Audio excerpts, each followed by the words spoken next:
What is up, everyone? I am your host for this great day, Matt. We are live here for day 3 of the Cocodona 250, and we are currently taking a look at the aerial shot of Munds Park. I am going to, at some point, update that bottom ticker, but for the moment, we are going to take a look here. We do still have cams, a little bit of everywhere. We've got a static feed over at Mingus, so the happenings at Mingus Mountain here. And then we do have a feed over at the Sedona aid station still. So we're gonna be bringing you all coverage from a little bit of everywhere, but we're gonna send it back to Munds Park here. And these views courtesy of the great Troy Wicks. And while we enjoy this view, I am going to give you all a bit of an update as there's been a lot going on.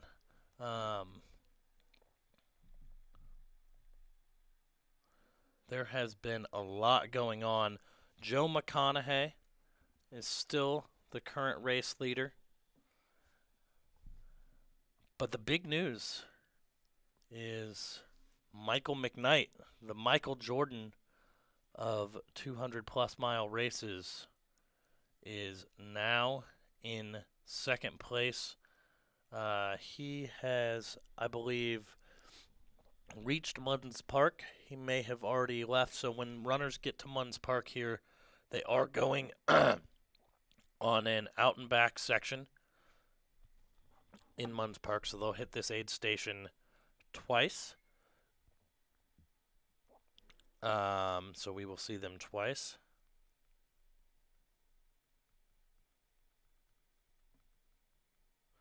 I am getting confirmation that Michael McKnight has left, so for the time being, we are enjoying the views from Munds Park. The legend himself, Jamil Curry, was just in studio here trying to fix some of our audio problems, and we believe that we have fixed some of those, so we should be able to hear audio from the field, obviously not on our drones, but, and Brendan O'Hara in the chat, thank you for just joining us. Yeah, the leaderboard graphic obviously needs changed. I'm currently working on that, but I appreciate you all pointing it out because it's a number of you. So as soon as I can get that updated, I will make sure I do so for you all.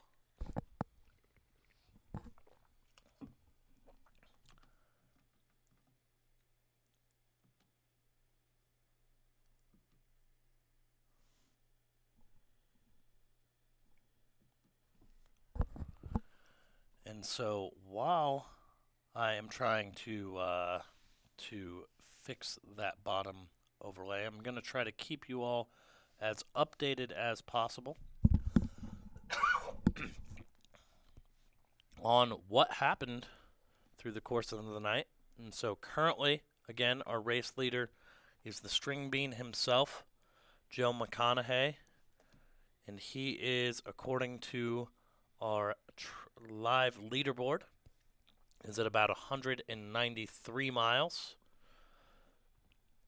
And the big news is that in second is Michael McKnight, who, again, just went through Munds Park and is going to be out on that out and back section. And he's at about 171 miles. So Joe has about a 22-mile lead as of right now. Jamil, after being in the studio, is now off on his way back up to Flagstaff. And Jamil told me before he left that he is just going to be on Joe McConaughey watch today. So he is planning to go find Joe and get as much footage as we can because Joe is ahead of many of the projections that we do have. And it looks like Jason Coop should be coming into the Munds Park aid station if he's not already there. So we will see if we have eyes on him soon. Mm. Yeah, and I misread a text when it said McKnight is through Munds Park. Jason Coop is there, so I believe Jason Coop is, according to our trusty drone pilot Troy, Jason Coop is in Munds Park and is going to be getting some aid. He's in his van and will be leaving shortly. Damien in the chat, do we have a camera in Jerome? We do not. Our current feeds right now are the feed you're currently watching. We have a static cam over on Mingus Mountain here at that aid station. And we do have a camera feed down in Sedona here. And, ladies and gentlemen, we do have the legend himself, the wearer of tiger print, Mr. Jeff Garmeyer. I do see his feed. I'm going to pull that up here as soon as I can because we want to check in with Jeff here. It does not appear that he's wearing tiger print, which I know will be a little bit of a disappointment. But here we go, ladies and gentlemen. Jeff, how are you doing, buddy? I'm doing pretty good out here. Can you turn your camera Lost sideways my for me? voice, puked most of the night, but rallying. Yeah. Where are you at on the course? Are you still climbing up Kasner Canyon, or are you up on the Coconino Plateau now? I'm just by Schneebly. Oh, you've crushed that climb. You've been up that for a while now. Yeah, it was a tough night, but you know, the first night was so good that the second one's never gonna live up to the first. Yeah, and so we did see, I think, at the end of last night, you did go for a nap at Sedona. Was that planned, or was that just something based on how you felt? You felt like you needed to get a little bit of rest to continue moving on.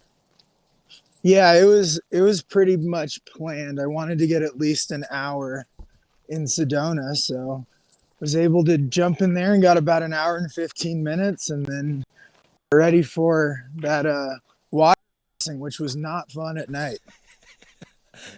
That was a new water crossing this year, so something that you wouldn't have gotten to experience last year. I assume that the water was also pretty cold in that It, area this time of year still. it was cold and the rocks were really slick, and my pacer was laughing at me because I almost fell in a couple times, and this was at like midnight. Dude, that's awesome. Jeff, thank you so much for checking in with us. I do want to apologize. I said Jeff wasn't wearing tiger print. He's clearly got the tiger print hoodie on underneath, as per Jeff Garmeyer's brand guidelines.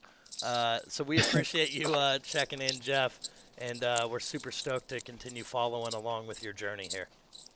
Awesome. Thanks for having me on. See you, dude. And now we are going to send it back here to, let's see, our drone pilot, Troy, here. We are still trying to fix a few buttons on our end. So if I am not talking a ton at any given time, just, Jamil came down from the Sedona area after he, what did he tell me? He ran 28 miles yesterday. That was the big news that I needed to update here. As I am trying to update that bottom ticker real quick. So I'm going to do this for right now.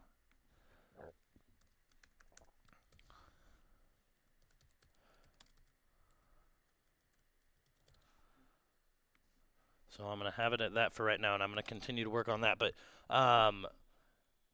Yeah, Jamil was up in Sedona. He followed Joe almost all the way to the Kasner Canyon climb there, and then he drove all the way back down to Phoenix.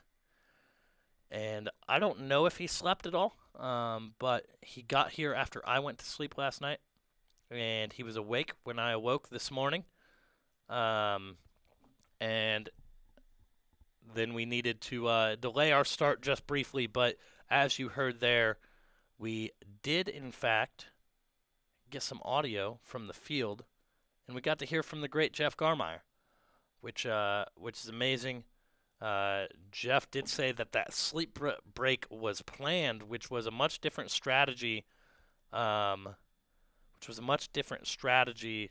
last year, where he tried to go for the no sleep approach, and I think he learned from that.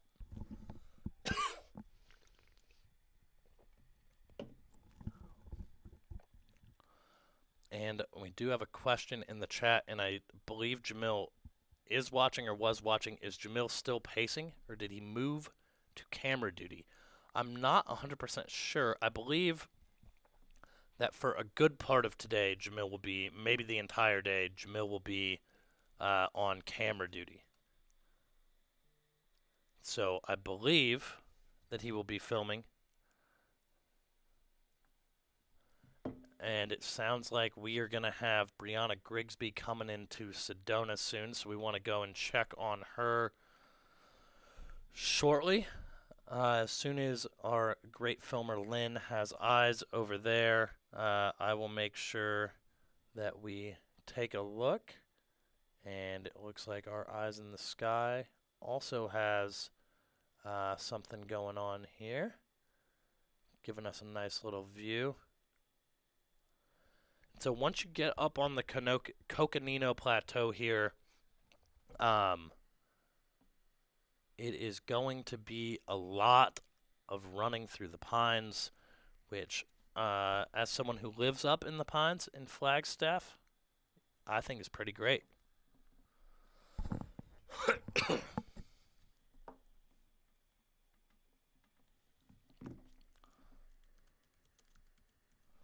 And again, I am trying to update our leaderboard here, kind of on the fly.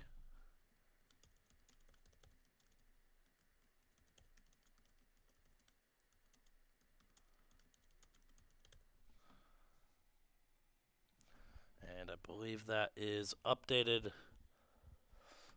per the last update I have. It looks like Lynn is awaiting Miss Brianna Grigsby, who is being paced by the great Shelby Farrell, an inaugural year finisher here at the Cocodona 250, the Queen of Koros. And for all of those asking in the chat, if you're looking to upgrade your watch, you're tired of your battery dying, all of those things, go on over to Koros.com and use the promo code Cocodona. Get yourself a new accessory. This excludes pods and gift cards, but you can get a watch band, a keychain charger. You know, you can treat yourself to just about anything over at Koros.com and use the promo code Cocodona at checkout, and it'll wipe the cost of that accessory clean.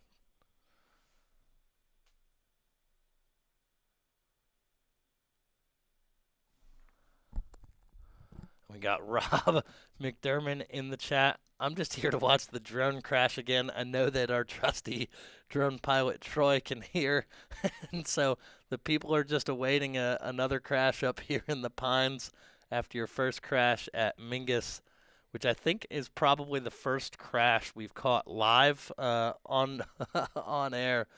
But that was pretty epic. But the drone is okay. No drones were harmed at this point in the making of this live stream.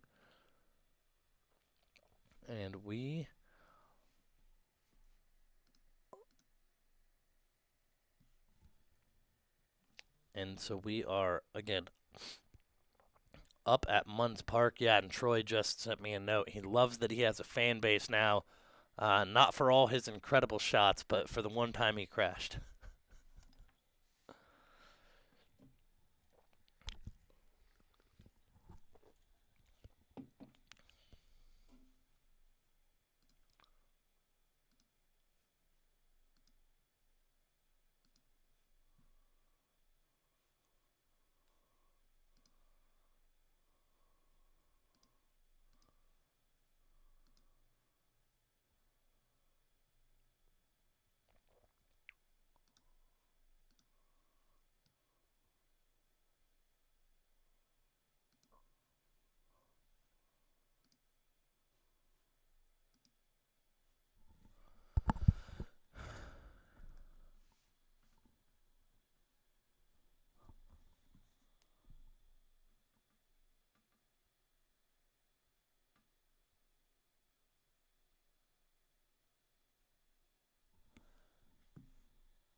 So let's go ahead and take a look at our static cam setup here at the Sedona aid station.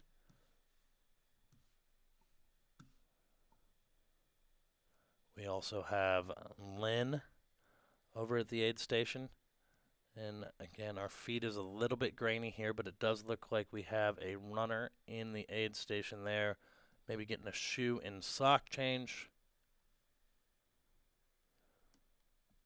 Let's see if we can get any audio, if Lynn can unmute on her end. We'll see if we can pick up any audio and listen to those birds chirp. Lynn, who do we have here in the aid station at Sedona? Are you Todd? Hey, we've got Todd here. Todd Bachman, the Montana native. He had a bit of a following in the chat I've yesterday. got someone in my ear, so he might have questions for you.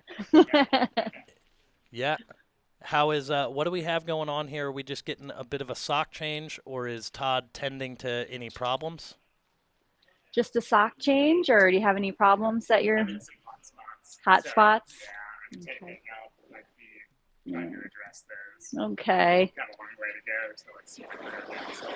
Yeah. How long have you been here at this aid station?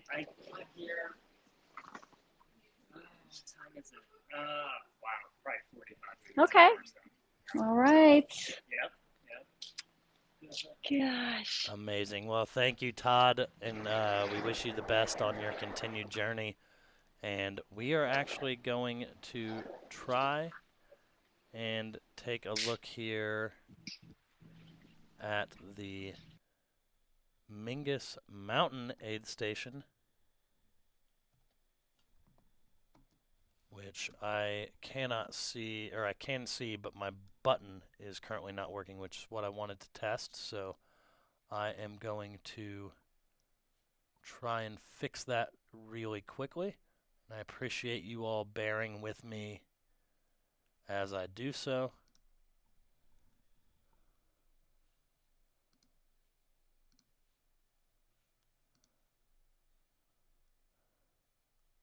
But I'm trying to set us up for success as we hit the later miles of this Cocodona 250 broadcast. And here is our static cam up at Mingus Mountain. Still a few drop bags up there. And so let's see if we can take a look here at runners who still need to come into Mingus, or who kind of our next projected runner into Mingus Mountain is going to be here.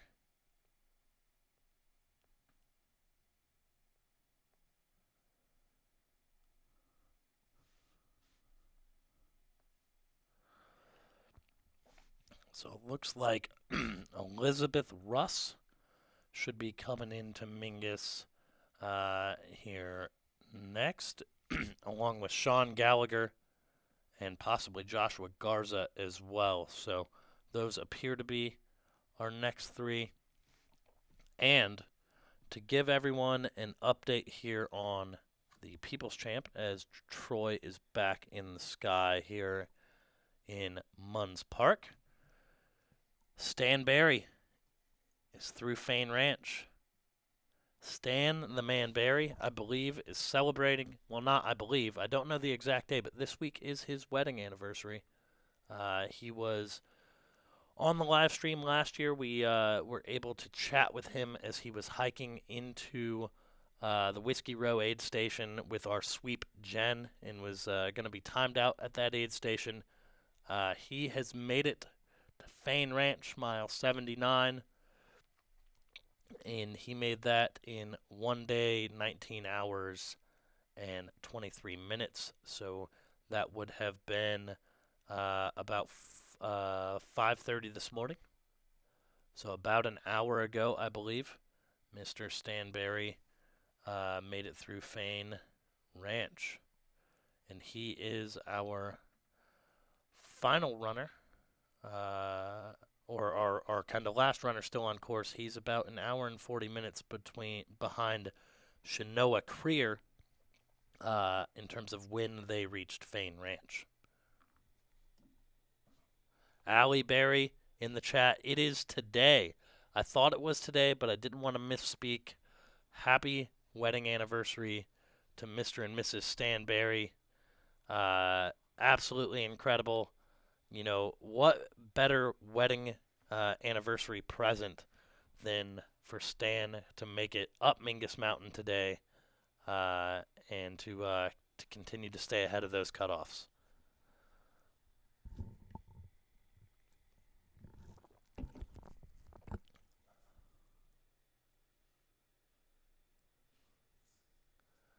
So again, for anyone just tuning in here, we did have some happenings overnight. We had a little bit of change in the guard per se. Our current race leader, Joe McConaughey, second place, Mr. Michael McKnight, who was a bit further back in fifth when he reached the Sedona aid station. He was the fourth runner to leave the Sedona aid station, and yeah, he is absolutely crushing it. He's moving well. Jason Coop is in third, and he is in Mingus Camp still. I believe in his van. And then in fourth,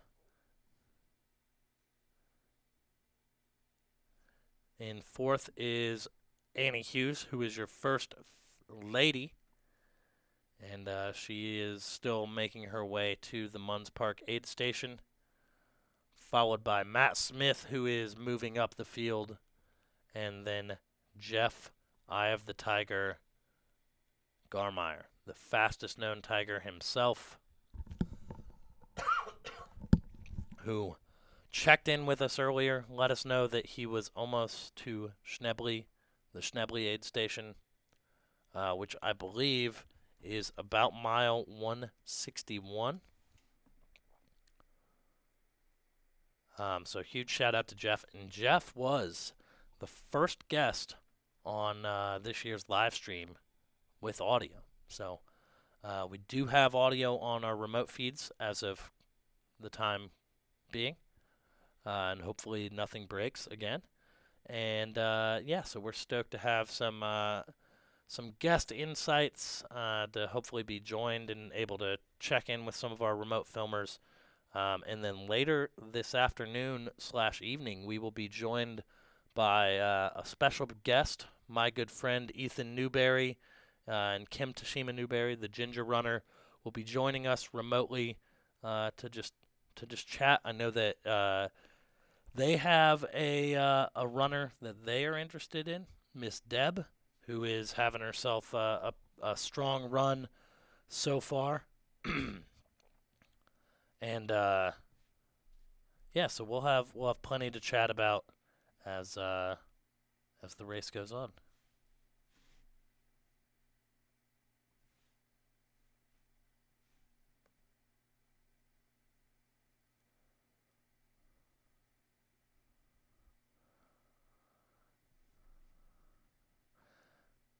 And for all those Deb fans who I know were in the chat earlier, our last update as we're going to send it to Sedona here.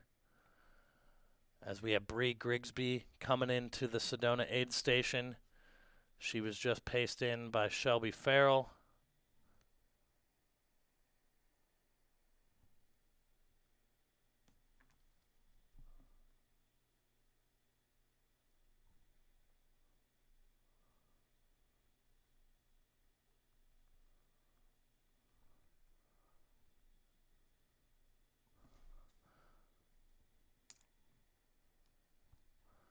And Brianna Grigsby is now into the Sedona aid station.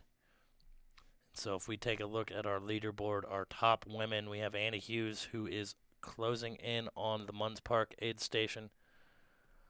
We have, and we're going to go to our static cam here in Sedona for a minute, and we will check in on that. Lauren Jones is our second runner at 154 miles. And our third place lady who just made it in to the Sedona aid station, Brianna Grigsby.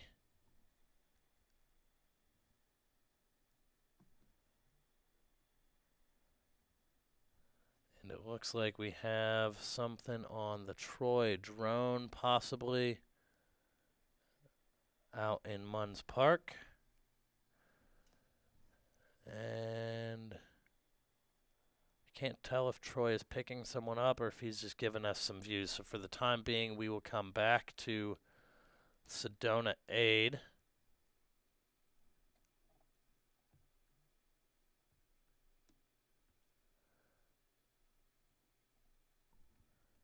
And let's go to the Sedona static cam, as that is a bit fuzzy.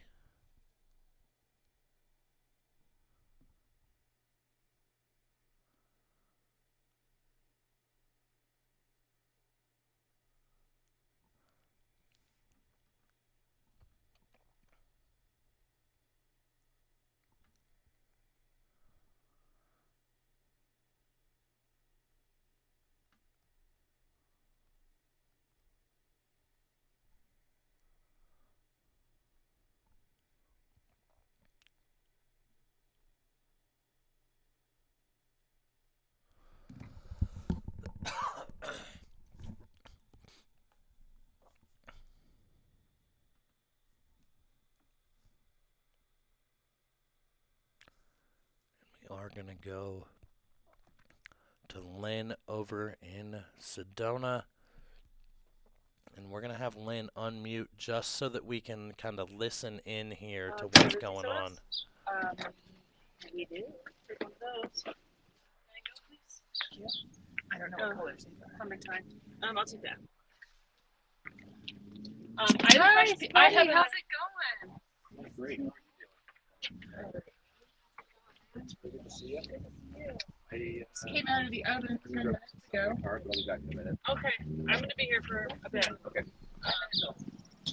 10 minutes old.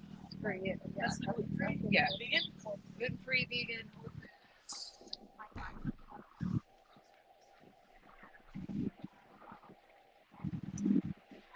We're just on the live feed. They just want to hang out.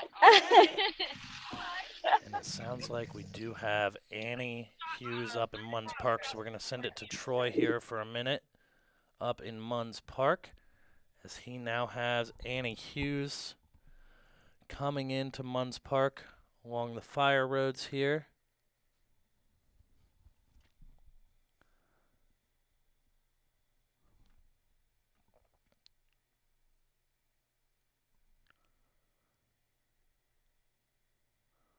Looks like we've got Annie and her pacers coming in. She will be the fourth runner, I apologize, into the Munds Park aid station. She is the first lady into Munds Park.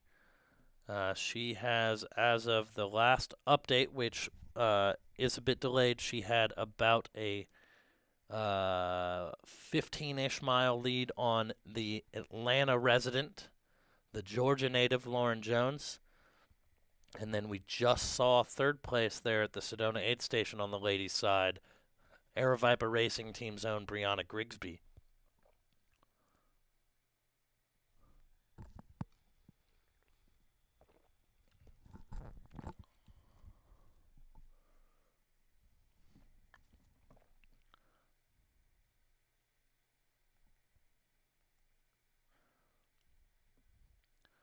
So we are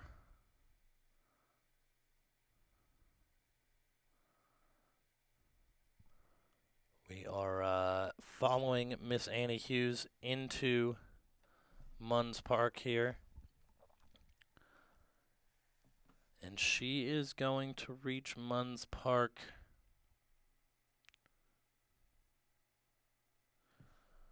not long after Jason Coop, who I believe is still in the aid station there.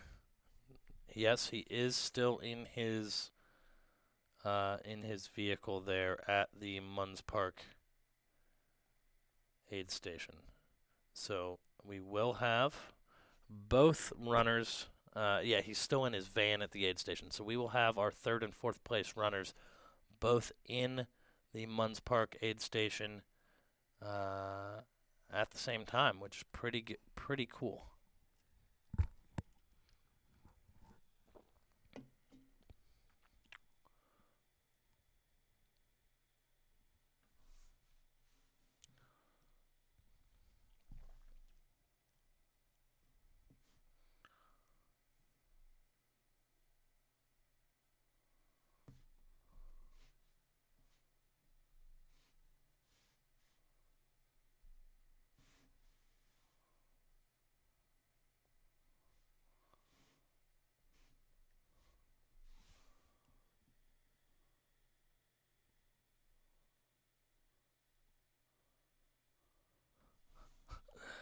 I wonder, is this actually Kevin Goldberg in the chat?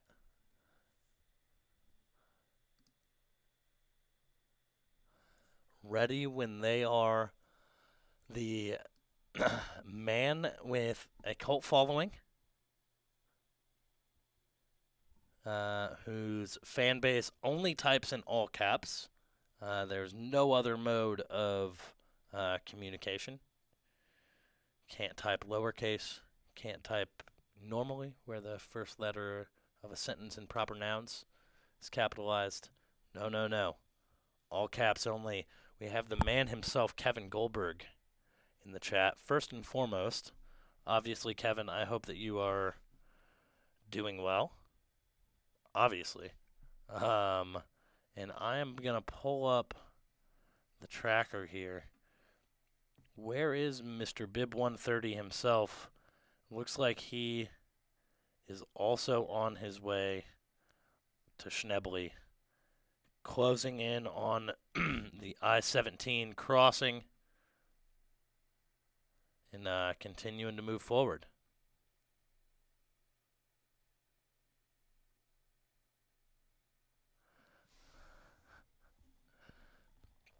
And again, we are watching the great Annie Hughes as she and her pacer make their way into the Munds Park aid station. She is your women's leader. She's in fourth place overall. Jason Coop is still in the in his van at the Munds Park aid station.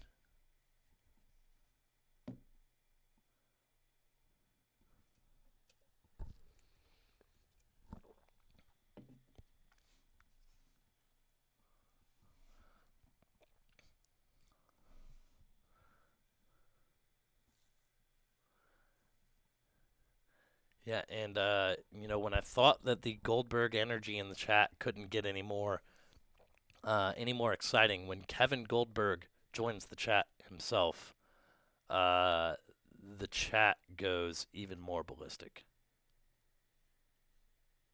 Big Goldberg energy.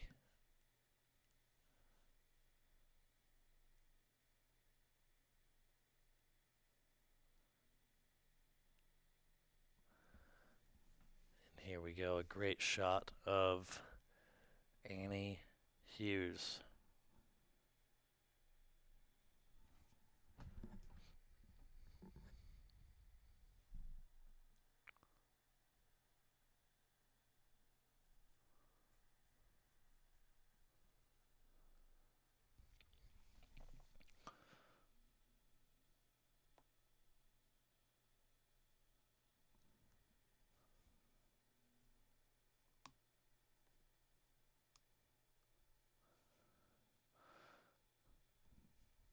There you see Annie Hughes reaching the Munds Park aid station.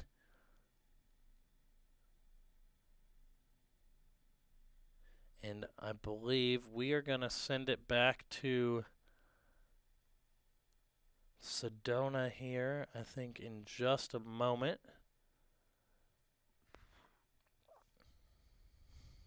We're going to go ahead and send it back to the Munds Park aid station, or the Sedona aid station, as you take a look at Munds Park here. And it looks like Annie went just straight to her crew vehicle there. And so we will see what she ultimately does, whether she takes a little bit more rest, whether she kind of gets going.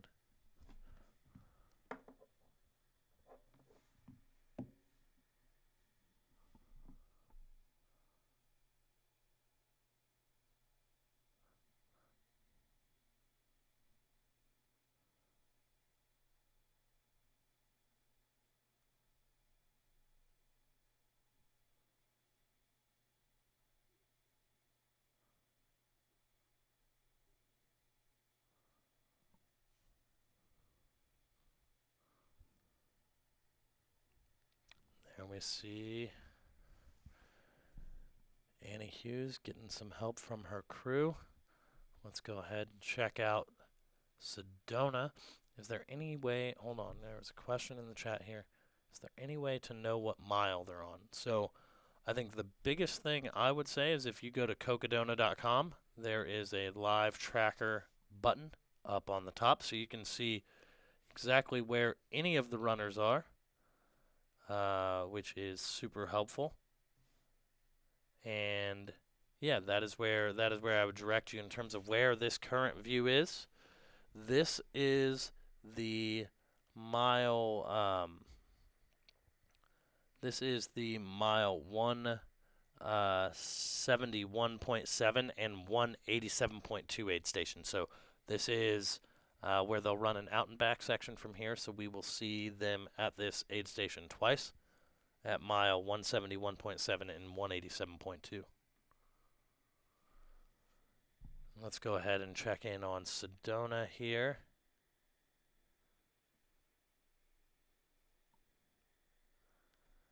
It looks like Brianna Grigsby is still here.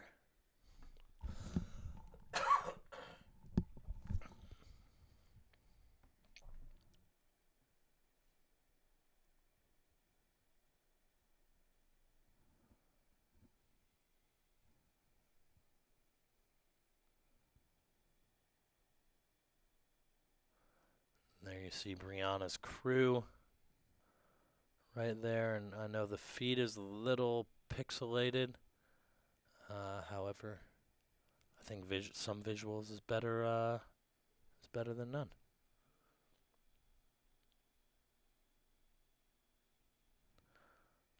And we've got Rob Warnick in the chat.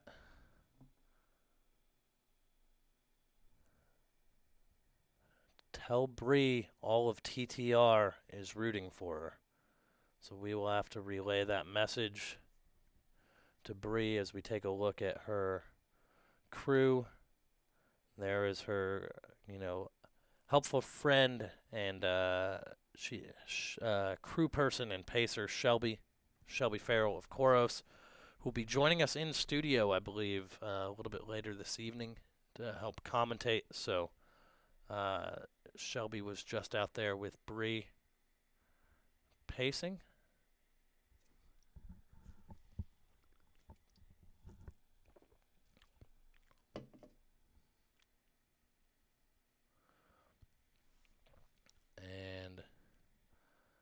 great Emily Donner in the chat. Were there any out and back sections last year? The wife of filmer extraordinaire here at Aravaipa, Dylan Harris. Shout out to Emily. I'm stoked that you're going to be able to make it up to Flagstaff, I believe, tonight. So huge shout out to Emily. Were there any out and backs last year? There were not really many out and backs aside from to get to aid station. So like getting to the Sedona aid station, there was an out and back just like there kind of is this year. But aside from that, there weren't, because of the fire, to kind of get the mileage up to 250. There were a couple out and back sections this year. There was the section down to Skull Valley and back, which was pretty amazing and super scenic. And then there was this section here in Munds Park, which will be about a 15, 16 mile out and back section.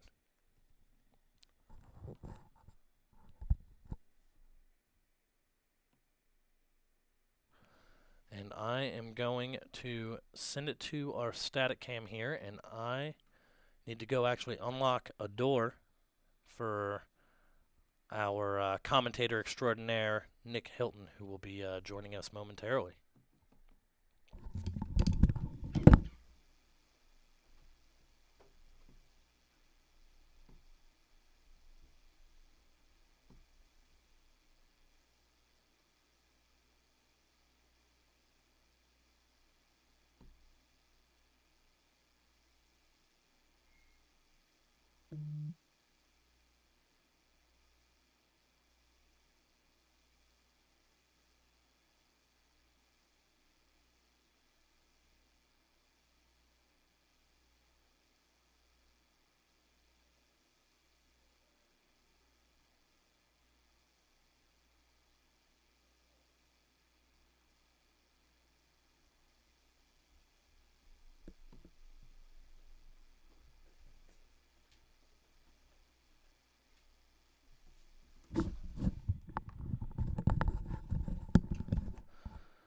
And I got back just in time as our drone cam here went out for a second.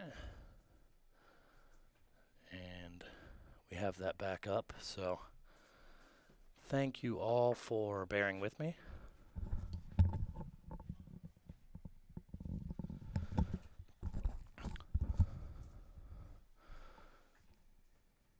And again, this is the overhead shot here of Munds Park, where we have Jason Coop, who is in third place, I believe still in his van here, probably getting some rest. Then we have our female leader, fourth overall, Annie Hughes, who just made it into the aid station and was getting conversing with her crew, which has been pretty cool to see.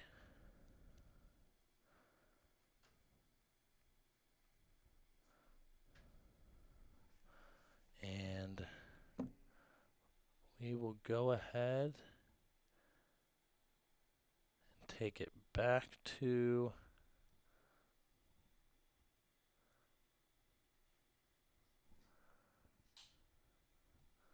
Sedona aid station here.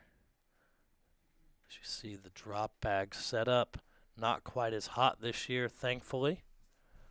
Folks wanting to check in on the People's Champion Eric Sensman.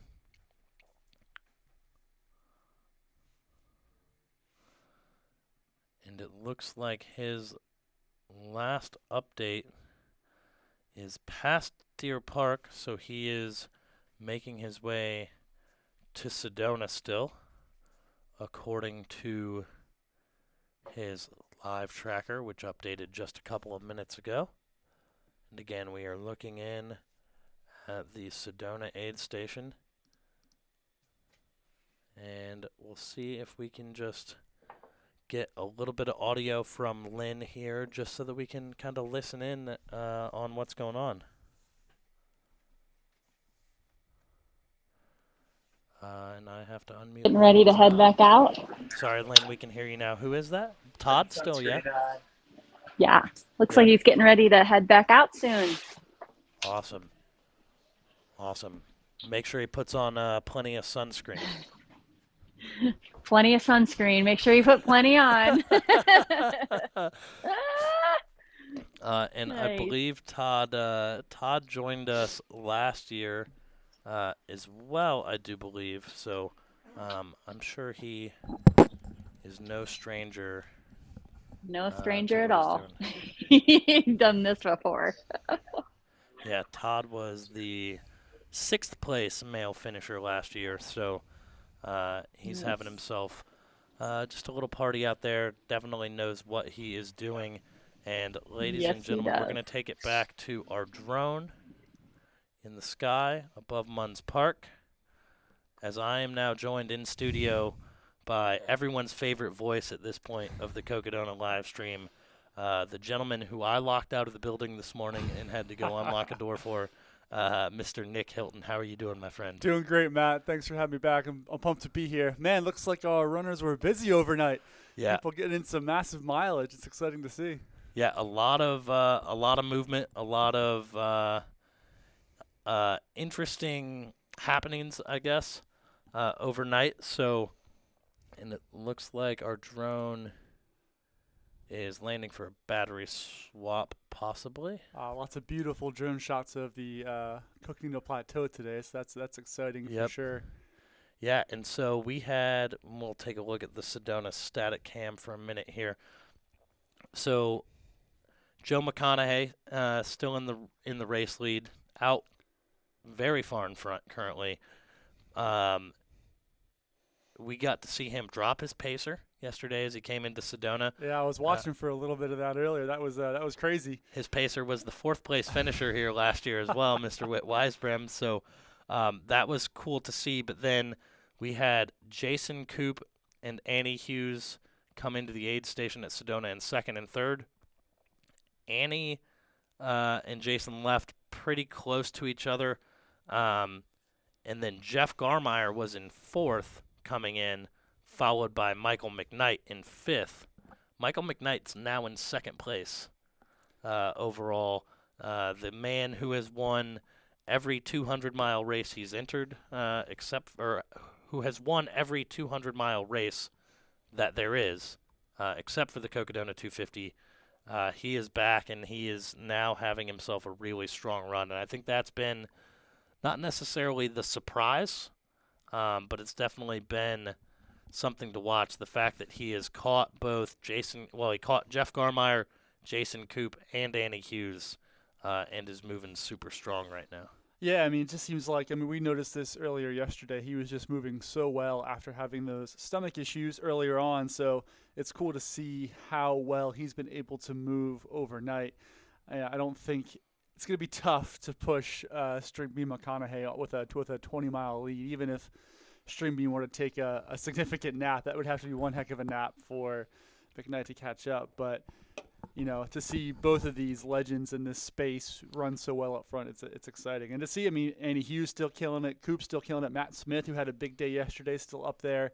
It's exciting. Hopefully, Garmeyer rallies and has a good day today, and it's still going to be competitive in that second half of the top 5 or top 10 over the course of the day. So, yeah, it looks like everyone had a productive evening. Yeah, and we did get to check in with Jeff Garmeyer this morning. He hopped on his camera as he had finished the climb up Kasner Canyon and was making his way towards Schnebley Hill. He said he felt pretty good, was just continuing to chug along. He did take an hour and 15-minute nap at the Sedona aid station. Oh, wow. And he said that was planned, which Interesting. surprised me even more. The man who doesn't sleep, getting some sleep. That's exciting. Yeah. And I don't know if you saw this. It looks like we have Kevin Goldberg in the chat, or someone pretending to be Kevin Goldberg in the chat. So. I'm going to believe that it's Kevin Goldberg until otherwise told, because the crowd erupted, even more so than the crowd typically erupts. I would assume that Kevin Goldberg stand's got to be loving this. So, Kevin, we hope you're having a good morning out there this morning. Keep chugging away, get those mileage. Thanks for popping in. Yeah, and he is up on the plateau, so he should probably have crossed the I-17 already. Not over, thankfully. Yeah. Um, but he should be past the I-17 and closing in on the Schnebley aid station there at mile 161. His tracker, it looks like, hasn't pinged in a while. Yeah, he's somewhere in that Jeff Garmeyer Yep. zone, it looks like. The people just love Goldberg, you know? Yeah, Michael, who has been one of the biggest supporters of Goldberg, says, no, that's him. In all caps. Has to be all caps as well. Question from Ross. Do we know if Streaming got sleep last night, or has he slept at all, or is he just, muscling through this so far? I haven't seen what he did at Munds. Okay. And he would have hit that aid station twice because there's an that's out right, and back that's an out and section back. there. But he took an 8-ish minute nap at Sedona. And Jamil, who was in studio and has fixed all of our problems currently. Man, that man is all over the place. He's now on his way up to Flagstaff to be on Joe Watch, and he's going to follow Joe around. Says he will drive wherever Joe needs, wherever Joe is to get the shot, and just hopes he has service wherever he goes. That should be pretty good. I mean, that section of 17, you have a couple places where it's a little rough, but most of that area, looking Yep. where the course is, they should have pretty good cell service for the rest of the day. Yeah, and he was saying that Joe said his strategy is 8-minute naps, Interesting. which I think was confirmed earlier in the broadcast yesterday by his coach Connor Holt, who said that was probably his strategy going in. Interesting. Is 8-minute naps and he's off. So we cannot confirm whether he slept at Munds Park, but he did take about an 8-minute nap at Sedona yesterday afternoon, evening. Very cool. And it looks like we had, and if we're looking towards shifting the focus towards the back of the pack, it looks like Stan has made it through most of the cutoffs so far. So it looks like most of our field is making good progress towards the rest of those cutoffs. Just can pull up the graphic and see where everyone's at now. Yeah, I'm gonna. We had to reset a bunch of things, so I'm gonna see if I can get our all our stuff back up here on the iPad as well.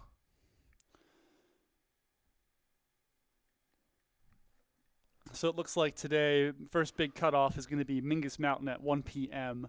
So we'll see that's around mile 91.6. So we already have a lot of that middle portion of the field and back portion of the field working through that cutoff zone. So it's really just the back 15 to 20 who we'll be keeping an eye on here throughout the morning to see how they're making progress towards that Mingus Mountain cutoff, mile 91.6. So we're out there rooting for you, for the Josh Garzas, Christian Trapps, Brian Booths, Richard Murphys, January Cummings, Stan Berries, and Shanoa Creers of the world. We are rooting for you to get through that cutoff here at Mingus Mountain at 1 p.m. today.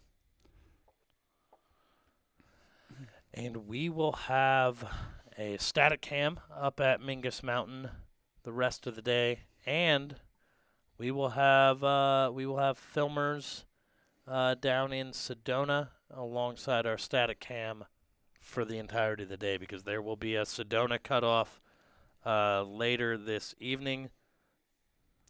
Yep, Sedona will be at 12:15 p.m. I have on here for Thursday for Sedona.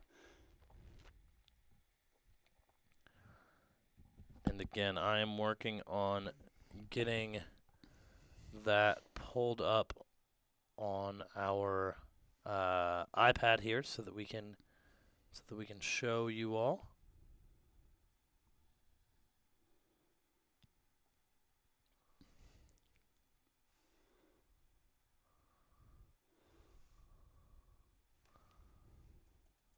And it looks like Just had a question here on Deb Hamberlin, how she's doing. Right now she is through mile 116 according to her tracker, so it looks like that she's making good progress.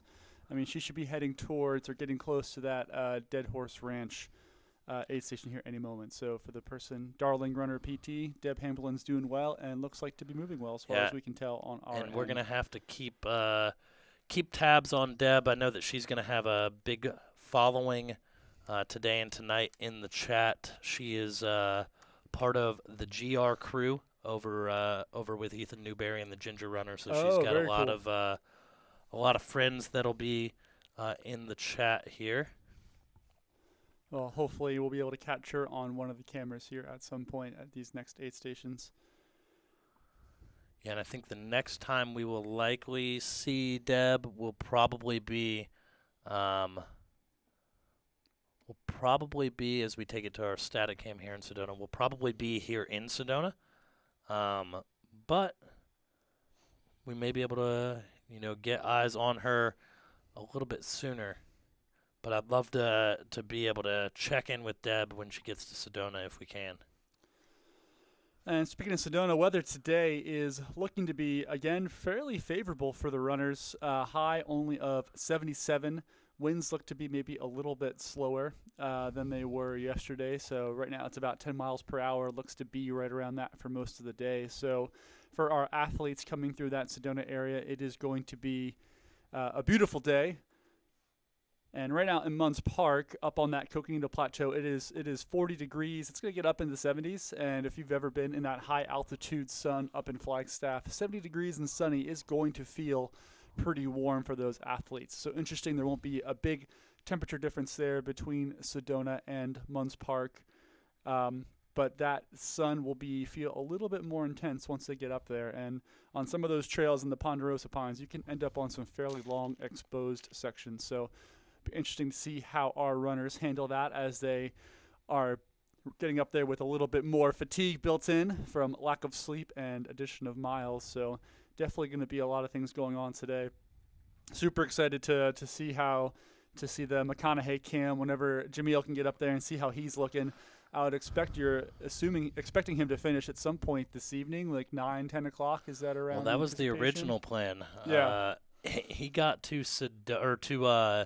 the Schnebly aid station about 3 hours before expected. And if I pull up our original projections, or my original projections, I should say, I had him getting into Kelly Canyon at mile 207 at about 11:10. And he is, or actually this will be better. I had him getting into Munds Park 2, so the second time through, at 6:30 this morning. And it looks like he was through there a little before that. Yeah, about 4:30. Okay, so 2 hours ahead of that original think. schedule.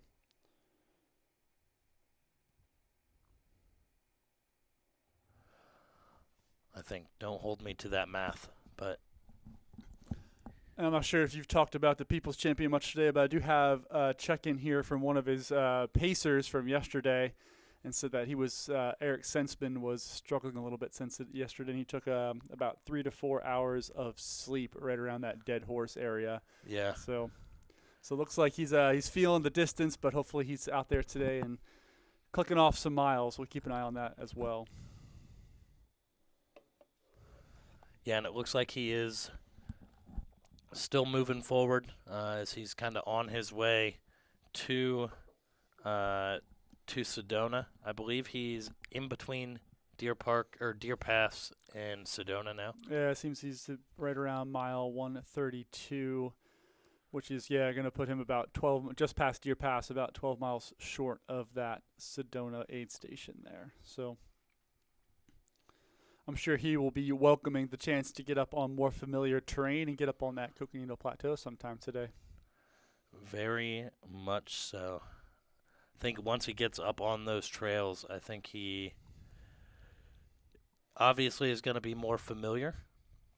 And hopefully that brings him more joy and not like the negative thoughts that can come with that, right? Yeah, Because you know exactly what it feels like to run from Fort Tuthill to Walnut Canyon because you've done it before and you know how long that stretch is.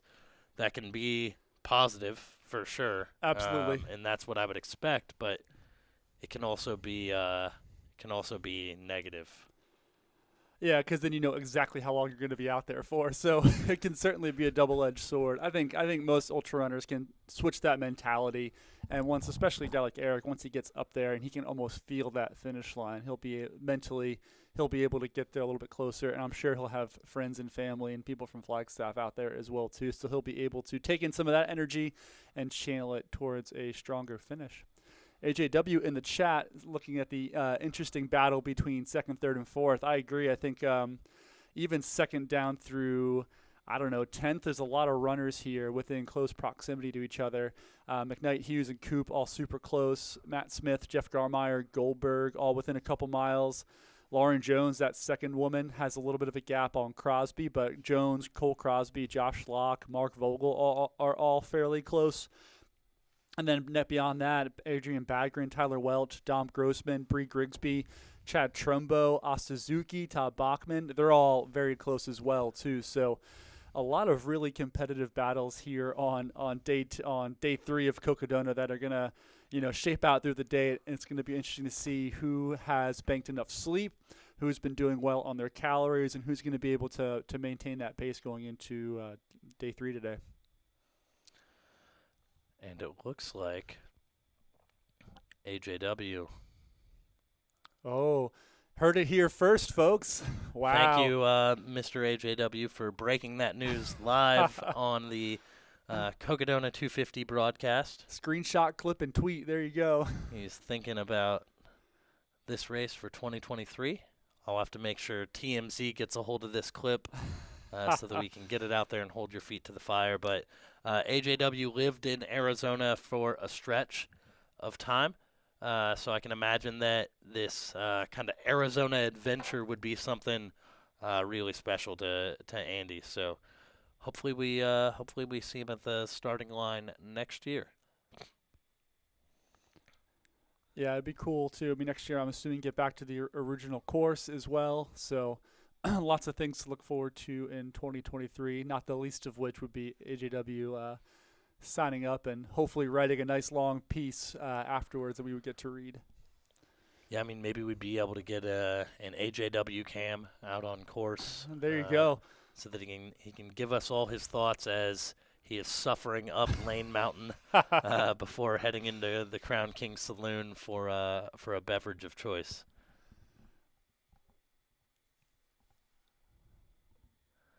So again, if you're just tuning in, we are at the Sedona Aid Station. We are awaiting our next runners here. Looks like a beautiful morning in Sedona. Looks like they're having a grand old time as the sun rises, drinking a little coffee, waiting for some runners to come in. Sedona, again, is mile 144.9, so we should have a few coming in here soon, or maybe there are some already there. Bree Grigsby. It looks like Bree Grigsby, we did get to see her coming in earlier. And here's actually something interesting. I'm sorry, this is off topic as we're waiting, and I'll send it to Lynn, who is, I think that is Brianna's crew there.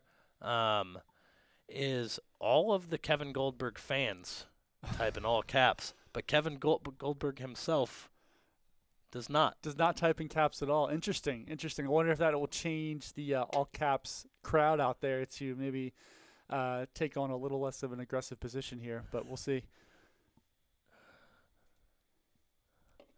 I'm glad we're able to get Kevin Goldberg company there while he's out on the trail, and maybe he's absorbing some of that Caps energy from his fans to help power him through these next couple miles. Well, I wonder if we had been live as Kevin was climbing up Kasner Canyon. I wonder if he would have been, in the live stream chat, or if he would have been grinding up that climb while also enjoying the views. Because Kevin, he may have been already on the plateau by the time the sun started to rise, but he may have had a pretty good view as he climbed up there. I'm not exactly sure what time he would have gotten kind of to the top of the Kasner Canyon climb, but we did get to see from String Bean yesterday. His crew checked in while he was climbing up, and it was just absolutely incredible. You turn around and you're overlooking kind of the area of Sedona where the Hangover Trail is. Oh, wow, yeah. So just these beautiful exposed red rock views. Yeah, there's nothing quite like those red rock views, especially if you catch them either at sunrise or sunset. It is dramatic, to say the least. And if you've never been out to Sedona or really any of central Arizona and you're in the chat, you should be feeling jealous of what these runners are getting to see on a daily basis, because it is truly spectacular. It looks like we've got some more crew over here. And this is from the Sedona station? This is from the Sedona aid station as well. And so I do want to try and bring, I will have to fix that button here.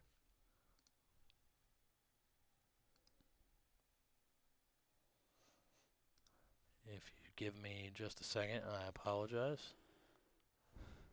So in here at Sedona, it looks like we have a couple athletes either here or close. We heard that Brianna Grigsby is here. Chad Trumbo seems to be close. Sarah Ostaszewski is also in the area. Todd Bachman too. And then approaching shortly, runners Mark DeFalco and Carrie Henderson and Stephanie Simpson both look to have really productive afternoons and evenings, moving up the field a little bit there. And then Rhoda Smoker as well. We should be expecting her there sometime in the next couple hours. So definitely some runners we should be seeing coming through here.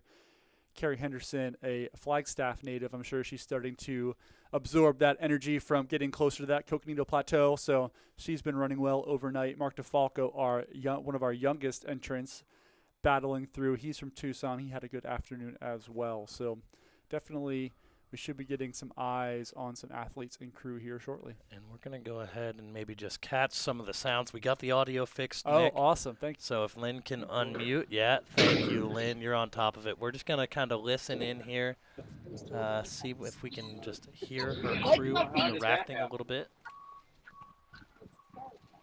The only thing we need is a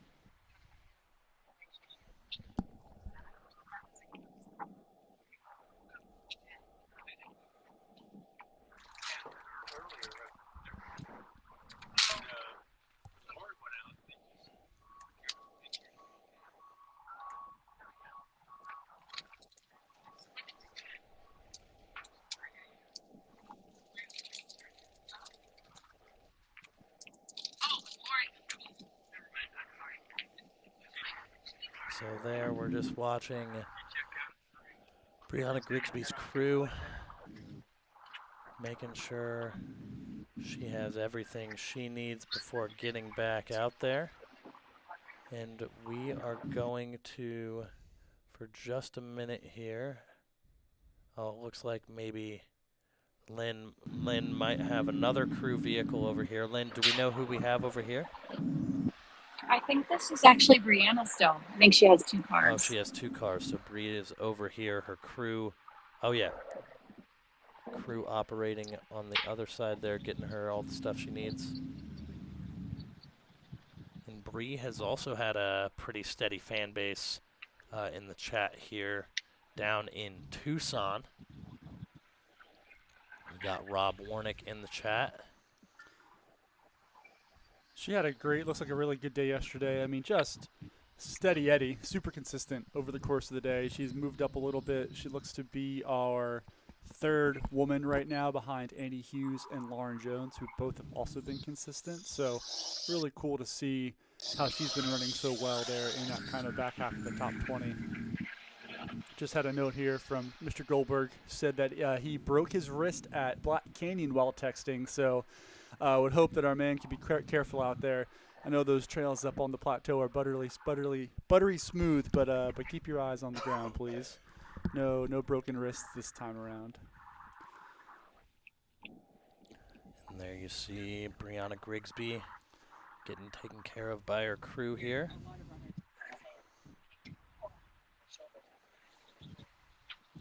And Patrick Morse asking for a quick update on number 104. That's Cesar Rotundo. Yeah, he's closing in on Deer Pass. He's just a few miles outside of the Deer Pass aid station. About mile 125, so he should be getting into Deer Pass within the next, hour and a half or so.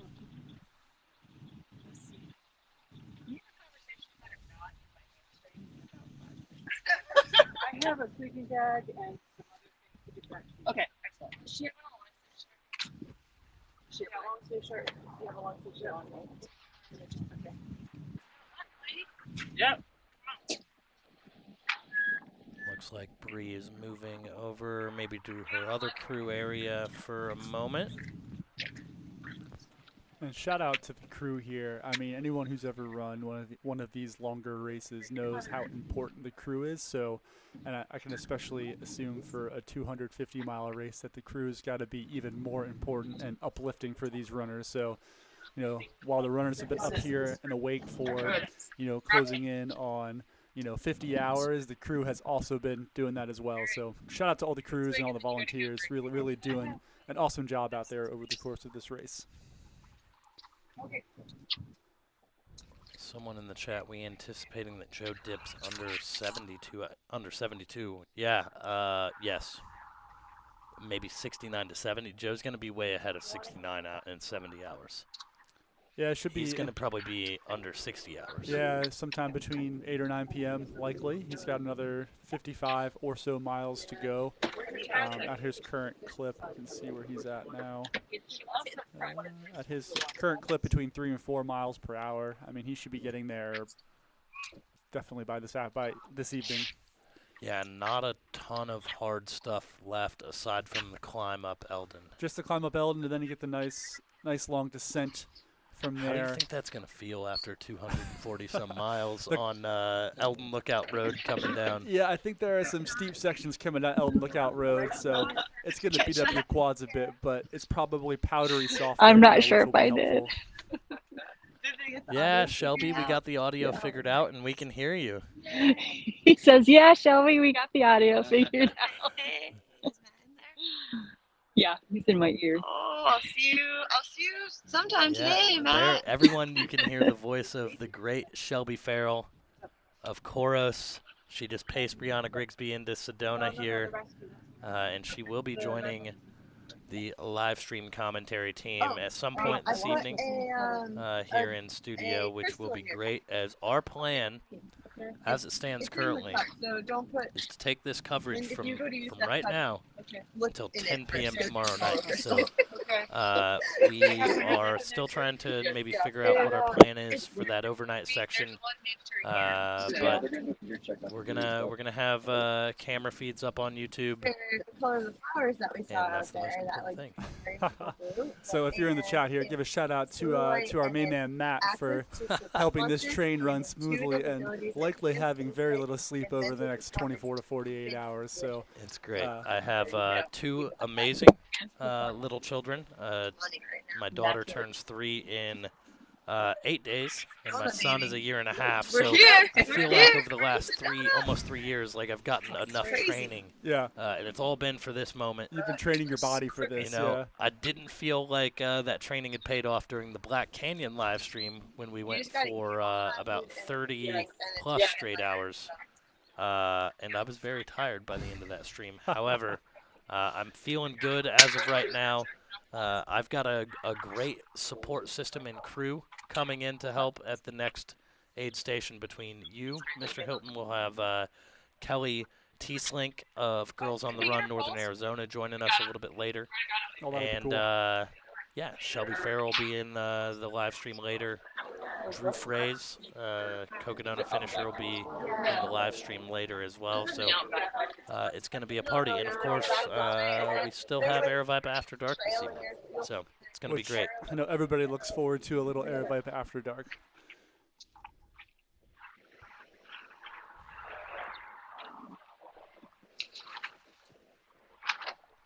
And so we will be, I do actually want to send it here. We'll wait for Brianna a little bit more. We'll see her through this aid station, and then I do want to just go over the cutoffs here in a little bit as well.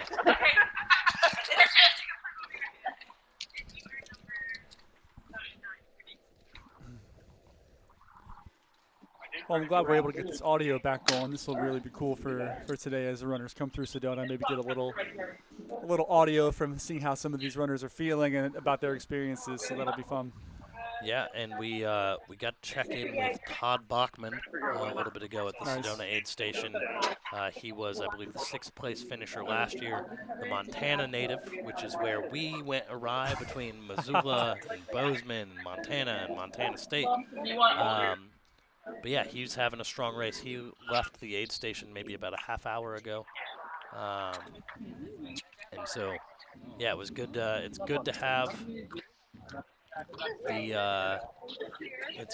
the the audio backup. Provides a lot of valuable insight, and it allows me to maybe rest my voice a little bit at moments here. Let's go, Bree. Looks like Bree is taking off here from the aid station, so I hope she has a good next section. Amazing, and there you see the great Brianna Grigsby, 5th place finisher at the Black Canyon 100K this year. 5th place finisher, I believe, at the Bandera 100K this year as well. Right. Second at the Javelina 100K in 2021 as well. And I love our chat so much. Darlington Runner PT. Did someone figure out a cord was unplugged? No, they did not. In fact, Jamil was up all night basically rebuilding the entire back end of this. And we got the audio to work. And then we were about ready to go live at 5:30, and all of a sudden we were getting no video. And so we had to spend a few minutes trying to figure out how to correct that issue, because we had fixed the audio and we're no longer able to see anything. And Jamil, being the wizard that he is, fixed it. It's great. Shout out to Jamil, who's doing his own Cocodona 250. He's probably up to 500 miles traveled between aid stations and pacing Senseman and on the jam cam and all over the place. So, and we're going to take a look at the aid station setup here at Sedona. And yeah, I think that his father, Jamil's dad, Peter, who crewed for him and like made sure all his pacers got everywhere last year, I want to say that he said he drove like 600 or 700 miles on race week, while Jamil ran 250. wow. And so that was very eye-opening. I don't want to guarantee, but Jamil has probably driven a lot, because he's come down to Phoenix Several the last times. 2 nights now from up north, and so people want us to bring Kevin Goldberg on, and so here is what I can do. If someone on Goldberg's team can send me an email, matt@aravaiparunning.com, I can email you a link, and we will check in with Kevin Goldberg. So I'm putting that out there live. So if it doesn't happen now, the ball is now in Kevin Goldberg's court. That is what I'll say. bold move to put your email out there to the masses. So if you receive that, please don't abuse that, people. Just want to put a disclaimer out there. I've got the strong filters set up. So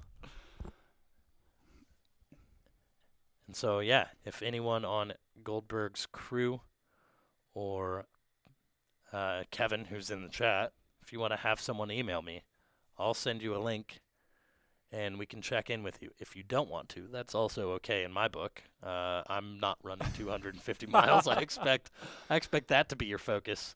So you can definitely focus on that. But if you do want to check in at any point, I can get you a link to be able to do that, because as you are very well aware from being in the chat for just a few minutes, Kevin, your fan base is harassing us most of the day, and we love them and appreciate them for all of their enthusiasm.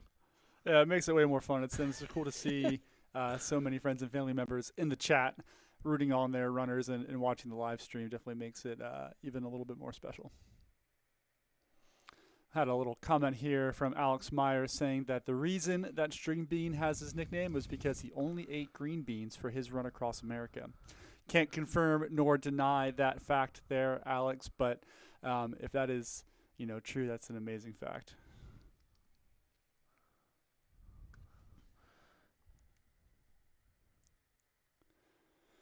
And looks like we are getting somewhere on that email for Kevin Goldberg. So Yep. Michael, I am literally creating the link right now, and then I will email it back to you. so And hopefully doing so does not break everything, because then I would be out of a job. And if you're just checking in right now or just logging in, welcome to day 3 of the Cocodona 250. Right now, Joe Stringby McConaughey is approaching 200 miles run. He's about 20 miles up on our second place runner currently. That's Michael McKnight, who made a charge all day yesterday to move up from that 5th or 6th spot up to second. Annie Hughes, our top woman, remains in 3rd. She is pretty much tied or running close to Jason Coop, who is 4th.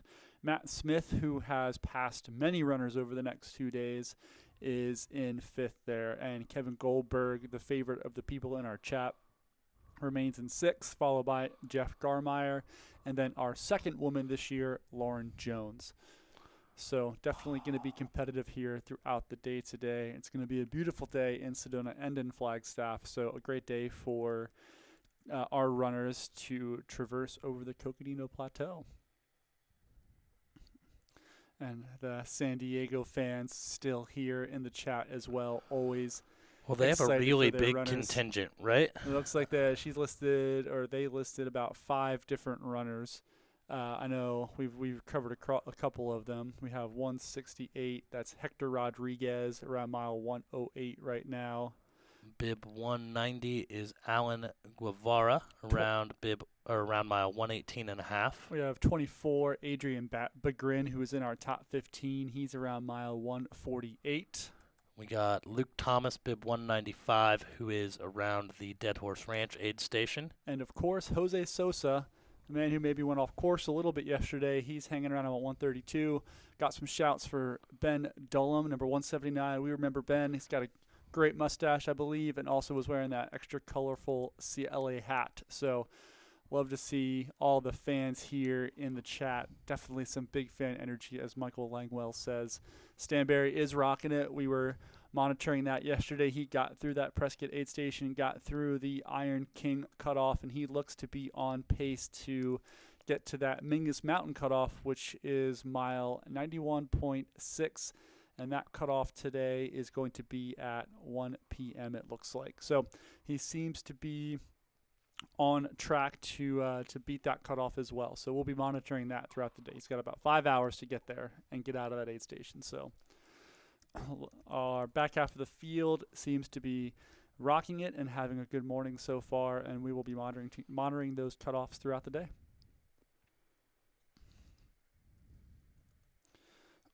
And a question here on the denim cowboy, Anthony Tadajewski.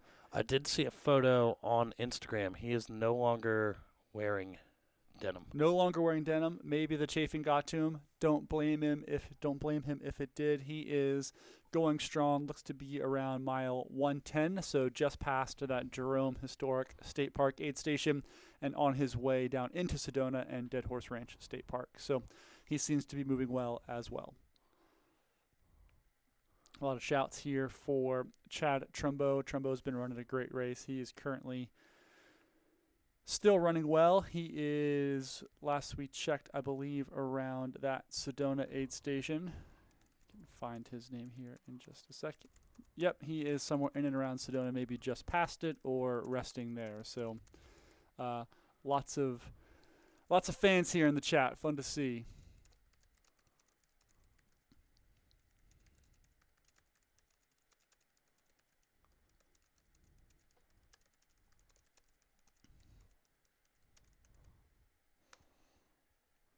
And so we are currently sending out some links to maybe, just maybe, get the chat's favorite Kevin Goldberg on the stream here for a little bit. So we'll see what we can do here. Right now we are, looks like, in studio looking at our beautiful faces as we sit here and talk to you. And we have an eye on that Sedona aid station as well. So we're going to keep an eye on that. And as we have athletes coming in, coming out, we'll have the feed there and checking in on those runners.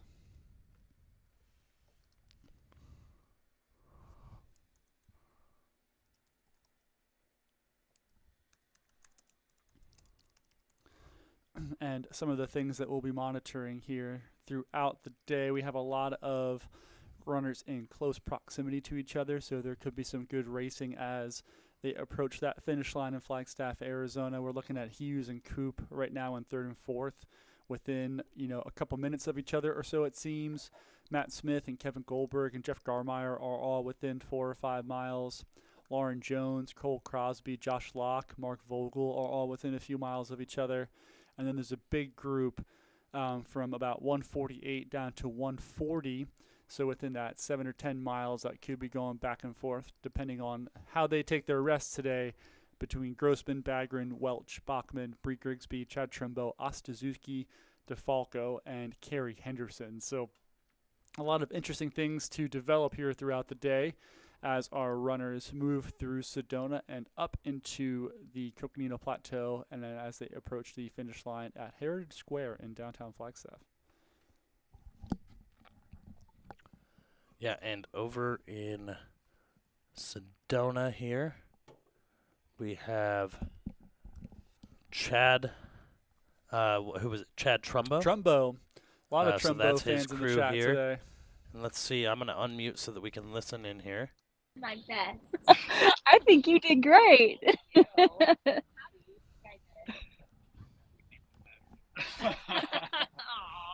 I think it was a key to success factor for the quality of sleep.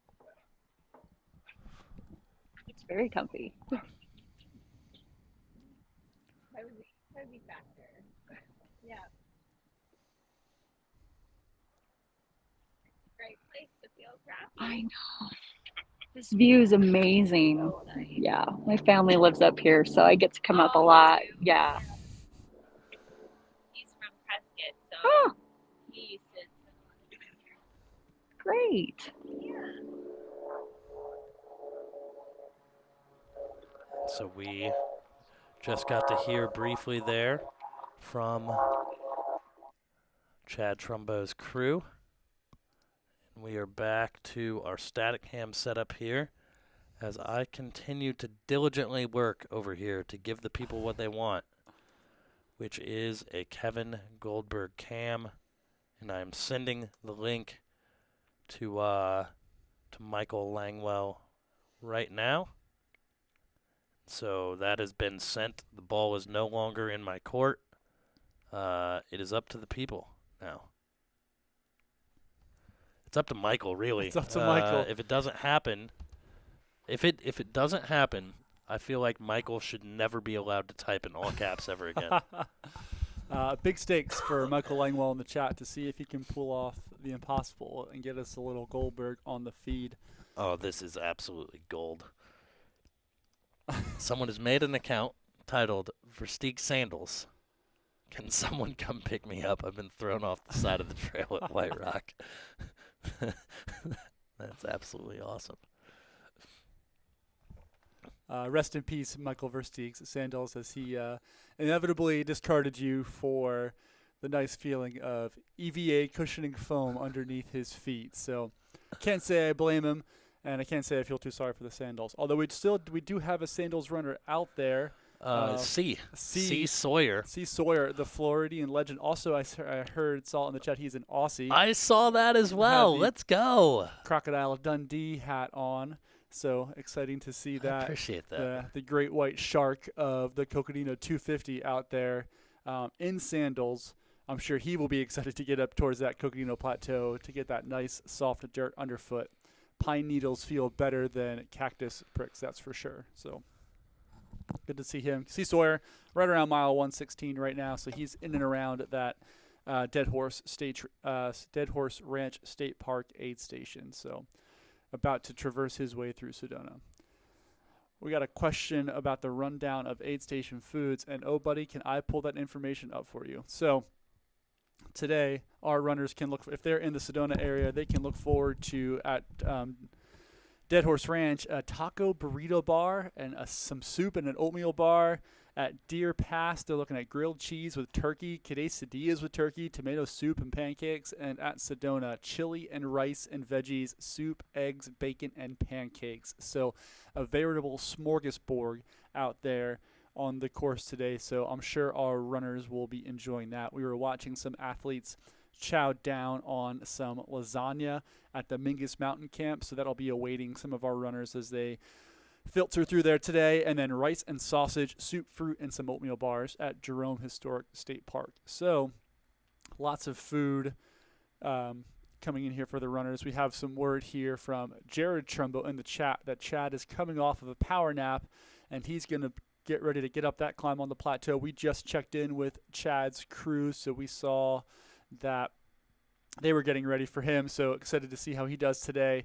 And Michael Langwell reporting out that he has, in fact, texted out the link to chat favorite Kevin Goldberg. So we'll see if we can get anything there. Kevin is currently right around mile 162. He should be on his way or just past that Schneebly Hill aid station, which maybe he was taking a break when he was on the chat with us last time. So we'll see. Yeah, I haven't seen Goldberg in the chat. Maybe he doesn't have service, but maybe he saw what his fan base committed him to. Yeah, maybe he's gonna feel the need to get on this chat to speak to his fans directly. We have a warm hello here, so bonjour to Philippe from Paris as he is on the YouTube. Again, the YouTube has been international for the last 3 days. Really exciting to see that. So welcome to the chat, Philippe. Thanks for checking in with us. Took 4 semesters of French in college. Unfortunately, I recall about 16 words from that. So you won't be hearing much French from me, Philippe, but thanks for coming by. Question from Becky: did Coop nap at Sedona? Do we know if Coop or Annie Hughes slept at all in Sedona? Coop did. Coop did. So yep, Coop and did. So that was where he had kind of gotten overtaken, I think. Okay. So Coop did sleep a little bit in Sedona, and right now, Andy Hughes and Coop are in very close proximity to each other, according to their trackers, and they are about 7 miles behind Michael McKnight, who is currently our second place, and he has been running incredibly well for the last 24 hours or so. And we do have our esteemed filmer from Sedona last night, Mr. Rob Martin, in the chat. Coop slept for around an hour in Sedona. So Rob was our boots on the ground there for a while. Shout out to Rob, who signed up for that shift last minute. He has a shift up in Flagstaff either today or tomorrow. So he's like, I can go up sooner. I can help here. So good for him. Huge shout out to him. Good for him. As we are currently watching Michael McKnight's wife entertaining their 2 children at the trailhead, which is another part of the crewing experience that can be a challenge sometimes. Shout out to the moms out there who are moms and wives who are crewing along with their kids. That could not be an easy spectacle or an easy task to keep your kids entertained, while just driving around central Arizona over the course of 3 or 4 days. So that is definitely something that is very admirable. And again, now that Jamil has heard, I know how to build links here. He is now requesting I send him one for someone. So hopefully we'll get some Jam Cam here in the near future.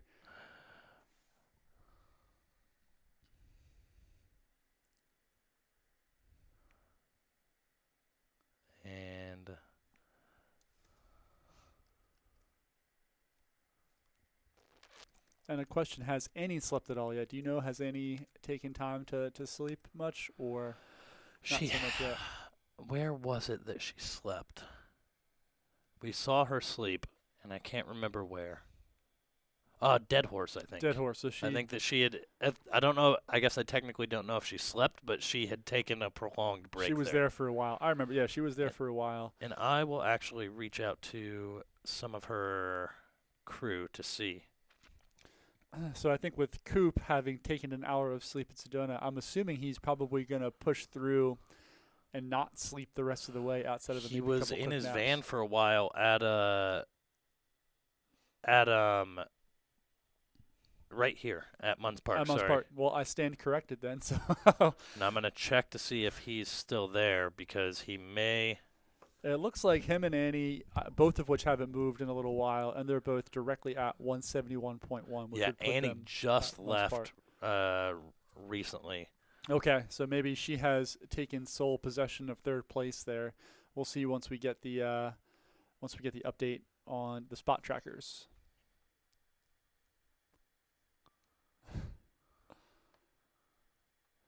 And any moms here, crew while doing all the childcare, how? That is a great question. We can only assume, and as we all know, that moms are superheroes, and they have the ability to multitask like no other. So And shout we out. are getting confirmation that Coop is still there. He is still there, so maybe So he's probably taking another nap, I imagine. yeah, maybe He's been there maybe for a while. taking another nap, getting ready for the last push here over the last 70 miles or so. So or 80 miles, very interesting.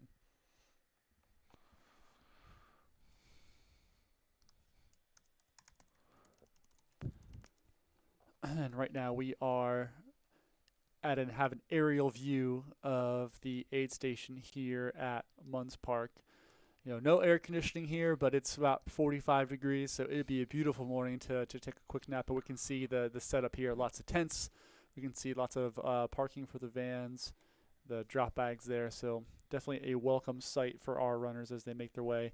Matt Smith should be the next runner coming in through to that Munds Park aid station. It looks like he is maybe 4 or 5 miles out.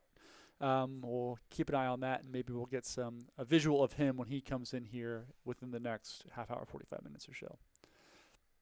Darling runner, great point. What about the dads doing childcare and crewing? Shout out to all those dads as well. Maybe not quite as superhero as those moms, but definitely out there doing their best. So shout out to those dads. Sorry for that oversight there. Thank you. We do have some people here looking forward to some Matt Smith footage. I think we're all looking forward to some Matt Smith footage, DJ Keen. So he's been having a great run. He moved up a ton of places overnight to be on the back half of that top 5 ahead of Kevin Goldberg. So he is really rocking, and it looks like he's going to be closing in on Coop and Hughes too. So that's going to be an interesting race to watch over the next couple days. And it looks like Kevin Goldberg has lost service, but he's back now, so maybe that could be any minute we could be hearing from our man, Kevin Goldberg. So we'll keep an eye out for that, and as soon as we can get him on here, we will get him on here, if possible. No guarantees, but we'll try. No guarantees, but the ball is no longer in my court. I've done everything that I know how to do. And so, yeah. Goldberg should have a link, and he has the ability to come in to our live feed at any point.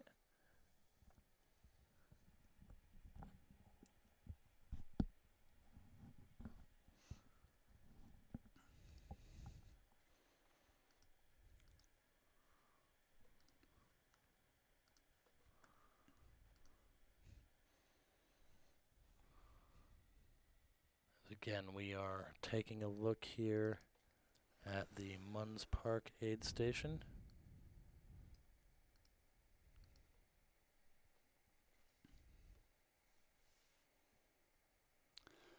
Anna Henderson, I can absolutely give a shout out to Carrie Henderson. I was actually just talking about her earlier, Flagstaff resident, having a great run, especially over the last couple days here. So shout out to Carrie. Cool to see how well she's been doing. She is right now, I want to say, our 5th woman. I can confirm that here if I can count. Yes, Carrie Henderson, currently our 5th woman, and about 4 miles behind number 4. That is Sarah Ostazuki, who was last year's 5th place finisher. So definitely having a good day out there. And look at these spectacular views.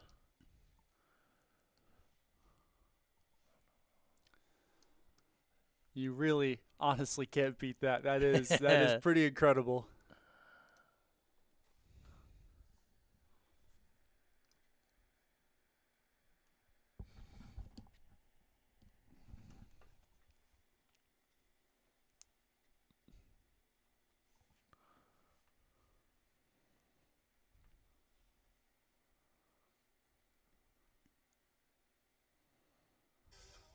is the overall cutoff 120 hours? The overall cutoff is at noon on Saturday. So that would be Tuesday, Wednesday, Thursday, Friday. So that would be 5 days, which is 120 hours plus 2 hours. So 122 hours, I believe. Look at you doing math on the go. That is not I my don't strong know suit. if it is correct. But I can probably, let me get to the Cocodona website here. I'm sure they have that information listed somewhere. Did have the runner guide up here as well too.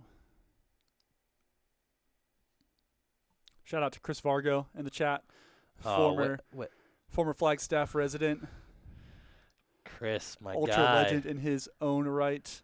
Just an overall good dude. Thanks for the shout out, Chris. Appreciate that. Chris always tuning in when he can.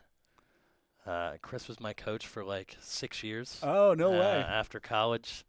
So huge shout out to Chris. Oh, we've had both Vargos in the chat now. Yeah. We heard from Alicia yesterday. Good to hear from Chris today.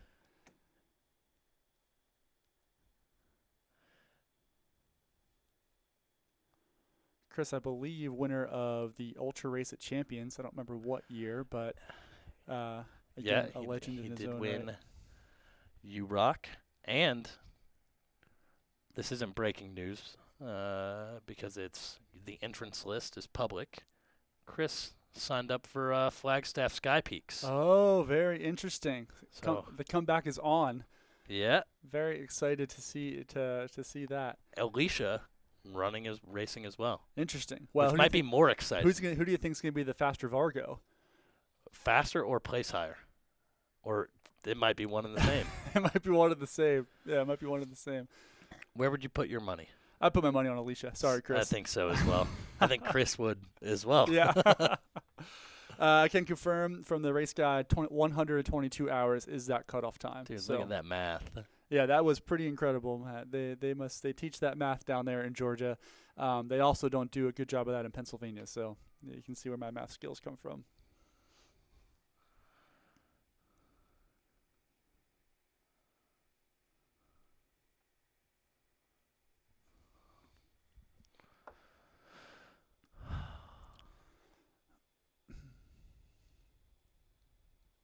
Oh, this is true. I love this, actually. Chris Vargo, also former winner of the classic Crown King Scramble and record holder for a while there before, who was it that broke his record? Yeah, Ida Nielsen's brother, I believe. Yes. Classic. And that was a heck of a run when he broke that record. I couldn't believe that. David Nilsson, 3:47.10, only 5 seconds faster than Chris. So, Chris probably had a little left in the tank. He was probably cruising into Crown King, celebrating with the fans. Exactly. You know, if we think there's a lot of Goldberg love in the chat, he's got a large fan base. Chris Vargo, also a very loving and dedicated fan base. I would not be surprised by that. I would not be surprised.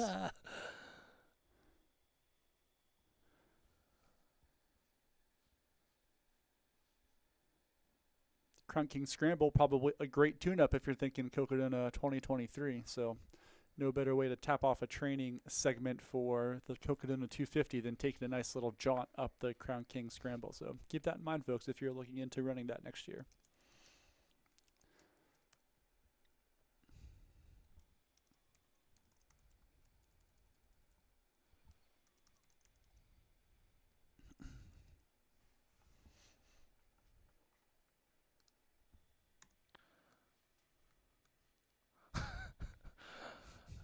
Whoever created this First League Sandals account is great.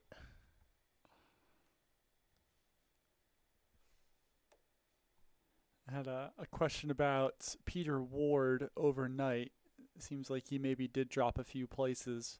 I know it seems like he was maybe sleeping a little bit at Jerome the last I checked in there. So maybe just taking a little bit more rest as well. So can't confirm what exactly happened, but he seems to be moving now and heading on towards mile 137 and heading towards that Sedona aid station. So we should definitely have some eyes on Peter Ward at some time today. So keep an eye on the stream. We'll see if we can get him on here.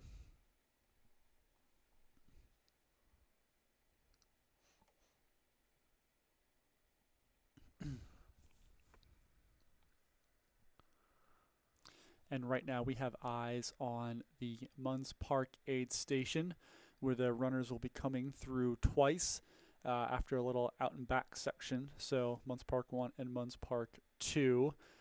We should be, let's see, Michael McKnight would be at the next. We should be seeing him come through Munds Park 2 sometime in the next hour or so. Let's update the tracking, see if we have some updates there. He's showing to be about mile 179.4. So we should be getting eyes on him within the next, I don't know, hour or so. So also coming in this way, Matt Smith would be one coming in to head into that out and back. And Andy Hughes and Jason Coop are also in and around here too. So keep an eye on this feed. We should be seeing some movement here and seeing some runners come in and out.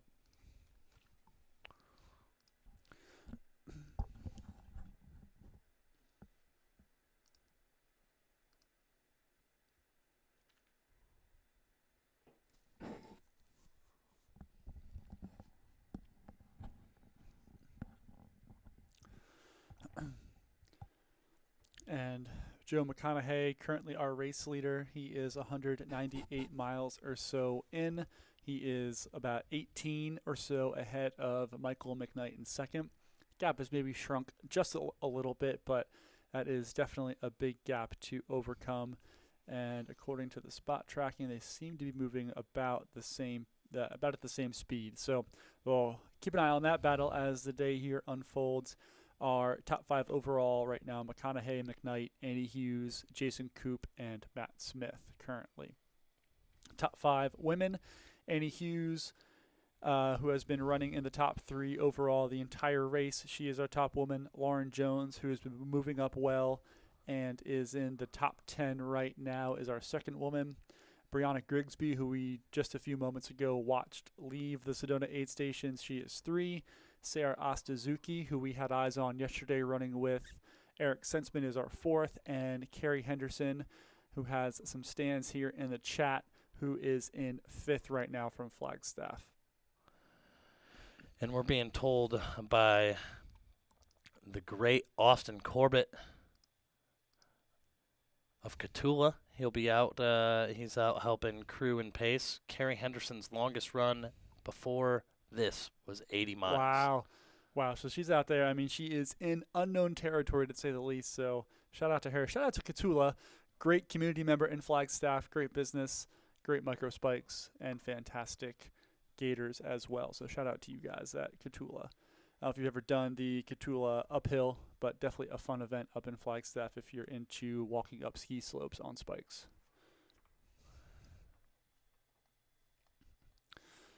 We got Amber Raimondo in the chat, Flagstaff resident, husband or wife to former employee of Run Flagstaff about 15 years ago, Evan Raimondo.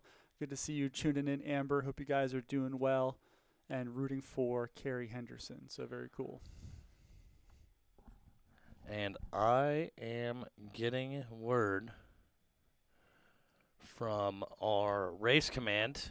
Everyone's got to sit down for this. Stan the man dropped at mile 82. Oh, no. That's heartbreaking. That is really heartbreaking. Is heartbreaking.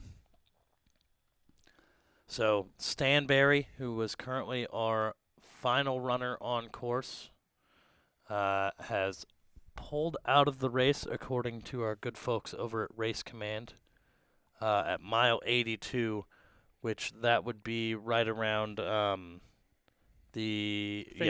Fain Ranch, so probably just past Fain Ranch. He may have went out and come back or something like that. Yeah. So really unfortunate. Sorry to hear that from Stan. Hope he's doing all right.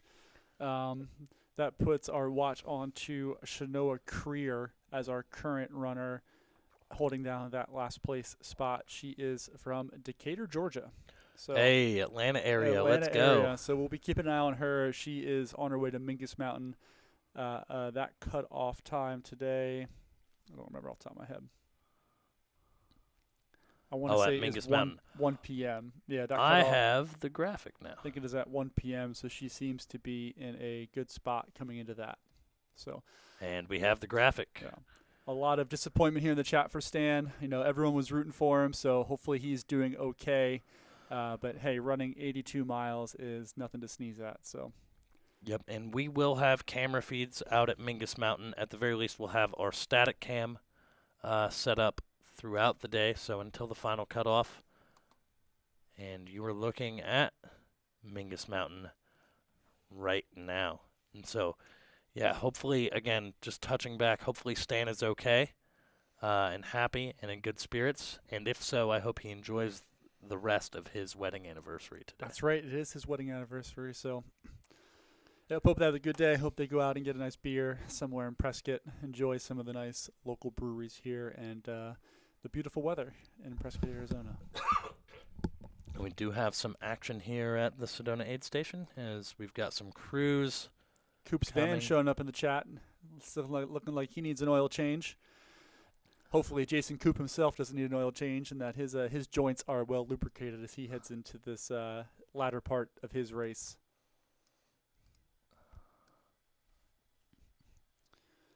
Do we know what van we're looking at here or what crew we're looking at Let here? me unmute Lynn here.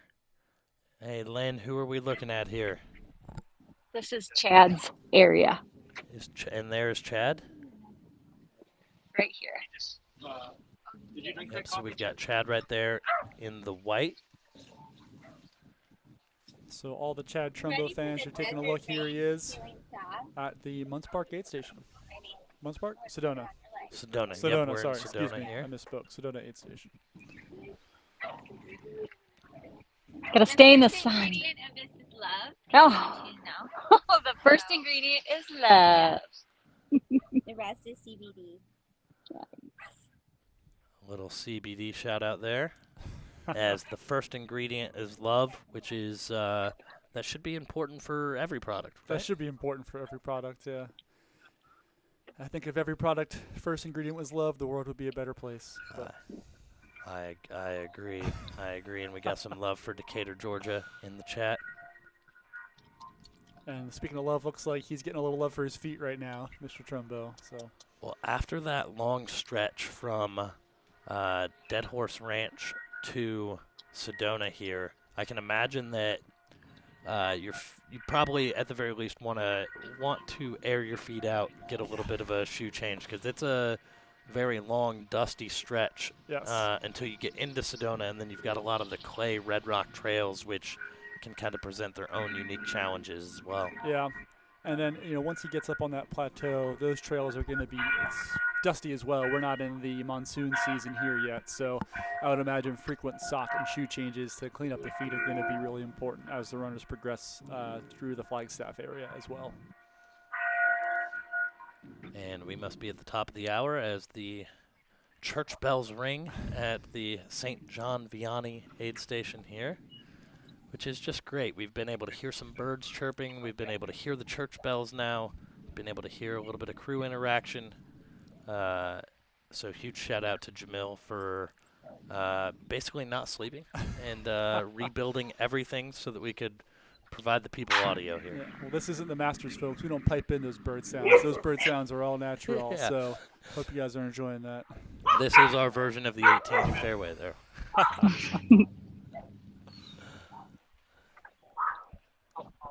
And what place is Chad currently in here if I can get my iPad to work? Chad looks to be in, scroll up here. It's kind of in the back half of that top 20. So kind of in the Bree Grigsby, Sarah Ostazuki, Mark DeFalco, Todd Bachman range. So Yeah, it looks like he's in about 16th-ish based on my quick count. And it looks like Sarah Ostazuki should be coming in. I think Todd Bachman left earlier. we know Bree Grigsby left earlier as well. Yeah, so there may seem to just be some tracker. We're making some progress towards the next aid station at Schneebly Hill. And I do want to give a bit of an update for the the wonderful people in the chat. It looks like Kevin Goldberg may have passed Eye of the Tiger, Jeff Garmeyer. Interesting. Interesting. So yeah, based on the tracking, it looks like he has moved past Garmeyer here. Looks to be moved into 6th place. And Kevin Goldberg's been right on the edge of that top 5 over the last 2 days here. And Amber pointing out that a slim chance that McKnight is slowly closing the gap. It's tough to say with the tracker, but he has maybe eaten into it just a touch. We'll see if he has enough time to put a little pressure on McConaughey, or if McConaughey's forced to sleep at some point. So by no means is this race over. There is lots that can happen over the next 11 or 12 hours here or so. So very interesting as we look in on Chad Trumbo, our 16th place runner, taking some aid at the Sedona aid station. Yep, and we are going to, I think, send it back here to Munds Park for this beautiful aerial shot.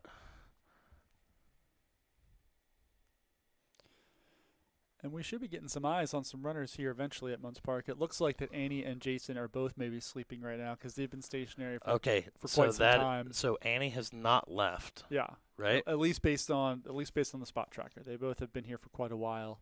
But Mike McKnight should be coming back through here soon, and Matt Smith, who is in 5th, is on his way to that Munds Park aid station. So we will have eyes here on a couple runners at some point as we keep looking in on Munds Park.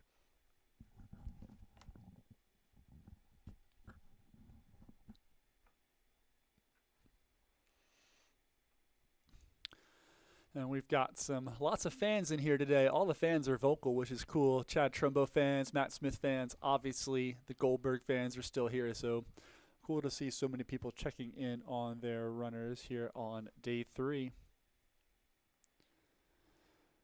Got a little update here on our Sandals runner, C. Sawyer, the great white shark from Florida. He said his lips are cracked, one mental breakdown, course is hitting him hard, and he's feeling very isolated. So thoughts out to C. Sawyer as he works through maybe some rough spots here during his Cocodona run. So hopefully he's able to find himself a good section and get to a better place here as he moves on. C. Sawyer is right around mile 117, so he is hanging out, I would assume, at the Dead Horse Ranch State Park. So someone get that man some chapstick. Yeah, most definitely. And I'm interested if anyone knows what part of Australia C. Sawyer is originally from, because we also have, I believe it's West Richmond, maybe, his very own, just outside Sydney, Jem Rooney in the chat joining us at 1 a.m. over in Oz. Oh, wow. So shout out to Jem. Shout out to all the Australians, and shout out to our entire international fan base. Yeah, it's super cool to have all the internationals here. We did talk about yesterday with that wind, chapped lips were going to be a problem when it's so windy and dry. So hopefully everyone brought their chapstick today to keep those lips nice and moisturized, because that is no fun at all. A lot of C. Sawyer fans popping up here, so we are pulling for him to get through this rough patch and continue on his Cocodona 250 journey.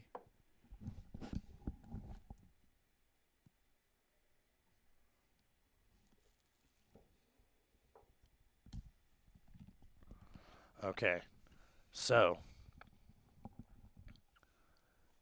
according to our drone pilot Troy, Annie Hughes has left. She has left. Okay, so we do He have. said that I talked to some of her crew earlier, and they said she's planning to sleep at Munds Park. Okay, interesting. But Troy went and asked their crew, and she had gone. So she may be sleeping maybe at the back end of the out and back, or she may just be pushing forward, saw it as an opportunity maybe to snag another place. Yeah, to open up a little gap here on Jason Coop. So that'll be interesting to monitor to see what happens here.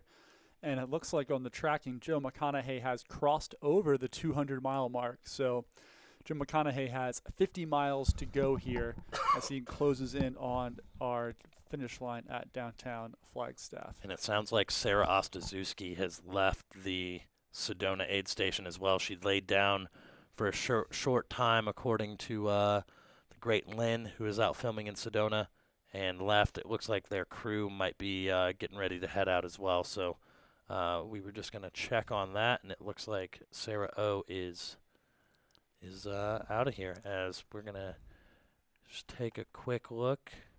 And that might be her right there, actually. Yeah, so she's getting ready to leave as we're taking a look at Sarah O, crewed by her incredible crew chief and twin sister, Melissa Ostaszewski.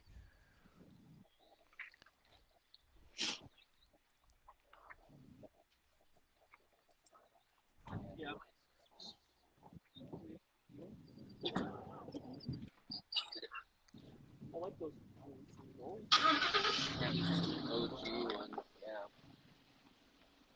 I have the like colorful ones.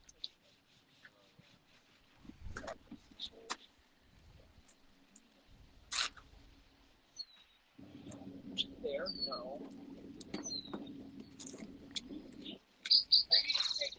Okay.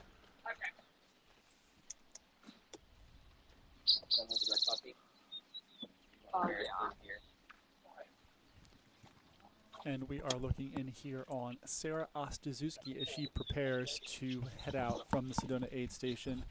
Next aid station from here is Schnebly Hill after the climb up onto the Coconino Plateau, and that is about 16, 17 miles between aid stations, so bit of a stretch here.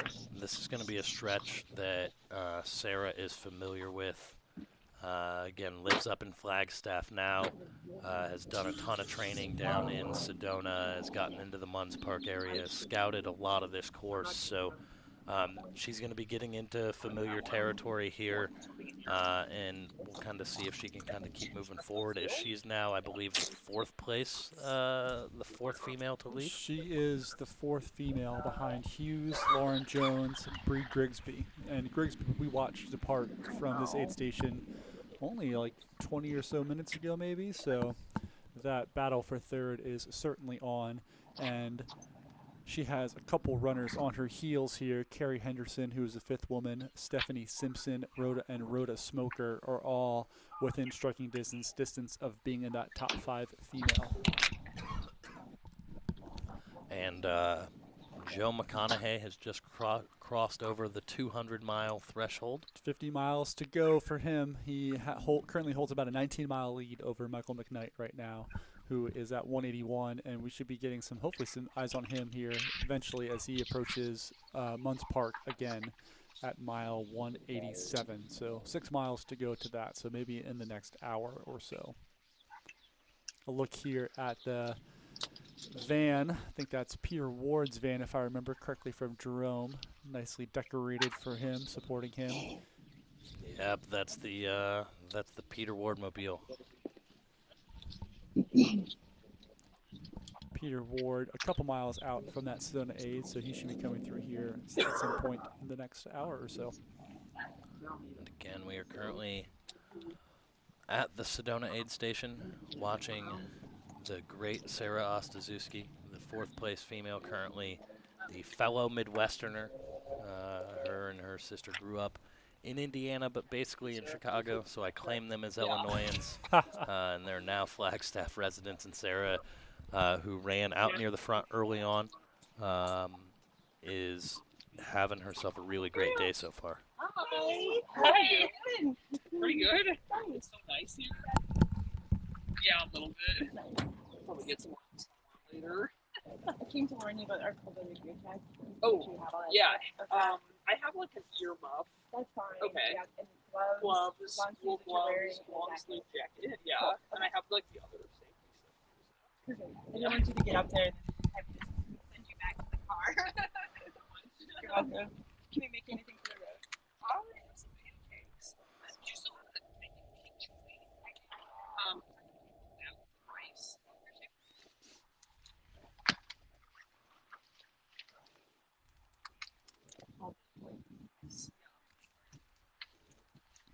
It looks like on the spot tracker we can confirm that Annie Hughes has definitely moved out. So she has started her journey on the Munds Park out and back section of the course here and taken sole possession of third place as well as the top woman.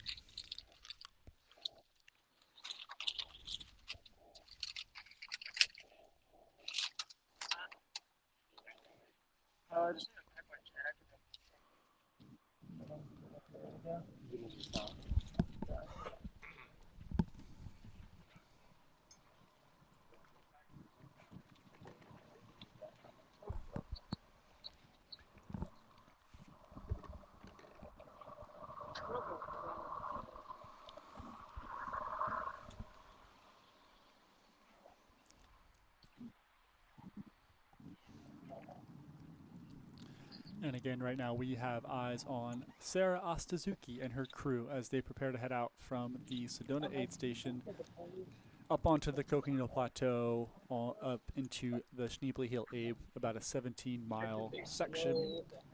A section that she is certainly pretty comfortable with, as she has scouted the course here and spent lots of time in Flagstaff in Sedona.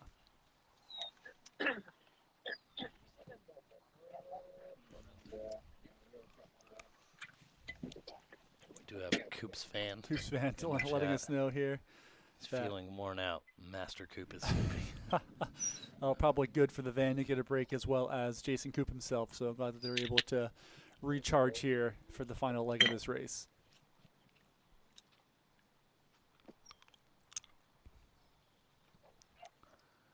Lindsay McDonald in the chat, who paced your ladies race leader, Annie Hughes, earlier in the race, I believe yesterday. She's excited.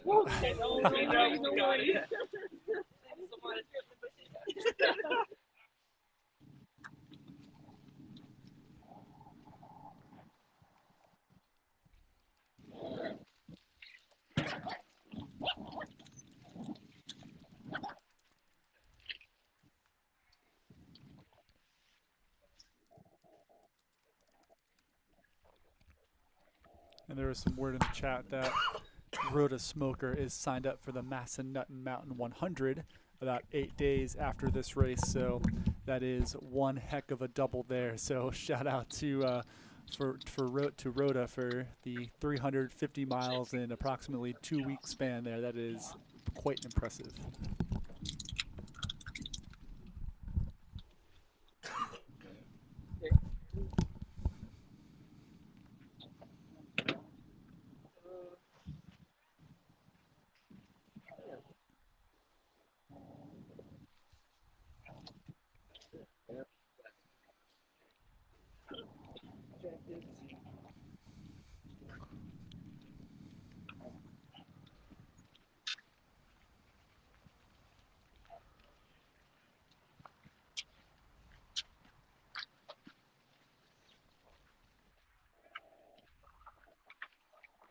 And a word here from Lindsay McDonald that Carrie Henderson is solidly our fourth woman. We should be seeing her roll into the Sedona aid station relatively shortly. She's about 3 miles out, with a little bit of a gap on Rhoda Smoker, who is in range as well too. But Stephanie Simpson is also right there, so that's certainly going to be an interesting battle to keep an eye on between Grigsby, Ostazuki, Henderson, Smoker, and Simpson over the last 90 miles or so, or 110 miles or so of this race. And we are back over with Chad Trumbo here, I believe. Mm-hmm.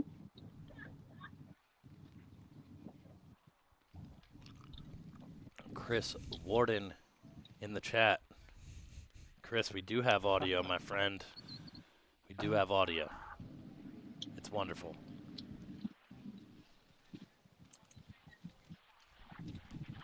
It is wonderful. As we are at the aid station, and Diggs Diggler in the chat. We just gave actually an update about our last runner, Stan the Man Barry, not too long ago, but as an update, he did drop at mile 82, which does leave one person, or not one person, but it does leave Shanoa Creer, who was at mile 85.6 as now our last person on course. Gloves in here, Jim? I got gloves in there, yeah.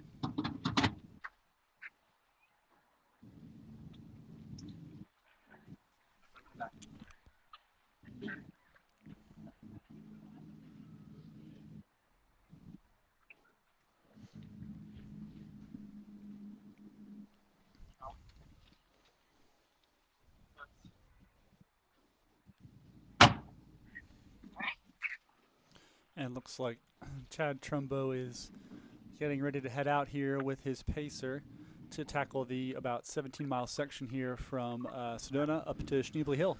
A beautiful section. We were able to see some of it yesterday on the Jam Cam as Jamil followed race leader Joe McConaughey out to the kind of Oak Creek area. And then they climb up the Kasner Canyon. It looks like Chad is going to get a little bit of aid here before heading out. Yeah, you got to pick out some snacks, load up that pack, make sure you've got enough. It's a pretty long section, so. Oh, and it looks like he may have he might be getting a gear check, possibly. Checklist. Yep, gear Your check. checklist. And so we saw that for the first time last night.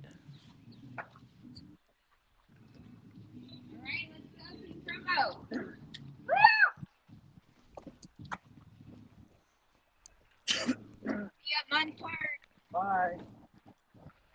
And Chad Trumbo is off, and it looked like moments ago Sarah Ostaszewski was about to be taking off as well.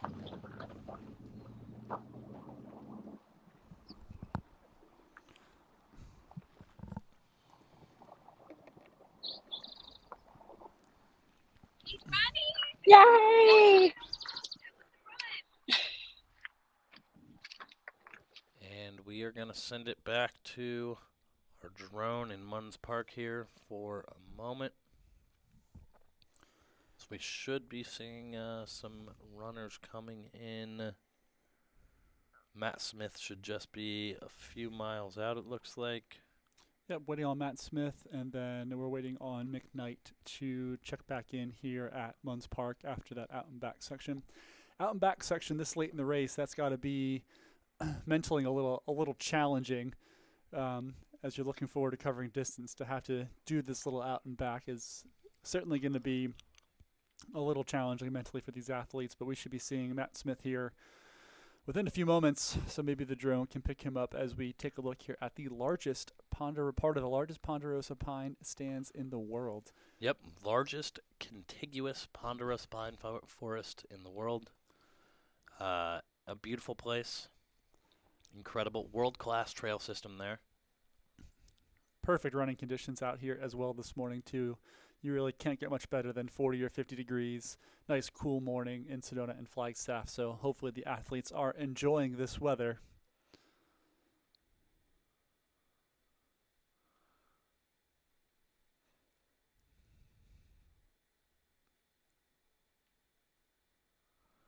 A nice comment here from Ned Jinsky. Watching the various crews at different stations, you can appreciate how efficient and well organized they are for sure. Definitely cool. Looks like we have a runner here in Sedona. Get a bib on that. Who do we have there, Lynn? Is that Mark DeFalco? Number 69, Mark. Yep, Mark DeFalco. DeFalco, one of our youngest athletes here, so cool to see him checking in Sedona. Only 23 years old from Tucson, Arizona. He's been having a great run so far. And then we've got, looks like Sarah O there. And Sarah O getting ready to possibly head out.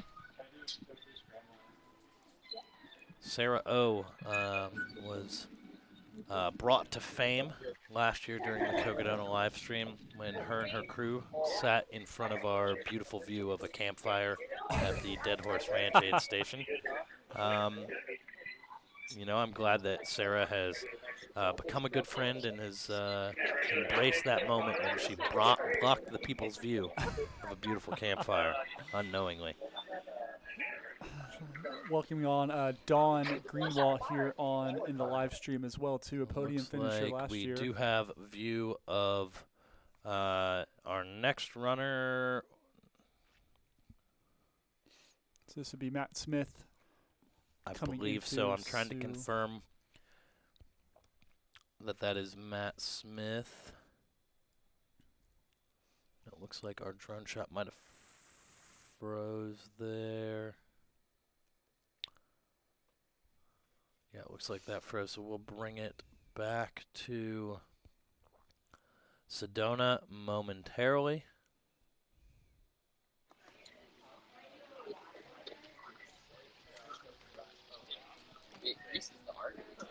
Emily Donner in the chat brings up a good point.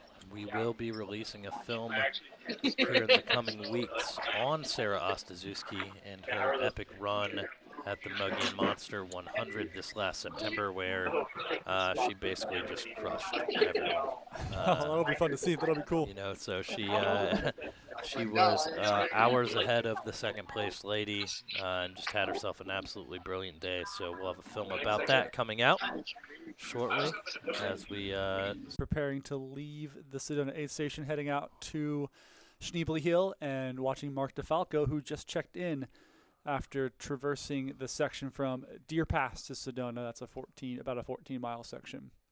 Looking in the back, last year's podium, one of our podium finishers, Don Greenwald, pointed out that our current runner who is bringing up the rear, Shanoa Creer from Decatur, Georgia, has run the Vol State race 500K a few times. So she definitely has the experience here. She is looking good to hit that next cutoff at Mingus Mountain, which is at 1 p.m. today. She seems to be about 6 miles out, so we'll be keeping an eye on the middle and second half of the pack right now, as most of them look to be on a good track to hit that cutoff time. As we look in at the studio here, hopefully you won't have to watch us in here for too long. Cause I'm trying to get a feed fixed here real quick. And we have some disagreements on the pronunciation of Schneebly. They're calling it Schneeble. We've had Schneebly. I will be mixing up those pronunciations all day. So unfortunately, you won't have a definitive one there.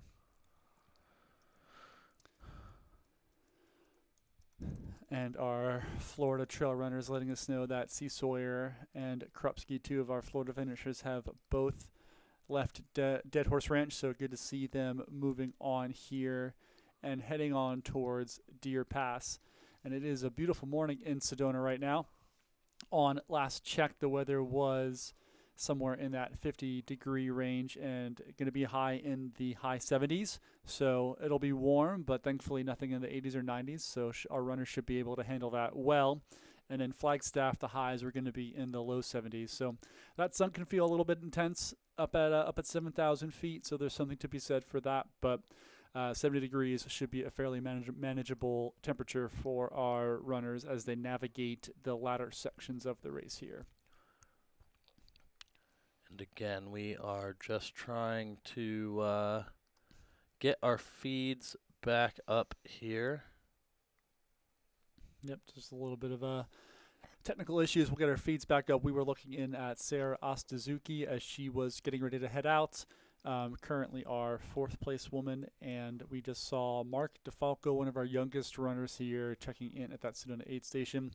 We were also keeping eyes up at Munds Park, where our top woman and third place overall runner, Annie Hughes, just departed to run the out and back section in Munds Park. We know that Jason Coop was in there, and he has been resting for about an hour or so. And we are awaiting on Matt Smith to check in at Munds Park, and Michael McKnight, who is in second place, to check in after completing that out and back section.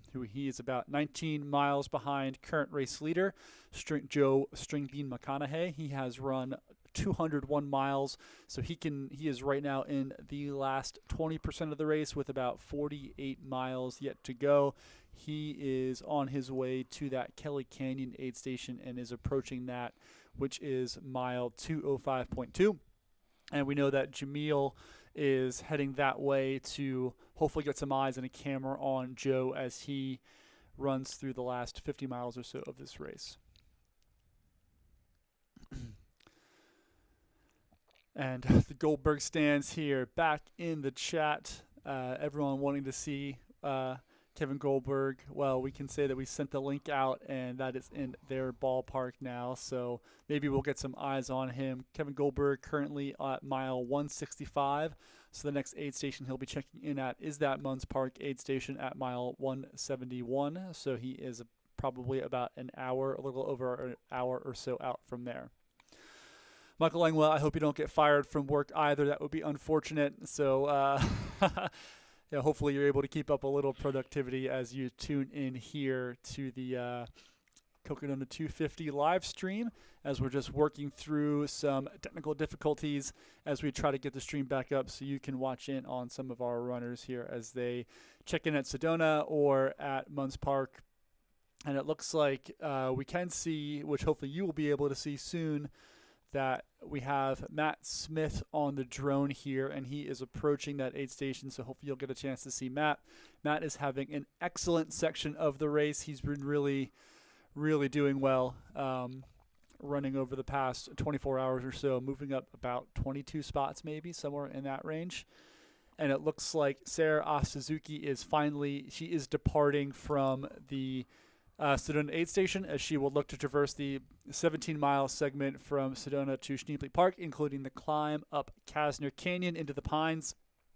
This should be a section that she is familiar with, having spent lots of time in Sedona and Flagstaff over the past year as she prepares that.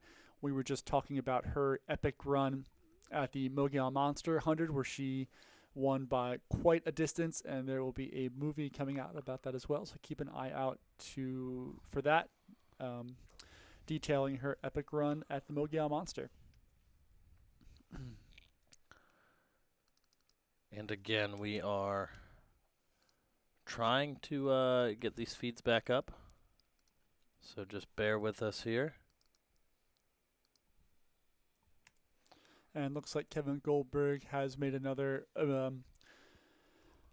has come back to the chat here, answering some questions. So only at a race like Cocodona can you have someone who is out there competing 165 or so miles into a race and out here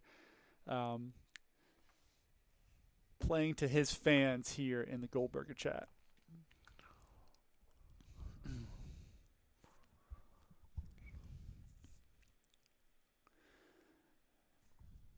And right now, run slow to run fast, noting that he has closed the gap a little bit. 18 or 19 miles for a little bit here.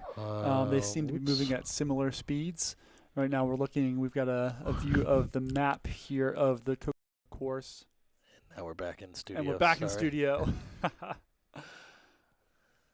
So Cole Crosby, another Crosby fan in here, he's been having a great race.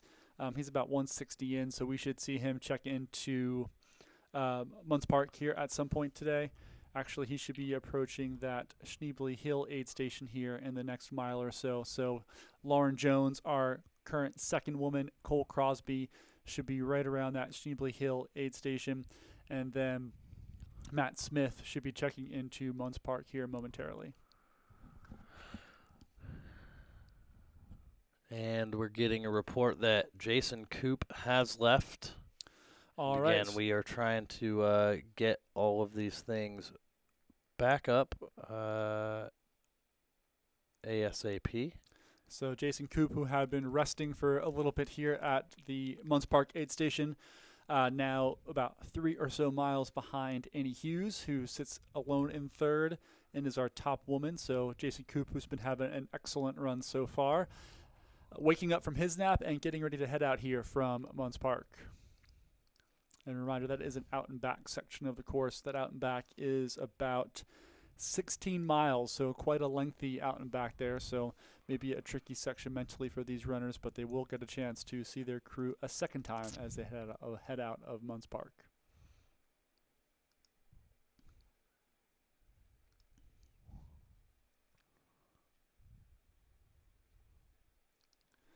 As we work on solving some technical issues here, we can look back and see at some of the other athletes here. So we just talked Lauren Jones and Cole Crosby should be appearing here at that Schneebly Hill aid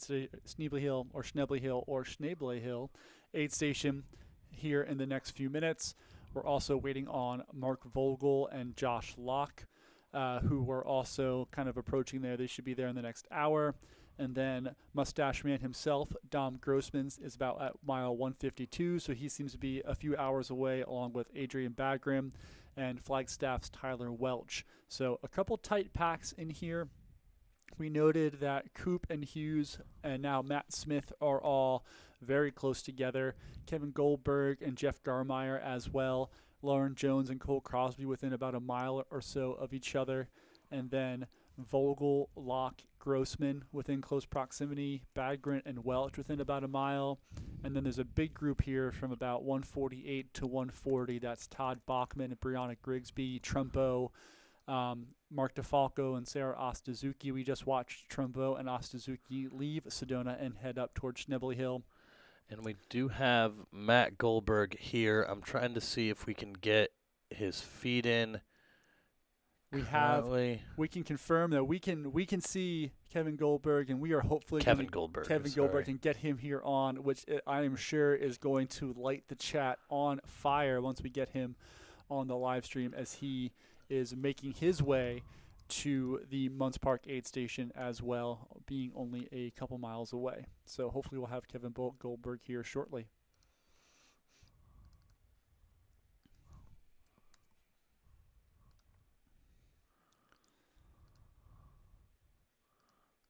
And right now we are just working on solving some video issues here.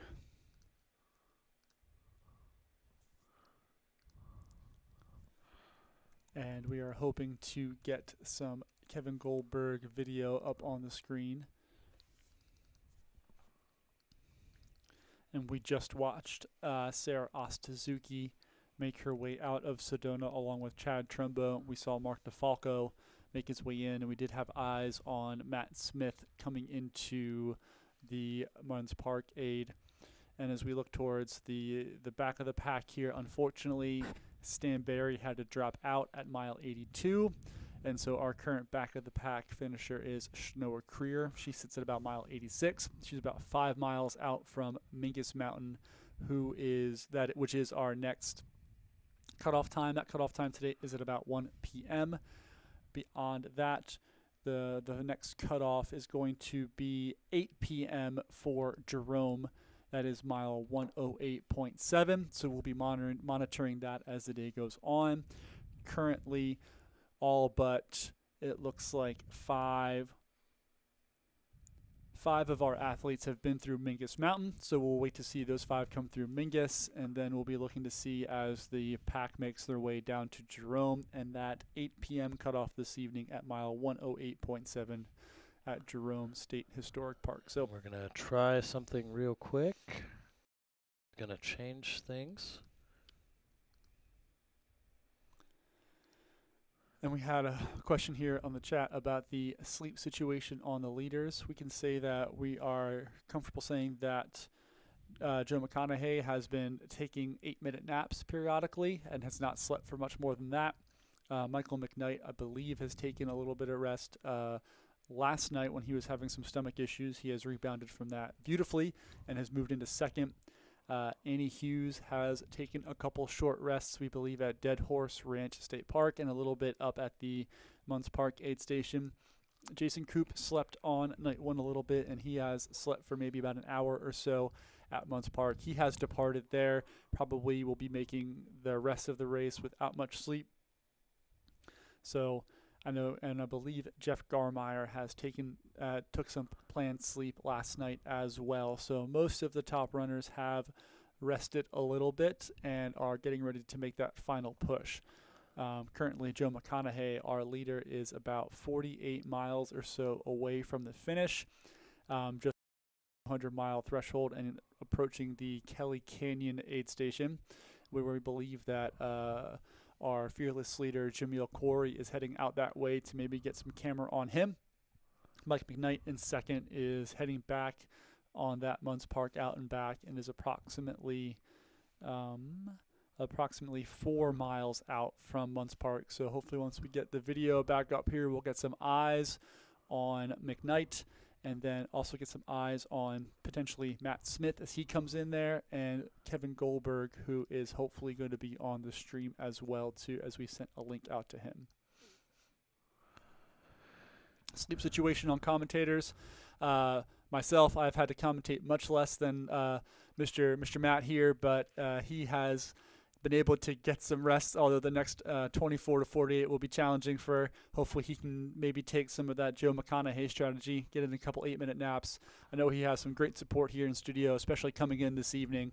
So Matt will certainly be getting some rest moving forward here.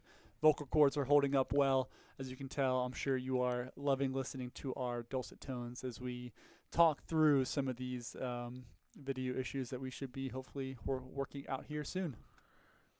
Yep, and I think that our stream is going to freeze for just a couple minutes here, but please bear with us. You don't want to make people mad by mispronouncing some of the names, but when there's lots of consonants and only a few vowels, it can certainly make it trickier, especially McConaughey. We have definitely gone through a couple different pronunciations there.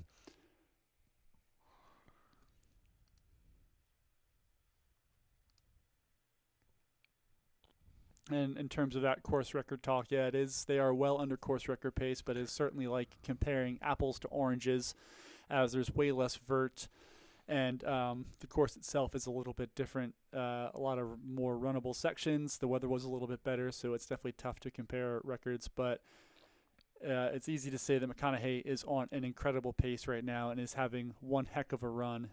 He should be coming in some point this evening based on the pace that he's running.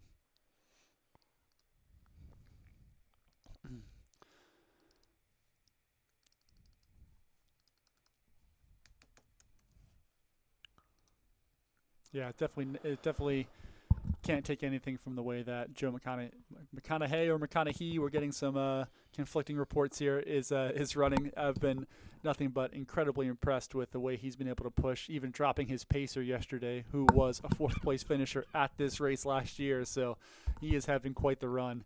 It'll be exciting to hopefully get some eyes on him a little bit later and see how he is looking and feeling.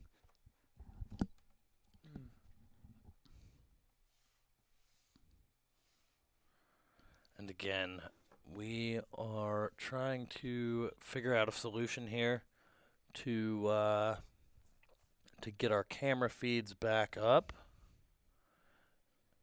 And we do have Matt Goldberg tuning in here, but we aren't able to get any camera feeds in currently. So we are trying to sort through that as we speak.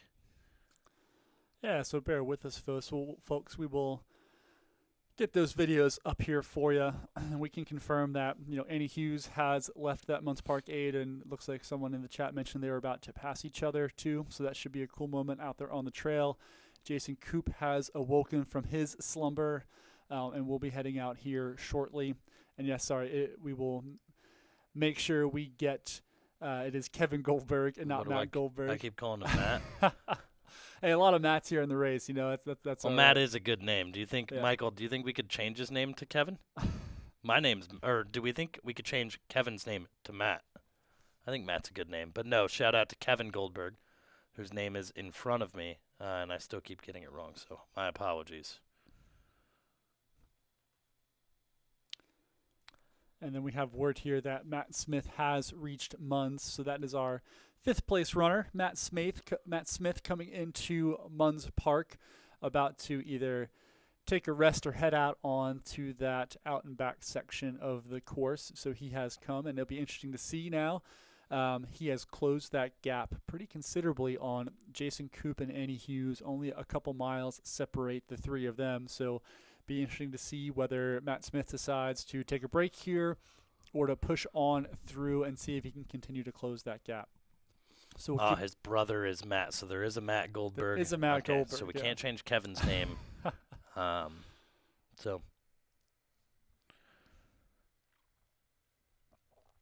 again, we are in Florida Trail Runners again back in the chat with the fun facts about when you and I both used to be, well, you still are a very fit runner, but when I used to be a fit runner as well. It's not too many times you get to sit beside a legend, a state cross-country winner. That is something impressive. I myself, I never finished in the top 20 in my state cross-country championships, so definitely sitting next to a legend here. I'm sure they're still telling stories about Matt in Florida cross-country circles, legends of his well, it's prowess. funny, Florida Trail Runners is pulling this, and I'm from Illinois. So it's they're out here Googling us. That's worrying. We need to get this stream up ASAP to prevent the commentator Google Google fest here. And I think that. Okay. So I think what we're going to try and do, we may have to start a new stream. It may be the same stream, so please bear with us. But what we're going to do is we're going to try to restart everything here. So give us about 5-ish minutes.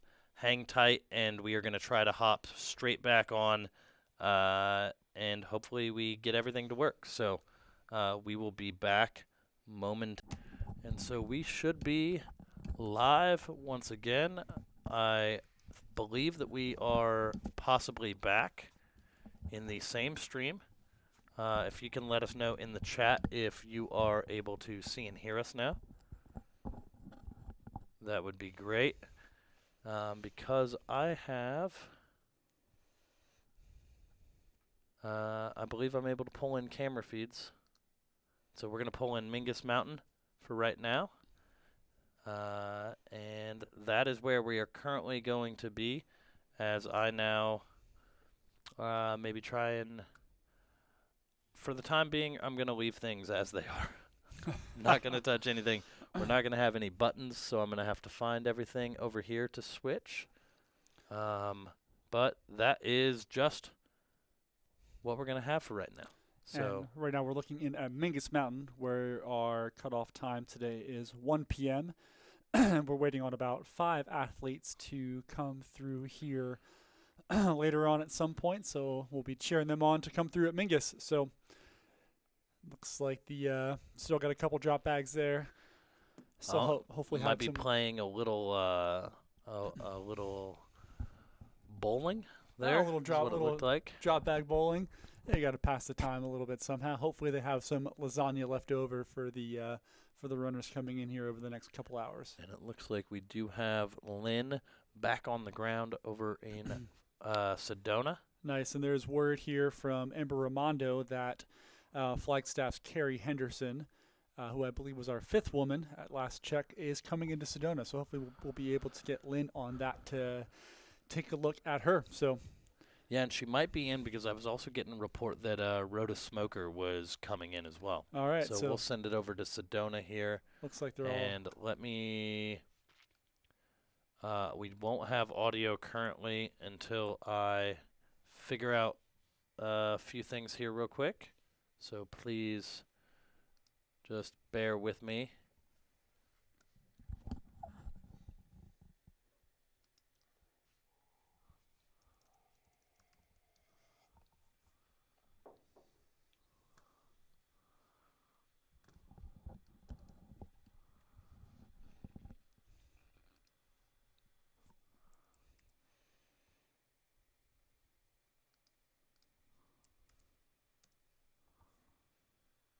And here we go. I should be able to...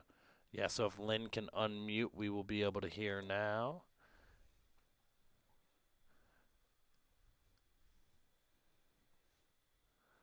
We are kind of back in business, and we are getting a note. I assume that this is from Skylar Hall a few minutes ago that wanted us to make sure we let everyone know that, and we just lost that feed here. Give me 1 second, and we'll send it back to Mingus for the time being. Skylar did want me to let everyone know a little bit ago that Sarah O did drop Jamil on a flat road after Sedona last year. So huge shout out to Skylar in the chat. He put a laughing emoji for me. He is tuning in. He is sending us notes. He also helped put together our athlete bio spreadsheet that helps me know all the athletes better.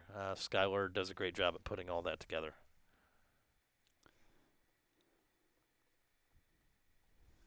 And right now we're still looking in here at Mingus Mountain, our 1 p.m. cutoff time up there.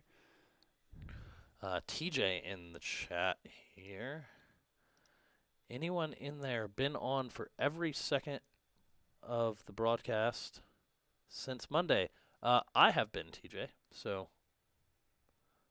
that's got to count for something. Looks like I'm not able to pull them up, but let's see, maybe I'd Lynn, are you able to? Lynn, if you're able to hear me now, just let me know. Yeah, Okay, awesome. I muted myself like an amateur, so we're gonna send it back to Lynn here, and then I am going to reprogram these buttons because I can't Okay. continue to do this. So we have the wonderful Lynn over in Sedona. Moments ago, we saw someone in the aid station there. Lynn, can you let us know who we were looking at? Oh yeah, that was I forgot his name, but he's the youngest one. We Mark recorded him DeFalco. coming in Yeah, earlier. Mark DeFalco. Yeah. Oh yeah. Oh, he just went and took a break now, so he must be going to clean up or yeah. But Rhoda should be coming in shortly, according to her crew. And is Carrie Henderson in the aid station yet? I did not see a Carrie come in. So we're still waiting on Rhoda Smokaden and Carrie Henderson, who will be our 5th and 6th females right now.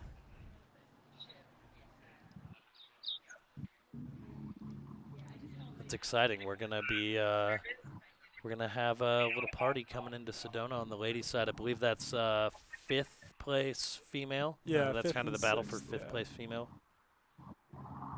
Okay. Oh, I can't wait.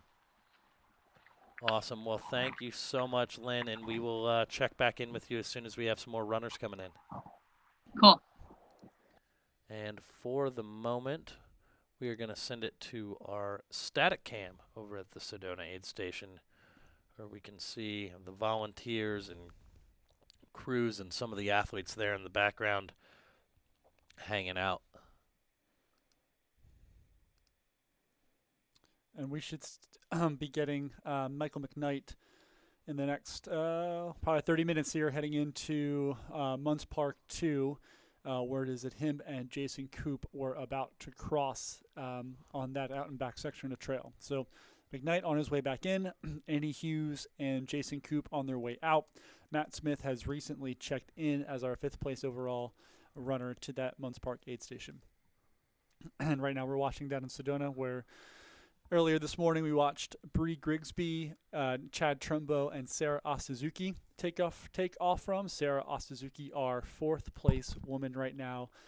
Bree Grigsby, our 3rd place woman behind Lauren Jones and Annie Hughes. And we're waiting on 5th and 6th place women in a tight battle here, Rhoda Smoker and Carrie Henderson. Rhoda from Pennsylvania, Carrie out of Flagstaff, Arizona.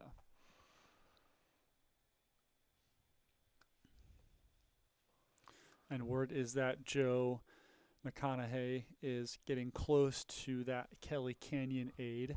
So hopefully we'll have some word here from Jamil or be able to get some eyes on Joe as he continues his torrent pace in this race and is over 203 miles in. Kelly Canyon's at 205.2, so we know that he is getting close there to Kelly Canyon.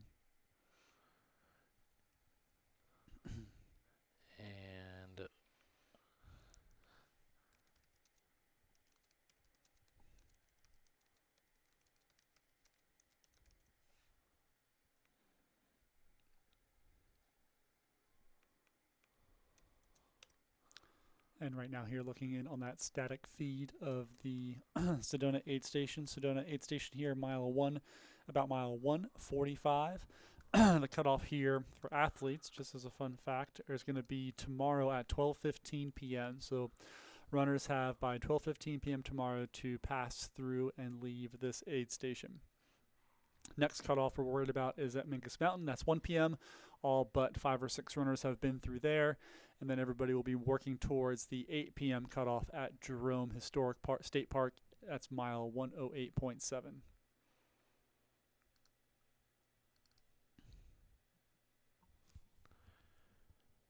And it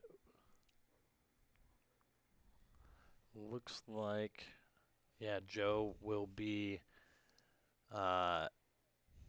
he will be hitting the Kelly Canyon aid station in not too long, and hopefully we will be able to get eyes on him. And Running Water pointing out that the sleep strategies are pretty diverse across those top runners. McConaughey taking short 8-minute naps. Annie Hughes taking a couple maybe medium length naps, and Jason Coop has taken a couple maybe hour length ones there. So kind of see if that affects or plays a part into how the athletes are going to be running over the last 75 miles or so of this course.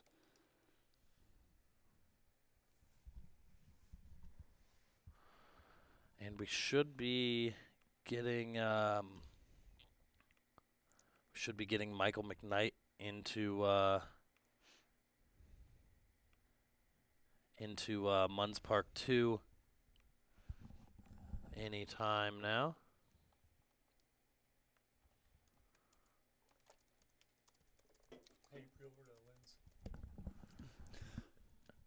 Looks like if we move over to our Sedona cam here, we've got eyes on some runners coming into Sedona. Hopefully we'll be able to find out who we have here. Could be Rhoda Smoker or Carrie Henderson. So we'll get that information here from Lynn here ASAP as we watch them come into Sedona. That is mile 145.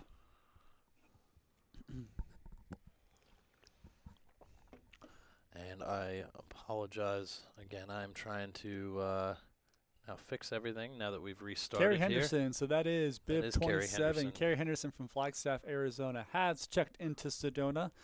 That is our 5th place woman right now. So we should be expecting Rhoda Smoker to come in shortly thereafter. And right now we have eyes on Carrie Henderson, who just emerged from the Sedona trails into that Sedona aid station.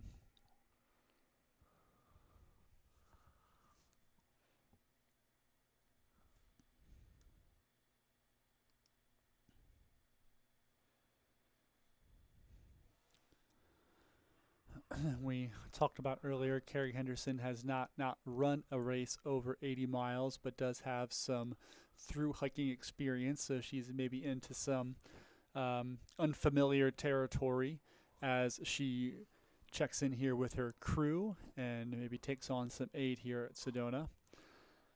And I'm just going to try something quickly here. So hey, I do have the buttons fixed. And the buttons are fixed. Thank you so we'll be so able much, to everyone. switch through those streams a little bit easier.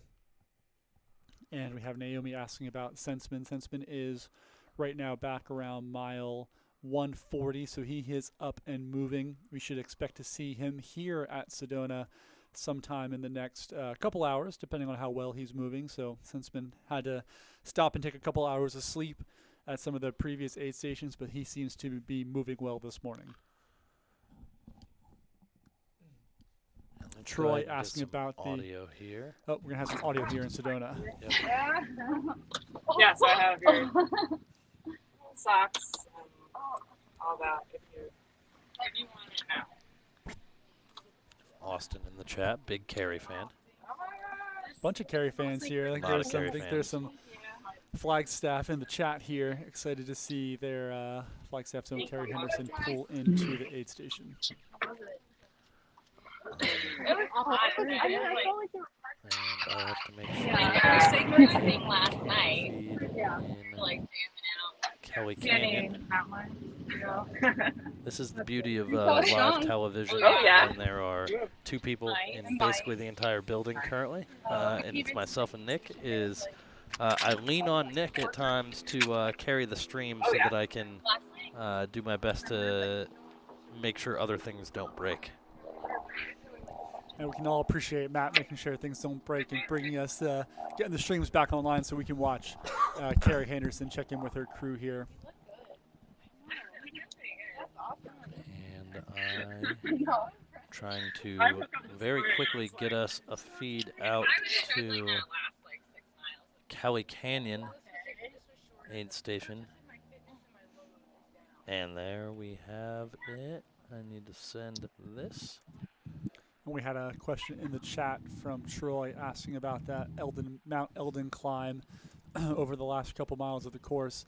That is quite a climb. You go from about just under 7,000 feet up to over 9,000 feet on relatively steep and some technical terrain there. So definitely going to be a challenge for those runners on very tired legs to get up and over that one at the end. But then you have a nice long dirt road descent from there onto some single track into Buffalo Park. So that climb itself is going to be pretty tricky. Definitely comes at a very tough part as we look in here on Sedona and we wait Rhoda Smoker, who should be our next runner coming into that Sedona aid station after we just checked in here with Carrie Henderson. And definitely nice to hear the sounds from the course and be able to check in with the runners and see how they're coming in.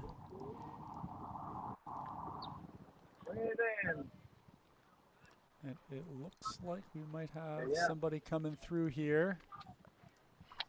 This is Rhoda, right? And we have Rhoda Smoker, our 6th place woman, hot on the heels of Carrie Henderson, checking into Sedona. Yeah. Right now. Pennsylvania's own Rhoda Smoker.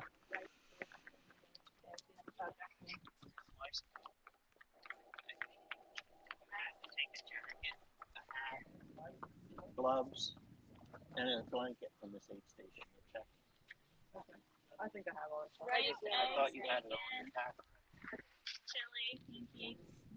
Rice, eggs, bacon, chili, pancakes.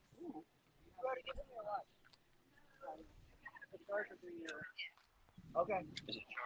And a lot of Rhoda Smoker fans here in the chat right now as we checking on her, or looking on her, checking in with her crew after finishing up that Deer Pass to Sedona section, checking into Sedona mile 155.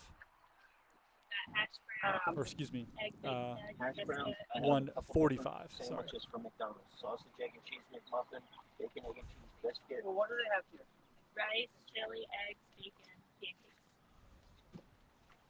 And then they're normal. You need rice. Is it like scrambled eggs? Get rice and put like eggs in it. Okay. And bacon. And bacon? And salt.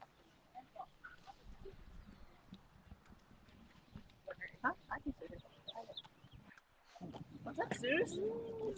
How's it going? Did you sleep good? Yeah? Nothing. I was dropping stuff off. You didn't bring your headlamp this morning, right? No. Okay, so I have my first aid kit, which has my heated blanket and boot and gloves. I'm stationing this straight up. Yeah. And if you're just checking back in here, we are looking in on Rhoda Smoker, who just arrived at the Sedona aid station, mile 145, right behind Carrie Henderson of Flagstaff, also arriving here. That's our 5th and 6th women. No more ice in there?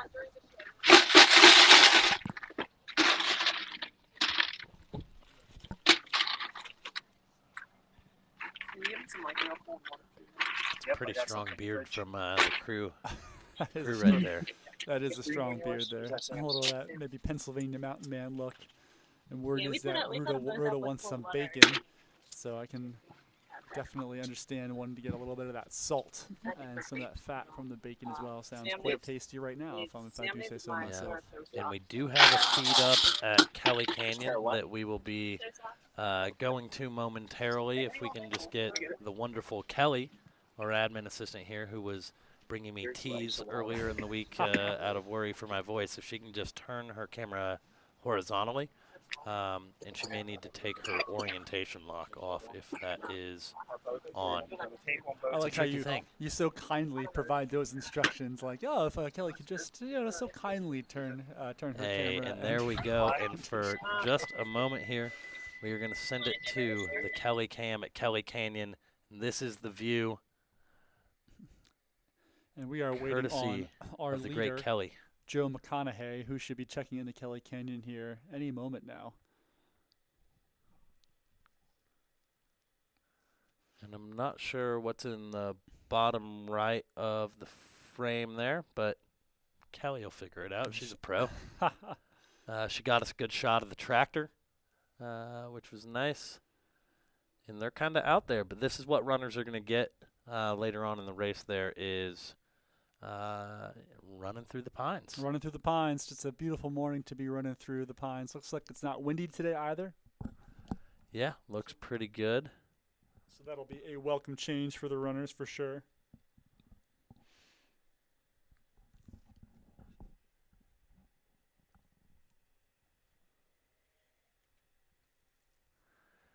Yeah, Rob Warnick in the chat. String Bean is going to come ripping through Kelly Canyon. I concur. I concur.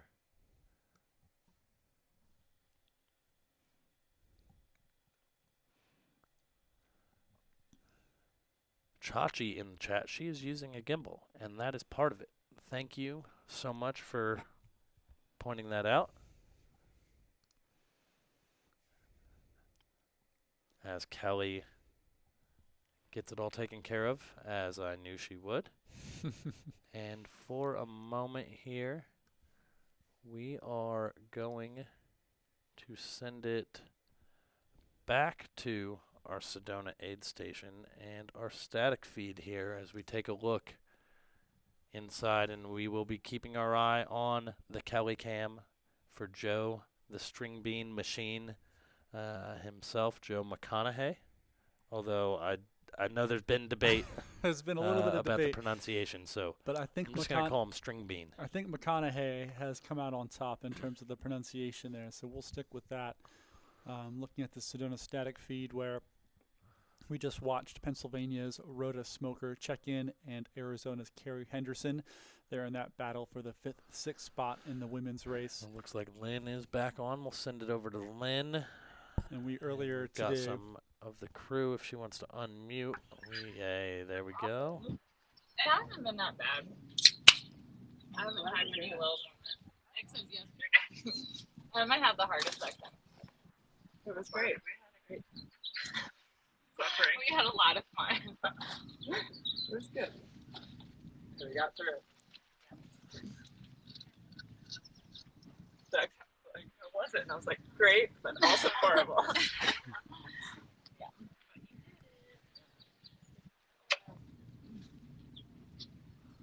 Oh, have you done the Kastner Mountain one? It's really nice. Yeah.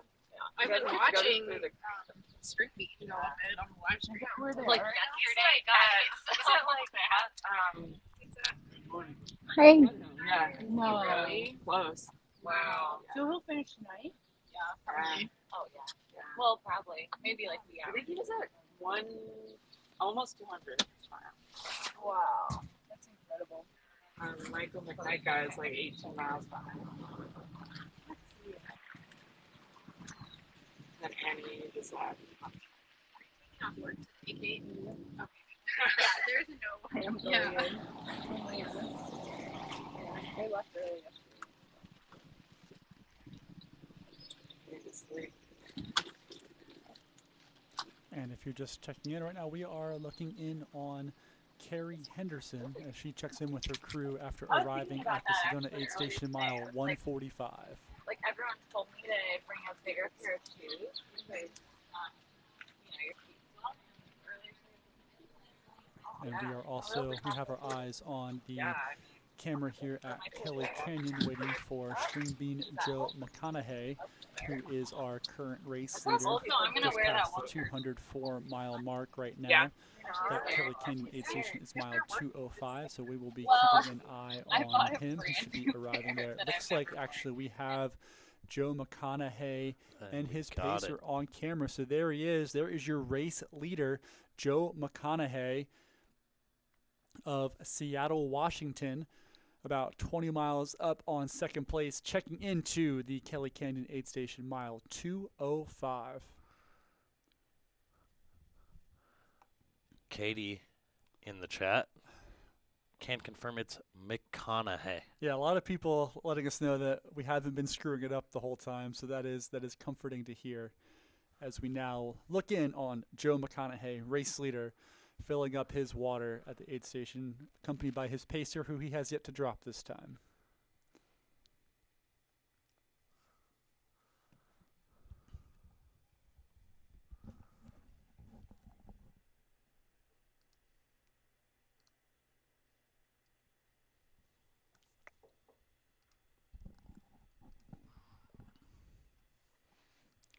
And looks like the pacer here. All right, looks like the pacer here is Troy Allen with Joe McConaughey, according to our chat.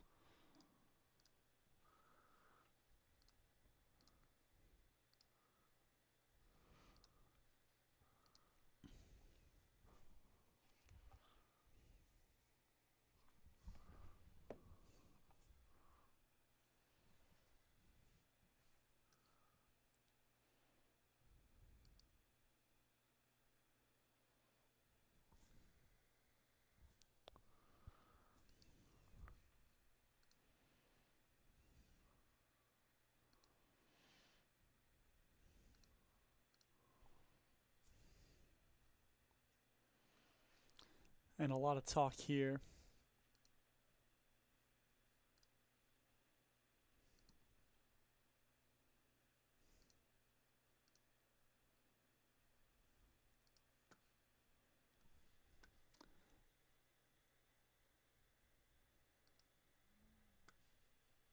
And a lot of talk here in the chat about how good McConaughey looks right now.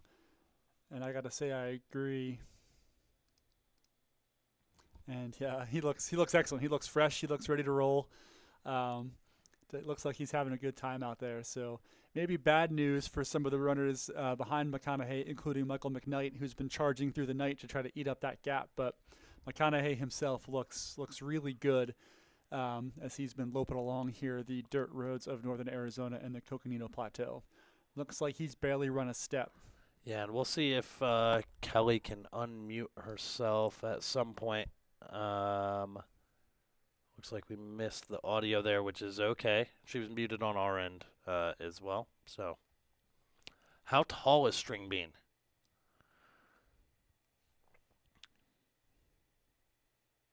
So, we will see. We will see if let's see, who was it in the chat?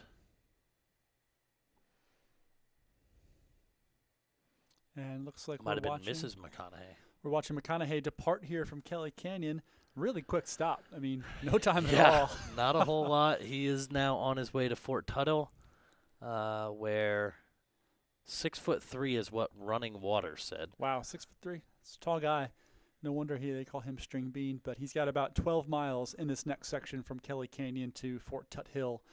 We're going to send it back to Munds Park here as we are awaiting Michael McKnight. And Matt Smith checked in there a little bit earlier. Looks like he is still there, so maybe he is taking some rest and refreshment.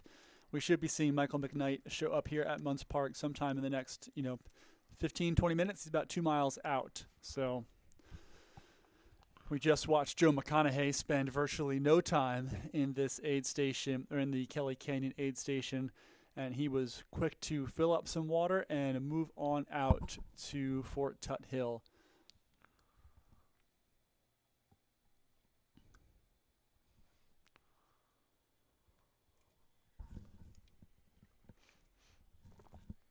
Question here, how far back are the remaining top 5? Well, Michael McKnight is about 20 miles back in second.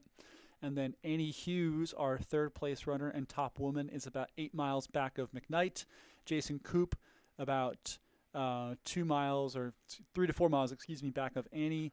And Matt Smith in fifth is about 14 miles back of McKnight and 34 miles back of McConaughey. So yeah, Joe has about a 50K gap between first and fifth. Yes, yeah, pretty big gap. I mean, if anybody were to pass him, it's McKnight, but there would have to be some pretty major things happening up front for him to cut into that gap, as McConaughey just looks so good and so fresh up there in front over 200 miles into his race.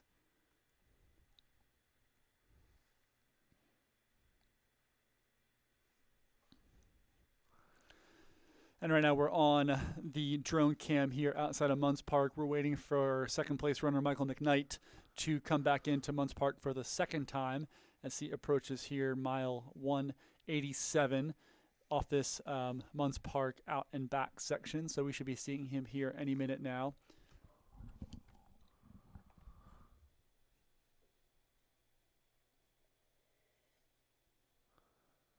Matthew Myers, how long are his pacer shorts? And of course, Allison in the chat, 2-inch shorts. I would say 3 to 3.5 inch splits. If we're talking standard running splits, he's rocking that 3.5 inch split. As we said on day one, skies out, thighs out. So when in Arizona, you got to go for the short splits. So I don't blame my man, the pacer there, wearing those shorter shorts.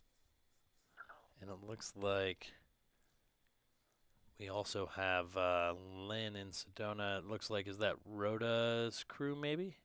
Yes, I think that's Rhoda's crew. She was wearing that bright green Heiner Run t-shirt. So let's check in over there, and we will keep our eyes peeled for Michael McKnight here. Are you guys gonna And we have Lynn. And we're going to Hi. kind of listen Yep, in. this is Rhoda's team. Let's listen into Rhoda and her team.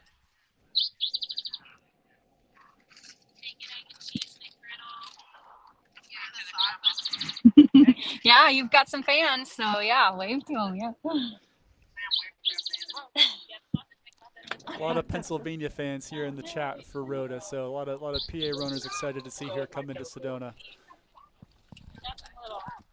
A lot of PA runners watching you guys. Excited to see you here. Ooh, those are fancy socks. Listen, I'm just saying this. I'm not even running now. So you're not even- I'm not gonna run it now.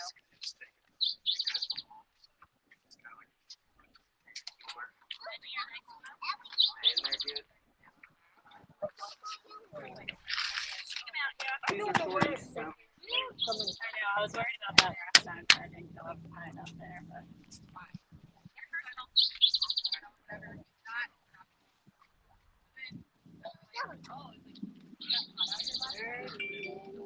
They're like, oh, and I'm like, that was me.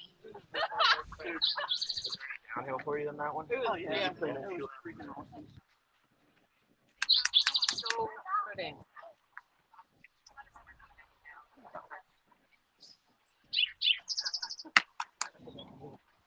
I told Melissa, I was like, she's like a freaking mountain here downhill. They're just like, Yeah, that was so fun. There was a couple of really fun It's like you should have.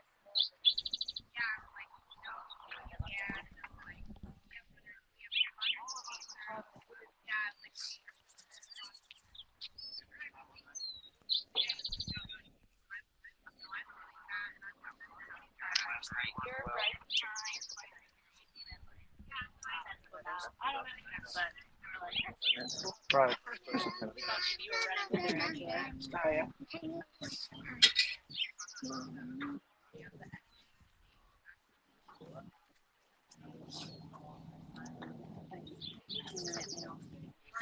Chapstick.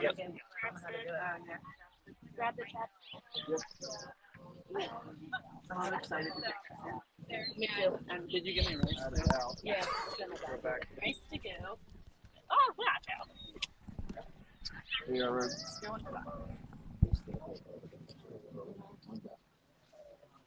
Got this on your basement. Yeah. Because we're going to be down in the pond. That's that way you have to take all the stuff.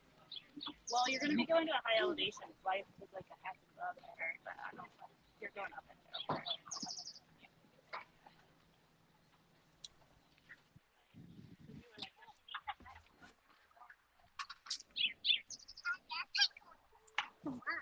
Oh, yeah? Cool. You're going to have quite the collection by the time it's done. Okay. Look like a rock. I don't know. And we are still looking in here on Rhoda Smoker at the Sedona Aid Station, and that is aid station at mile 145. Rhoda is currently our 6th place woman, and right around, I think, 18th overall right now. We're on the outside of that top 20.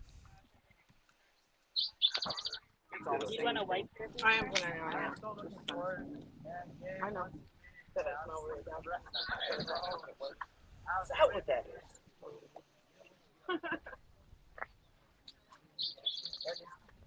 It's probably because it's so cool. What else? We might need to try to find some more. Did you get it at Walmart? I got on Amazon. You want any pickle juice? No, I'm good. Put another Rice Krispie treat in my pack, please. And I want some baby food. They Okay. said Which enough. flavor baby food? Blueberry smoothie or banana blueberry? Banana blueberry. They said they're checking. And we should be seeing Michael McKnight here to get in, Next. check into You gotta the have Munds four. Park Aid Station any moment. Well, enough for That the is next mile section. 187, as our tracker is showing him at about mile 186. So we should have eyes on 2nd place runner right now, Michael McKnight, soon, as we look in here on But Rhoda you're going to have the Smoker, sandwiches and 6th the place woman, as she receives some aid at The mile sandwich is probably 145. 400 calories by itself. These 90. How many calories are you gonna have? Get rubbed in. You have to get a towel. That's all. You want the smoothie in the same pouch as the Sour Patch, right? No. No? Other side? No, above it. In the big pot. Oh, okay. The one But there is tracks.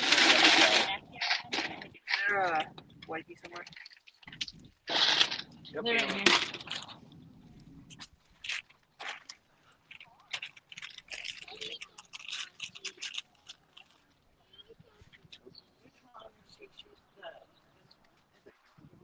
Any more tap or on tap? This is McGriddle. You want the McGriddle?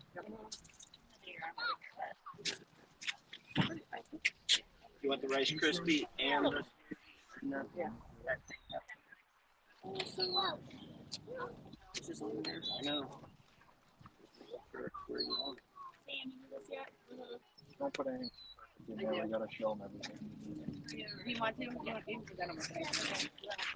Well, if they see this sitting on top, that's enough calories We by are itself. listening in as Still charging. Rhoda Smoker. You want the griddle that counts Yeah, I also, want right? that back as in my the pack. 6th female in the race. It's working with her crew. She came in just moments after Carrie Henderson, who would have been 5th. So they are kind of right with each other in 5th and 6th position.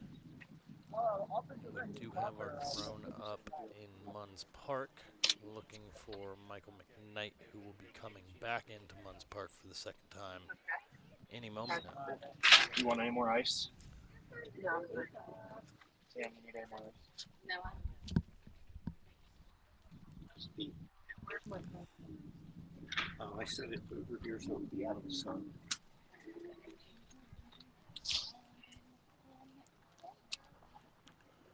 And we do also still have a camera feed up at Mingus Mountain. We have our steady static cam. As there are just a number of runners still out there on their way to Mingus Mountain. And that aid station cutoff is later this afternoon, I believe at 1 p.m. I think we've got about 5 or 6 runners still looking to make that checkpoint yet at last check. Let's take a look here. Yeah, it looks like we have actually only 3 runners remaining on course who are looking to hit that checkpoint. So Kristen Trapp, January Cummings, Richard Murphy, and Shanoa Creer are our final 3 who are looking to get into that Mingus Mountain aid station by 1 p.m. And we do have a few athletes who are, it looks like up. It looks like Kristen Trapp is basically right at the aid station, as well as Chris Fall. So we have just the 3 runners here, and it looks like January Cummings is within a mile or 2, as is Richard Murphy and Shanoa Creer being about 5 miles out. So that being said, sorry to interrupt, it looks like Chris Fall may have something wrong with his tracker. It looks like it pinged at Mingus 14 hours and 45 minutes ago. Okay. So he may have either dropped or is having a bit of a tracker issue. I don't need those batteries. They go back in the field, right? These are charged. Yeah. You need this stack.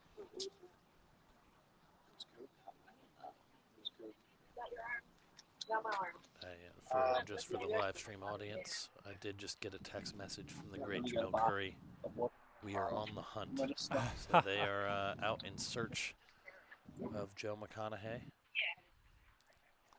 Hopefully we'll get that shown up here soon, as it looks like Smoker is maybe getting ready to depart here after a pretty quick stop at that student aid station. She looks to be getting her vest and her belt on. And we are also keeping an eye here on the drone footage, waiting Mike McKnight to check back into Munds Park after completing that 16-mile out and back segment.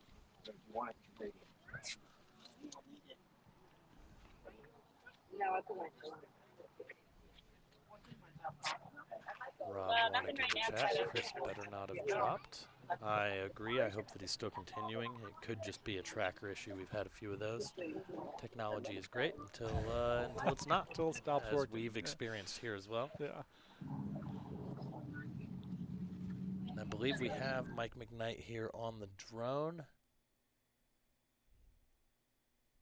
Yeah, we do. There he is, 2nd place overall right now. Mike McKnight on his way back into the Munds Park aid station, mile 187. So he is moving very well, and we'll be seeing him in that aid station shortly. Good to see him on camera.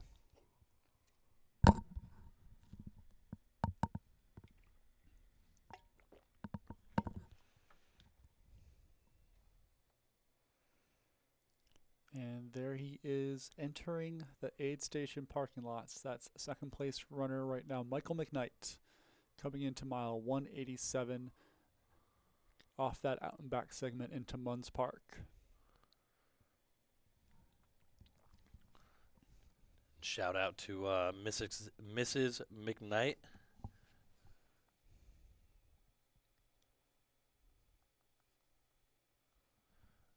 Who has been entertaining the children while waiting Michael's return here at Munds Park.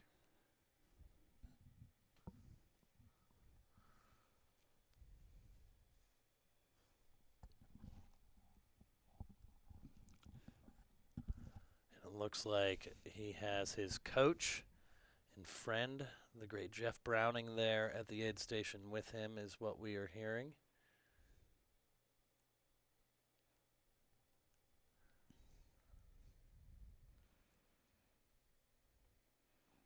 Looks like it's going to be a good time to maybe switch out some bottles, take on some more nutrition. Be interesting to see what how long he decides to stay in this aid station. If he's going to take a rest here at all, or just head right back out onto the trail. So we'll keep an eye on McKnight here and see what this stop looks like. Right now, also taking a look at that Rhoda smoker cam. She seems to be packing up and getting ready to go and head out of aid here. So quick stop for her with her crew. And right now we are looking at Michael McKnight checking in with his crew here at mile 187 of the Cocodona 250. After completing a relatively long 16-mile out and back, he will begin the trek here to Kelly Canyon shortly.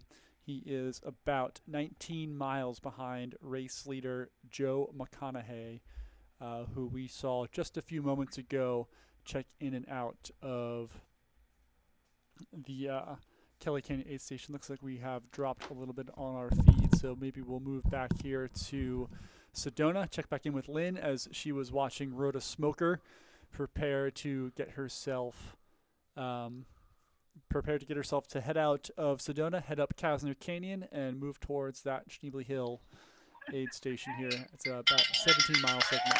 And there goes Rhoda Smoker. Good job. So quick stop for her. Check in with the crew, get cleaned up, and now she is heading out to climb up Kasner Canyon and move towards Schneebly Hill and the Cocodona Plateau.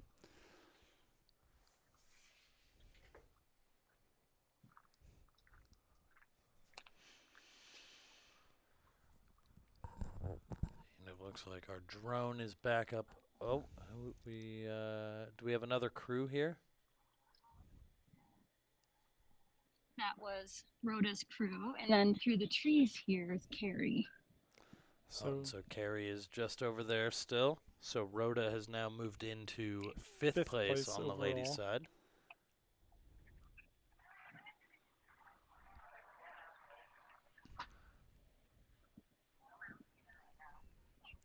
As we check in here on Carrie Henderson, now our sixth place woman from Flagstaff, Arizona, hanging out with her crew, taking a bit of a rest.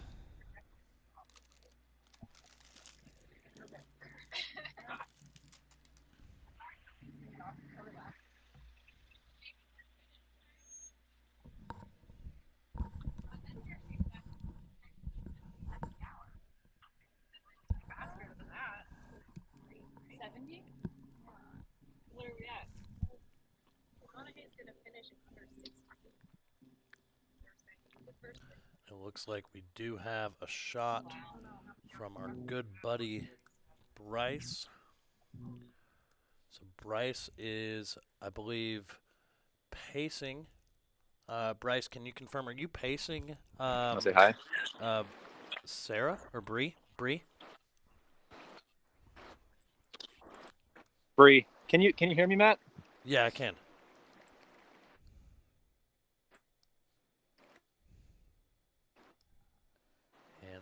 feed looks like it Yeah, just creek dropped crossing. out. Oh, we got it back. It's a little warm. Yep, so you're at the creek crossing just outside Sedona? Yep. Getting ready to head up Casner. We're cooling off a little bit, recharging before we make the push.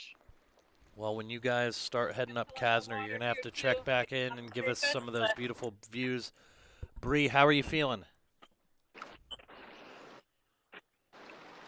Hot, and might be a good idea for people who are doing Sedona during the day to bring more than 2 liters, because I've already drank over a liter, and I'm gonna actually fill up in the creek even though I don't have a filter, and because I figure that it's better to stay hydrated even if I get a GI bug in a few days from now. Let's see if this works. Awesome. I love it. Well, thank you so much for checking in, and we hope you enjoy the beauty of the Casner Canyon climb here coming up, and keep moving forward, and we're stoked to continue following along with your journey. Thanks for checking in, Bryce. And we're going to send it back over to the Sedona aid station here, as it looks like we may have some more runners coming in or leaving. Could be Stephanie Simpson coming in, as she was. Stephanie, number 29. Yeah, Yep. Stephanie Simpson. That's our 7th place woman coming in right now to aid. Stephanie, a Canadian from Montreal, Quebec. So one of our top Canadians here in the race, checking into that Sedona aid station mile 145.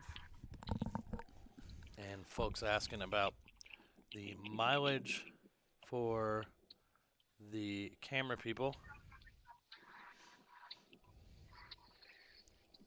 And I believe I was talking with, must have been Jamil, who said he got 28 miles yesterday, including the 17 or 18 miles he paced Eric. Just So a casual 50K for Jamil out there. he said he was at 42 miles for the week as of yesterday. So he may get his 250 miles in this yeah, week he's as well. definitely on a pretty torrent pace. It's interesting checking in with Bree there to see how, her talking about how it's already feeling a little warm. All right, ready? We've got some great comments in the chat. Giardia, I can't even say it right now, is in the future, and the future is never today. Gotta love Bree living in the now. Thirsty now. We'll worry about Giardia later. So, gotta love the commitment to getting that hydration. But curious to see that she's already feeling warm, and it's only 10 o'clock this morning or 9:30 this morning. So, good feedback here for our other runners to heed as they start to move through Sedona to make sure that they are packing enough hydration, because it seems like it's going to feel warm out there. Yeah, and it looks like our drone is back up here. So we will switch to our drone shot in Munds Park in just a moment. I'm not sure if he has Michael McKnight or if he's going back out to see where the next runners are. Last we saw, Mr. McKnight was still in the aid station. And then So maybe we'll keep it right here, and as soon as we see anything on that drone, yeah, Kevin Goldberg will be our next runner coming into Munds Park. He is just looks like a couple miles out right now, so we'll keep an eye out there for Kevin Goldberg coming in here to Munds Park, as Annie Hughes and Jason Coop are still on that out and back. So they are going to be a little bit here until we see them come through at Munds Park again. And Matt Smith still at the aid station. Seems to be maybe taking a little bit of rest, a little bit of sleep, just hanging out. So we'll wait to see when he starts moving. So Kevin Goldberg will be the next runner we're waiting as we look in here to the Sedona aid station. And Stephanie Smith, after making her way here to mile 145. and we will have some more angles from Munds Park as well, as we have Brittany out there filming for us. So she's got another on the ground angle for us that we will throw to as soon as we see people coming up the trail. So We've got things covered from a handful of different angles right now, and it's wonderful. So shout out to everyone who's out there helping, volunteering to put the race on, but also volunteering to help film here so that, you know, we can bring this broadcast to all of our live viewers, including the Goldberg stands in the chat. Goldberg stands getting very excited to hear that he is getting close to that Munds Park, so hopefully we'll be able to get him on camera as he comes up. Yeah, and hopefully we'll be able to check in with him in the live stream a little bit later. We had to restart everything, so I'm seeing his thing here, but he may not have cell reception. He may need to restart his stream, but I think we've got some of our problems fixed, but at the very least we now know how to solve any problems, and it's shut everything down and start over. Yeah. So we know how to fix the problems.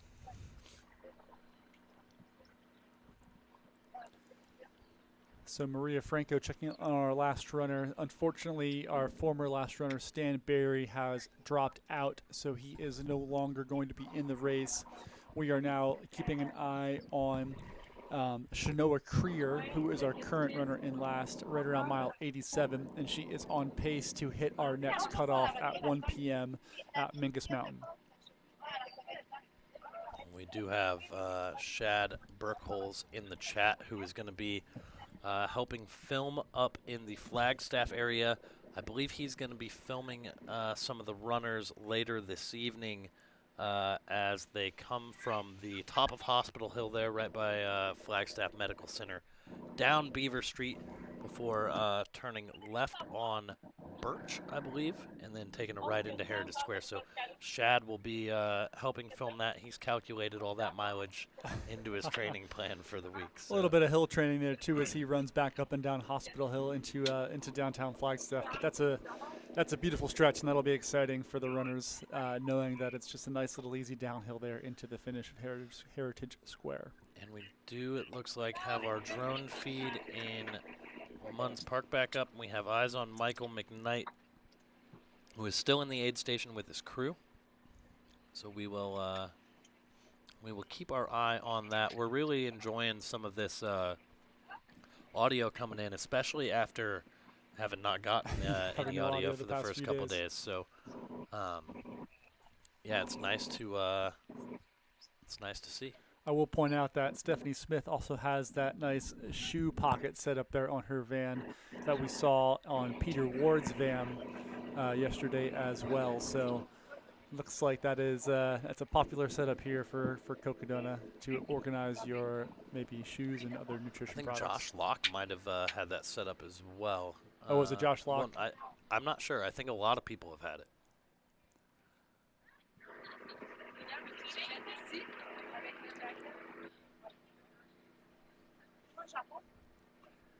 It looks like Matt O'Brien in the chat saying that Mike Smith is up and gone. Unfortunately, Mike Smith is still in Flagstaff coaching the most dominant cross-country program in probably collegiate history at this point. Close to some of those UTEP or Arkansas teams of the past. You always forget about UTEP, I guess.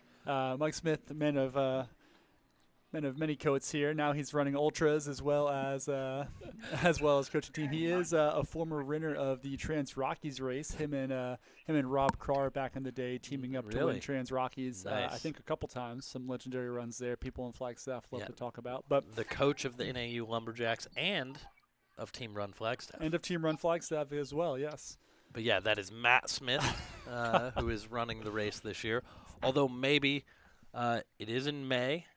It'd be a tough training block for Coach Smith to get in the miles for the Cocodona 250 during track season, but I guess it's better than the fall. Better than the fall, but I don't think Coach Smith is getting a lot of miles at all in these days, unfortunately for him. But Matt Smith, it does look like he has taken off there from that Munds Park aid station, so he is only. And we are going to send it up to our drone in Munds Park here, as we are looking at our second place runner, Mr. Michael McKnight. And we are going to send it, it looks like, back to Sedona quickly, as we do have another runner leaving here. Lynn, who do we have heading out here? This is Peter Ward coming in. Oh, Peter Ward is coming in. There were some questions about Peter in the chat, how he was doing, so it's good to see him on the stream here. And we should be getting Eric Sensman should be coming in soon as well too. He is looking to be very close to the 8 station. So the People's Champion the People's himself. Champion, future mayor, former city council candidate. Yeah, you know, I'm drumming up the campaign here, so I hope Eric considers keeping me on board. So hopefully we get some eyes on Eric here soon. And we will be taking it now to Munds Park, as I believe our drone might be going out to look for possibly our next runner, as Michael McKnight is still in the aid station. So let's go ahead and take a look at that aerial view as Peter Ward is getting some aid from his crew there at Sedona, as we just saw. And we should be seeing Kevin Goldberg here any moment coming through on the roads here into Munds Park, as he would be our next runner. We've got to, get the, the drone shot set up so that we don't miss Goldberg for all the fans.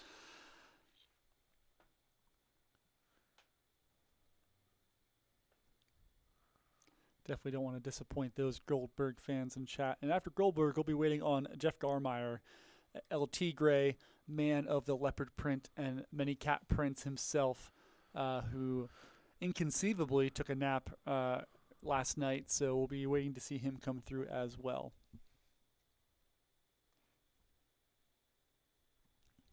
Our drone pilot, Mr. Troy Wicks, tells me he's going for the gold. Ha ha ha. So he is heading out looking for Mr. Kevin Goldberg. Not Matt Goldberg. Whose brother is Matt Goldberg. Matt Goldberg.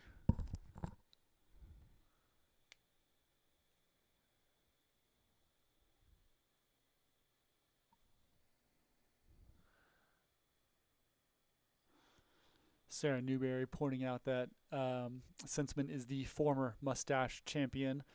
Fortunately, maybe dethroned here by Dom Grossman, who has been sporting quite a good mustache throughout the race here. Yeah, Dom Grossman's mustache has been incredible.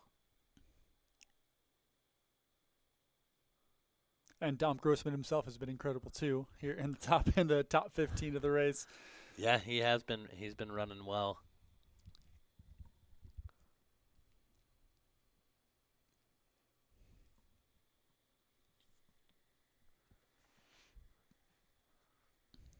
Taggart Van Etten says Jeff Garmeyer is the GOAT. And I'm glad that Taggart looks up to Jeff, because I think that they're polar opposites in terms of runners. Jeff is out, he's about to complete a 250-miler off very limited training. Meanwhile, my good buddy and fellow EIU alumni, Taggart, is running 300-mile training weeks and DNFing at mile 70 of a 100-miler. So, and it looks like we do have eyes here on Mr. Goldberg and his pacer as they approach Munds Park here. Munds Park 1, mile 171.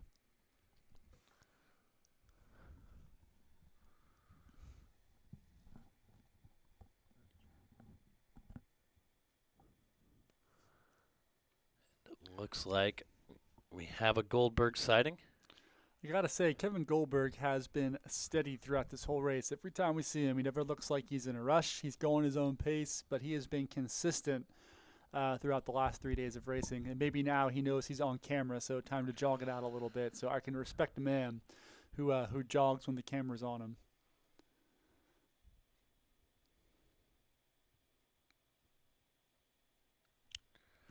Yep, that's the drone run, is what Troy said. As we're trying to change the angle here. Yeah, there we go.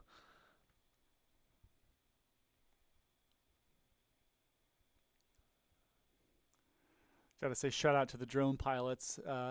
Probably not easy to fly a drone at 12-minute mile pace. So doing a good job here, keeping eyes on our man Kevin Goldberg as he rolls his way into Munds Park, mile 171.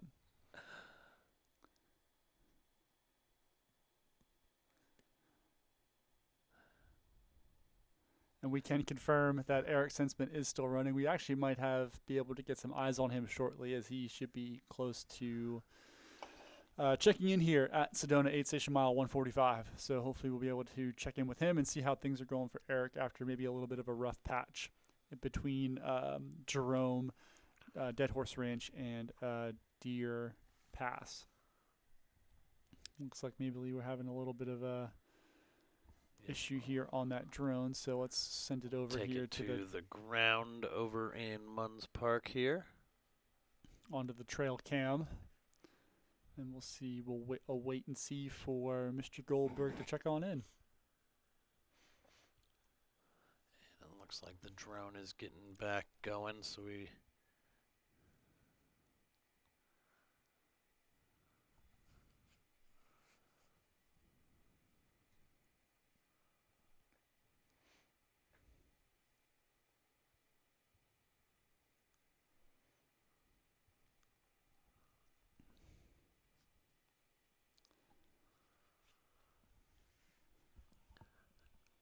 It looks like we do have maybe eyes back on Goldberg here.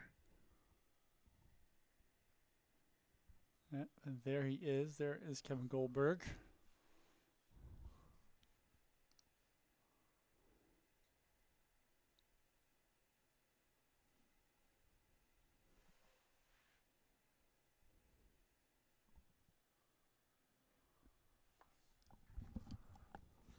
And we have on another drone shot here, which I won't go to for long.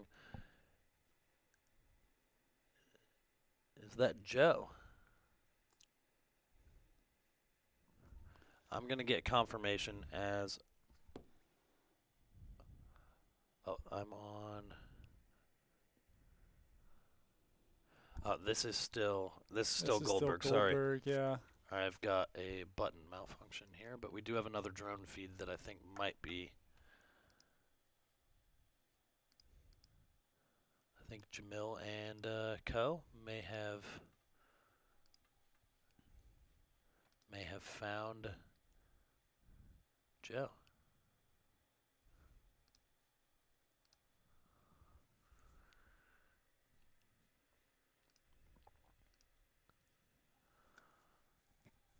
What do you think the chat's gonna do when I go to a different shot here?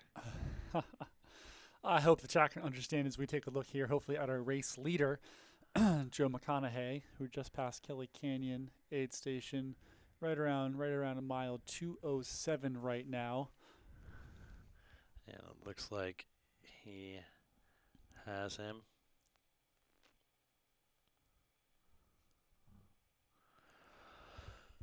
But for the people, back to Mr. Goldberg. Well, now no, we now have we're back to now we're at McKnight. Oh, now we're Michael McKnight leaving. So Goldberg has made his way into the aid station.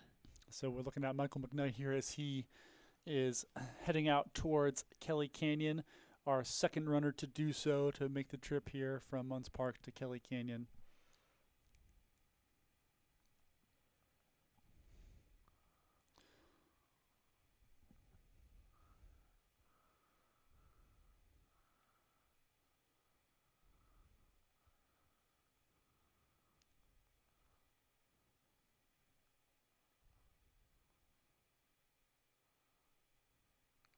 And thank you here to some of the Goldberg stands for giving us big understanding energy as we pop around here from Goldberg to take a look at some of our race leaders. And it looks like Jamil has...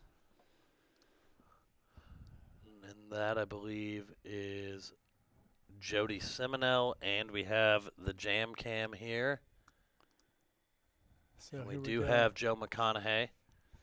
There he is, race leader Joe McConaughey on camera here with his pacer. As we look in here, just past mile 207, as we look in on race leader Joe McConaughey here, making his way from Kelly Canyon Aid Station to Fort Tuthill.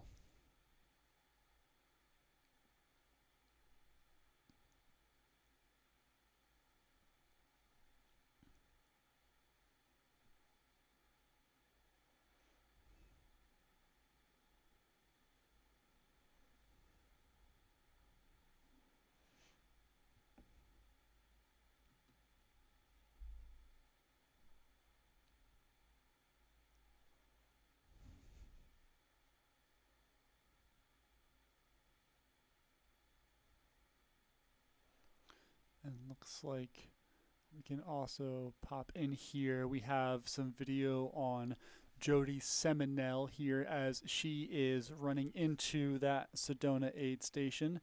So thanks to her crew for popping in with this video. She is looking to approach mile 145 here. So checking in on Jody Seminel before we head on back to Jamil and check in with race leader Joe McConaughey as he is running through from Kelly Canyon onwards towards Fort Tuthill, approximately 208 miles right now into the Cocodona 250.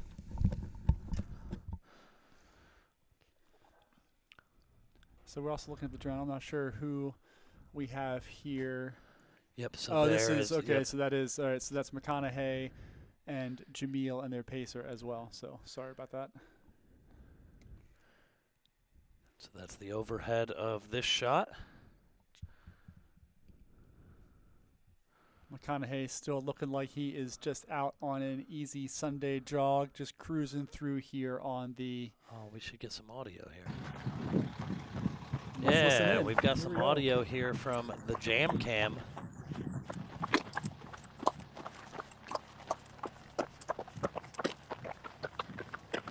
They can hear you if you want to say anything. Oh. I don't have anything profound to say. How was the night? Other than I feel like I've gone about 210 miles at this point. The incredible words of wisdom from the great Joe Stringbean McConaughey. I feel like I've gone about 210 miles at this point. It's like Forrest Gump. Yeah, I'm tired now. I think I'll run home. Truer words have never been spoken. Oh, he looks great. So. And we do have a shot. Do you guys have any Munds questions Park. Do you guys have? And we got to get the Goldberg shot there at Munds Park real quick for the fans. But if anyone does have any questions for Joe as we're back in with Joe. Joe, how tall are you? That was a question we had come up in the chat. 6'3". Sometimes I'll tell people 6'4" though. Let's go with 6'4". Let's stretch that out. Yeah, 6'4". Yeah, definitely 6'4". Why am I running?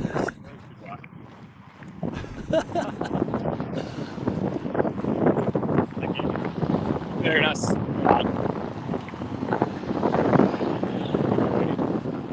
This is nice car procession.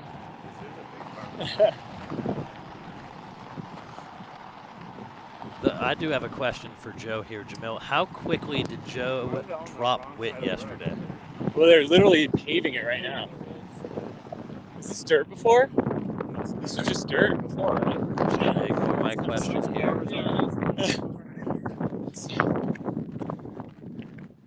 All right, you guys have a question? Okay. Yeah, Jamil, can you hear me? I can hear you now. Okay. My question for Joe is how quickly did he drop Witt yesterday? All right, 1 second. We got a lot of traffic. How quickly did you drop Witt yesterday? It was about 2 miles. Not a good look for Witt for sure. Maybe 2.5. Credit. It's really falling off. And how many times did you drop him on the Arizona Trail? Ooh, that's a great question. The best was if anybody knows Tucson, we did a training run on a mountain and he got dropped super hard on like a 6-mile easy run in Tucson. But he wasn't heat acclimated, and then he ran 250 miles on the Arizona Trail, so I'll give him credit. He has done it like, yeah. And we've got Allison, I believe Allison Mercer in the chat. No she questions says, from ask Allison Joe Mercer, about please. Panda. Ask Joe about Panda. I Panda do love Express. Panda Express. Yeah, that's pretty accurate.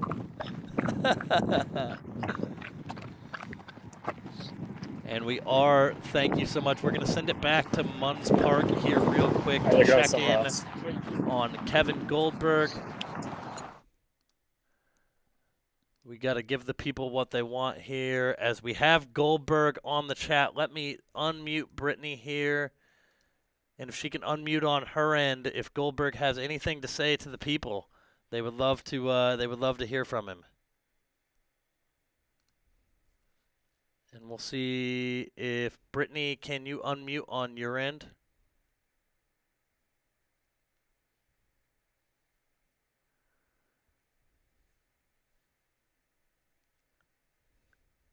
Yeah, we still have it muted there at Munds Park, so we will come back to that in just a second when Brittany can get her phone unmuted on her side. Oh, it looks like she's doing it now for us.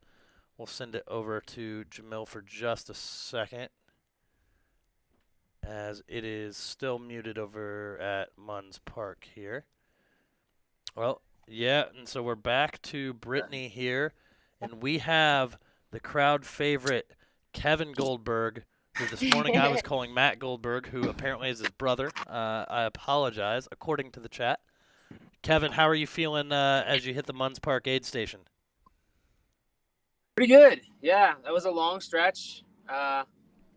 Through the night was a bit rough, but feeling good now, moving well today, and love the coverage. And that was really me in the chat. I was running. I didn't fall yet.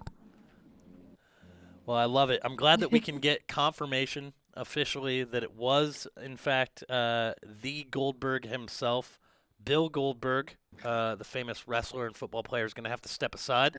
We have the Goldberg, Mr. Kevin Goldberg here, who was tuning into the chat as he made his way across the Cocodona Plateau. How does it feel to be up a bit higher now after that Sedona stretch yesterday? Oh, it feels great.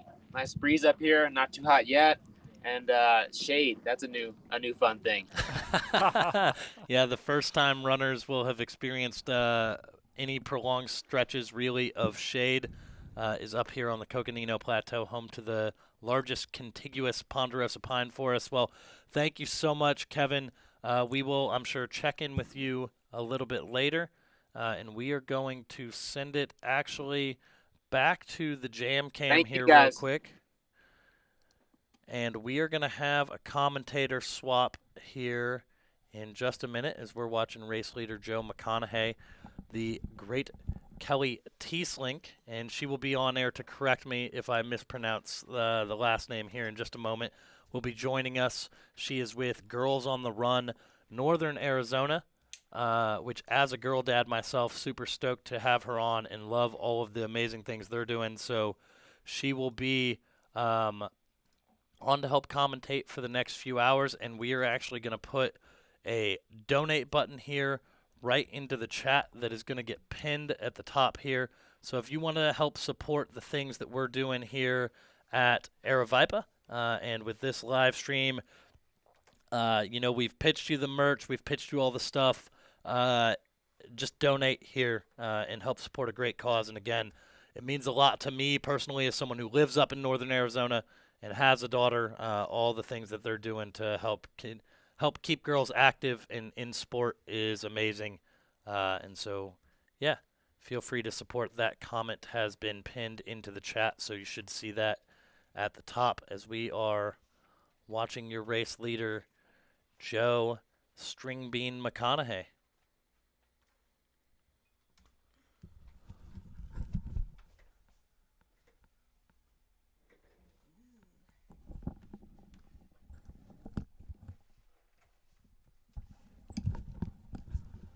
And here she is, the great Kelly Teeslink. Am I saying that correctly? You sure are. Awesome. Very good. Most people like to put too many S's and not enough E's for a Tessalink.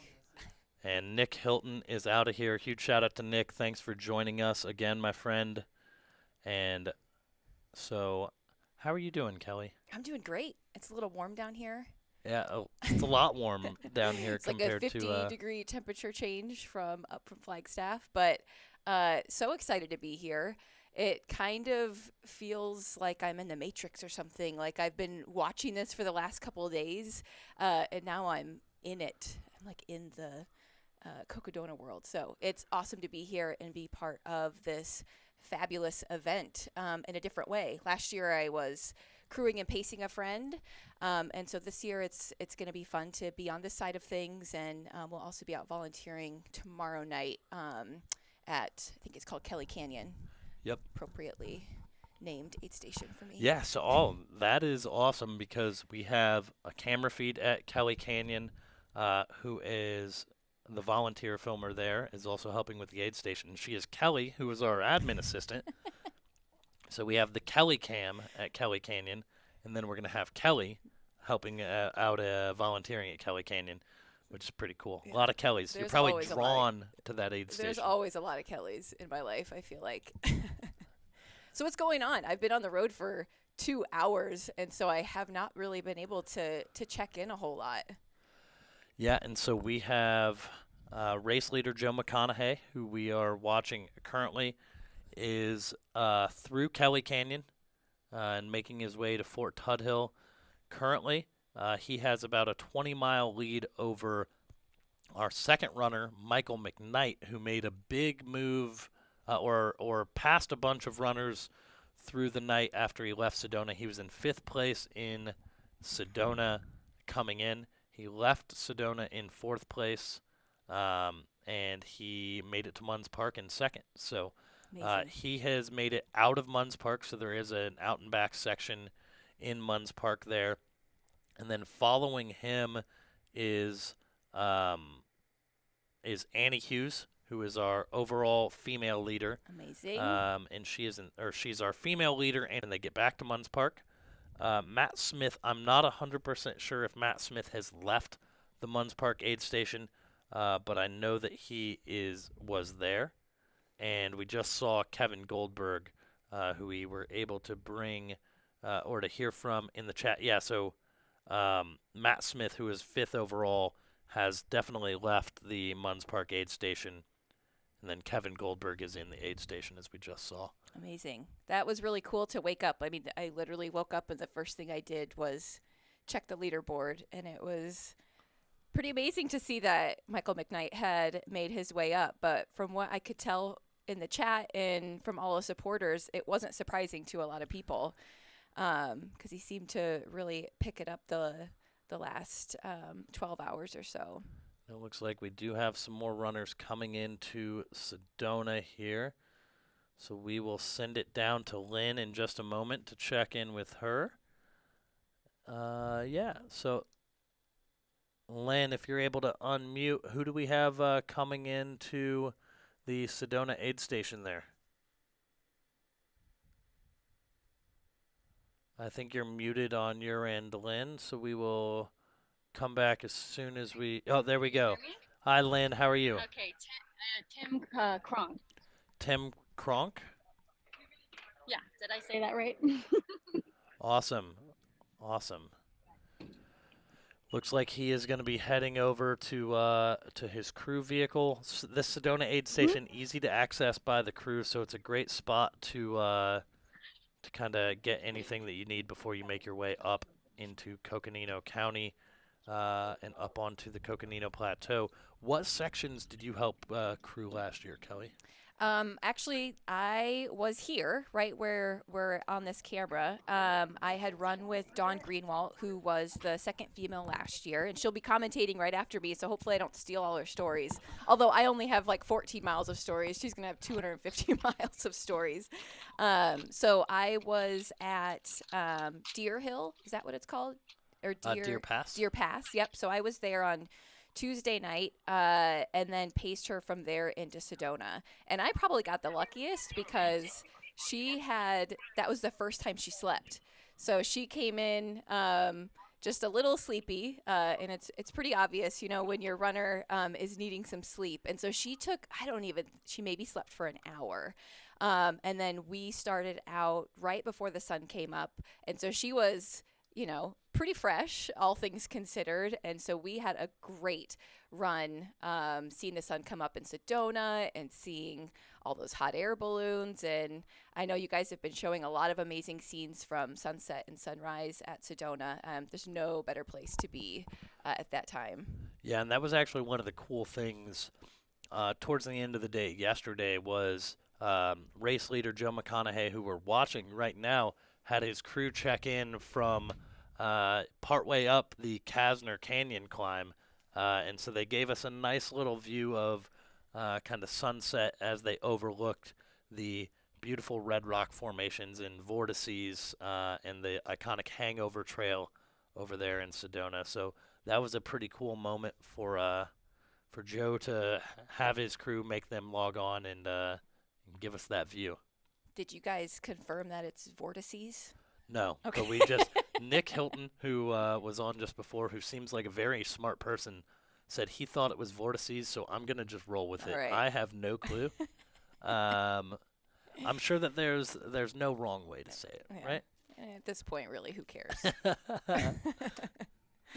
Yeah, there is something about, I think, when the skies are blue in Sedona, I mean, Sedona's beautiful all the time, right? But at that sunset, sunrise time where everything's like a little bit matted almost or something. I don't know how else to explain it, but it just feels a little different. And what a beautiful place to be. I saw that live stream from when he was climbing up Kasner.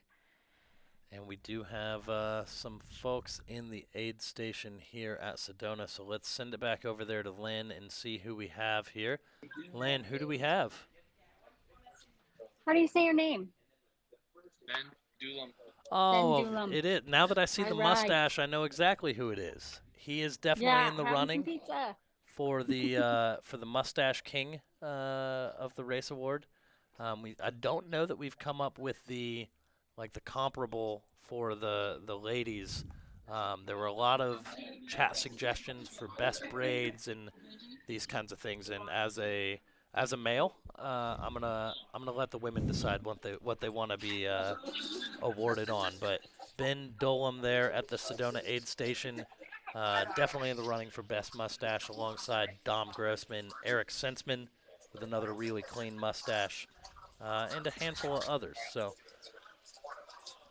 looks like he's having some pizza, regrouping before he makes his way out towards the town of Flagstaff. It's probably starting to get a little warm. And I think we are going to send it back here to Joe McConaughey as he, again, continues his way from the Kelly Canyon area over to Fort Tuthill. And he'll probably, at some point, will he join up with the AZT? He will.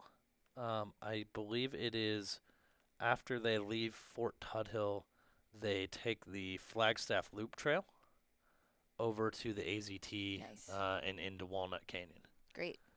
But I wonder, that'll bring back memories. I'm sure he'll remember his time setting the FKT on the AZT. I really loved the little, I don't even know what to call them, like mini docu-series that they released almost every night while he was doing the AZT, or every few nights. It was a really cool way to keep up with that effort, and crazy how quickly they were able to produce something so quickly to share with us all. Yeah, most definitely. I think there were some people in the chat yesterday who also enjoyed that, as they were giving Whit Weisbram, who was in that video series, a little bit of a hard time for getting dropped multiple times during that AZT adventure. He got dropped yesterday, pacing as well. Known Whit since my time in Atlanta, Georgia. All love to Whit, and I love giving him a hard time. I know Whit has some fans in the chat as well who are watching along for String Beans. So,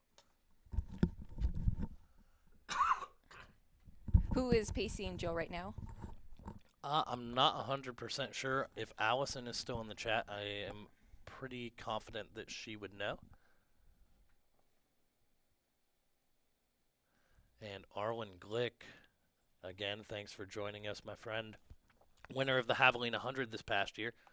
Unbelievable how Joe is perfectly coherent that deep in.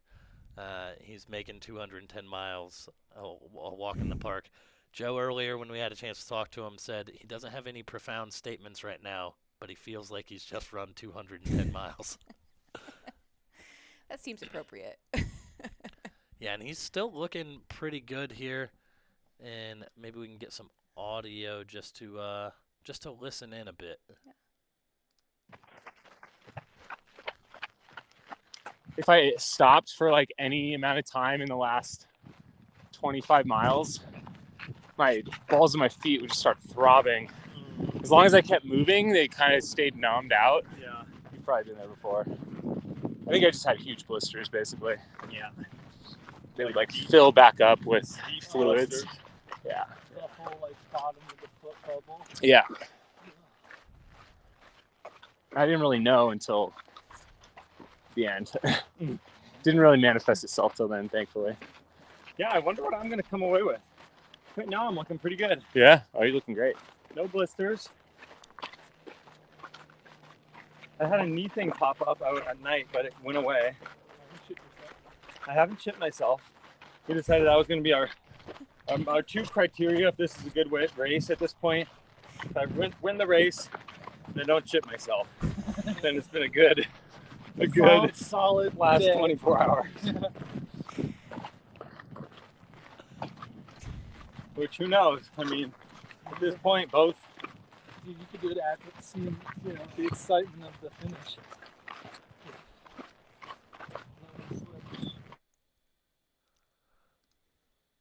And it looks like we lost our feed there, but that was riveting. Absolutely a classic in terms of how Joe McConaughey quantifies whether his race was successful or not successful. That was pretty great. And it looks like we are back at Munds Park, taking a look on the ground as you're going to start seeing more and more crew vehicles rolling in. I think our next runner to possibly come through there would be Jeff Garmeyer. And it looks like the live chat was loving how Joe McConaughey, the string bean, the legend of long trail FKTs, quantifies whether this race will be successful or not. Those are some great goals, I would agree. Yeah. I mean, it's very relatable if you so. think about it. Crazy that his feet are doing good, no blisters. He must have that really nailed down. I mean, I guess he would. If anybody would, it'd be someone like him, right? With those. Yeah, I mean, he's just done so many like big, long efforts that I'm not surprised, but I mean, there is still plenty of time for stuff to pop up as well.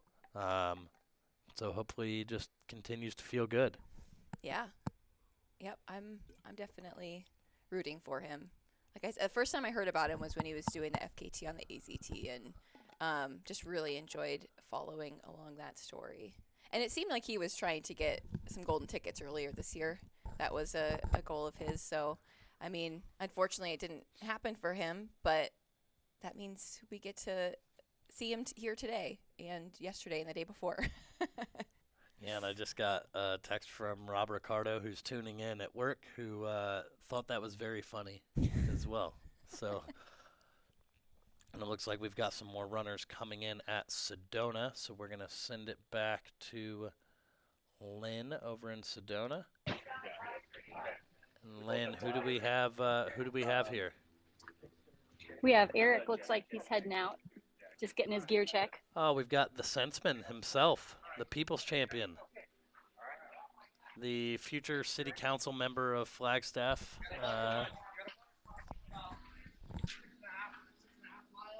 Okay. Thank you. Get it. And there goes Eric. Good job, runner. Heading back out after just getting a gear check. And there's the great documentarian at Aravaipa, Dylan Harris, who you may have just seen on screen.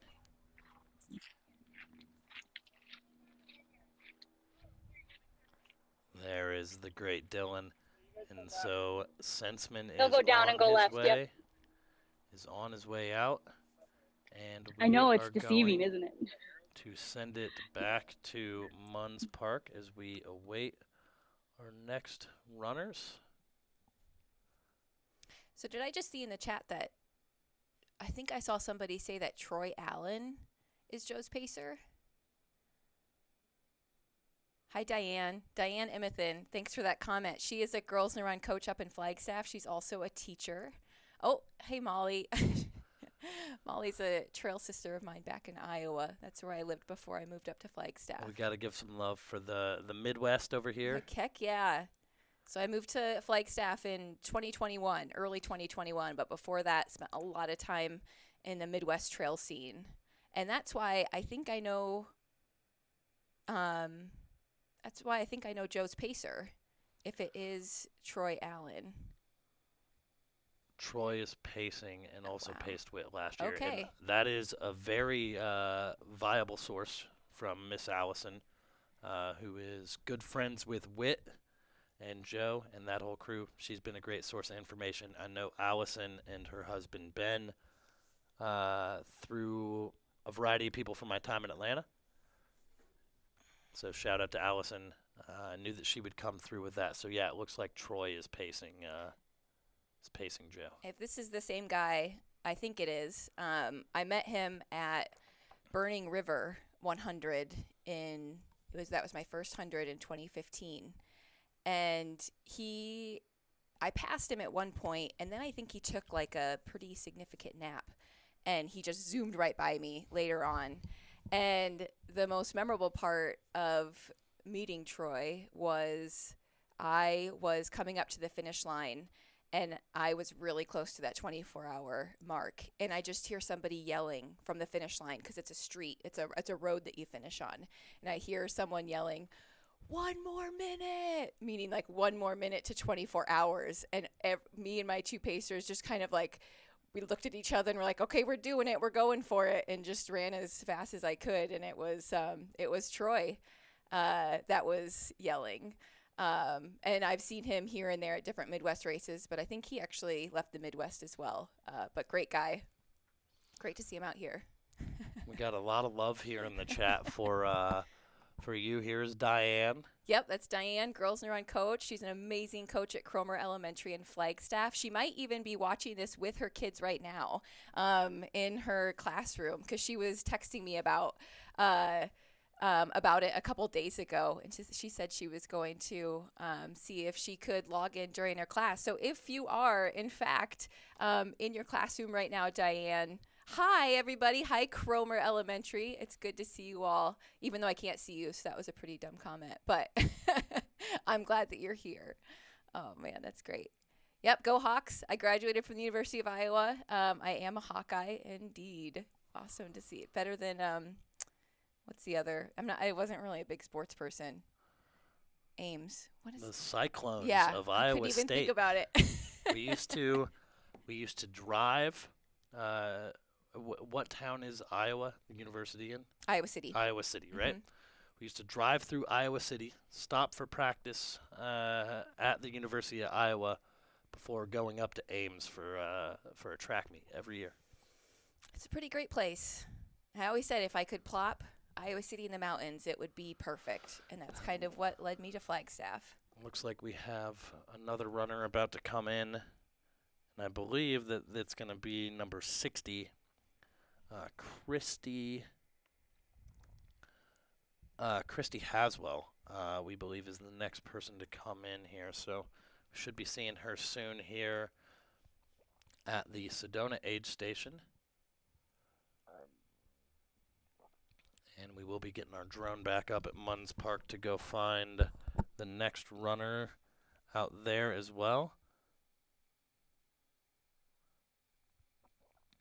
And the next runner up at Munds Park should be the Tiger King himself, Jeff Garmeyer.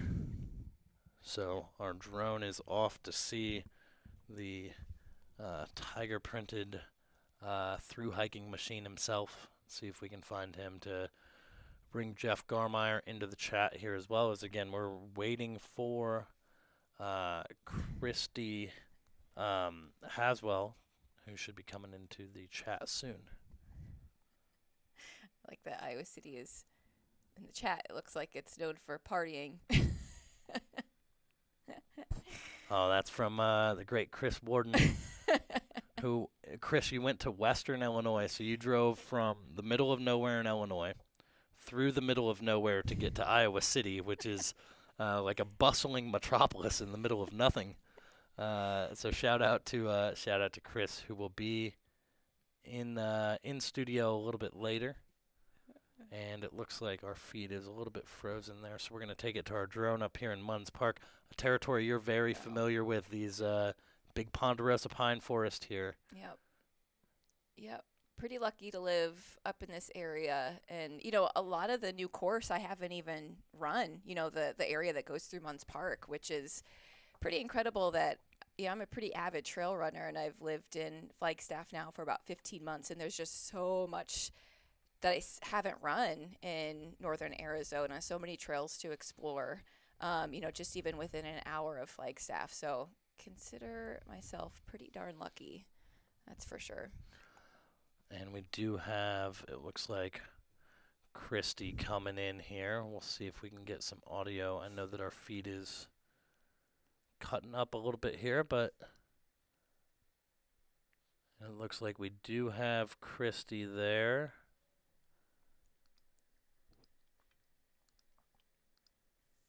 But the audio is not going to pull through currently. Not sure. Lynn may need to refresh, but we'll keep it on Christy here regardless. It's great that you got the audio up and running. Yeah, well, we did until current time. It'll come back, I have faith. Hopefully it comes back. As let's go ahead actually and send it to the Sedona static cam here. And we do have audio there, so it's just one feed. Where the audio is having a bit of an issue, but we'll get that back up and running over in Sedona here shortly.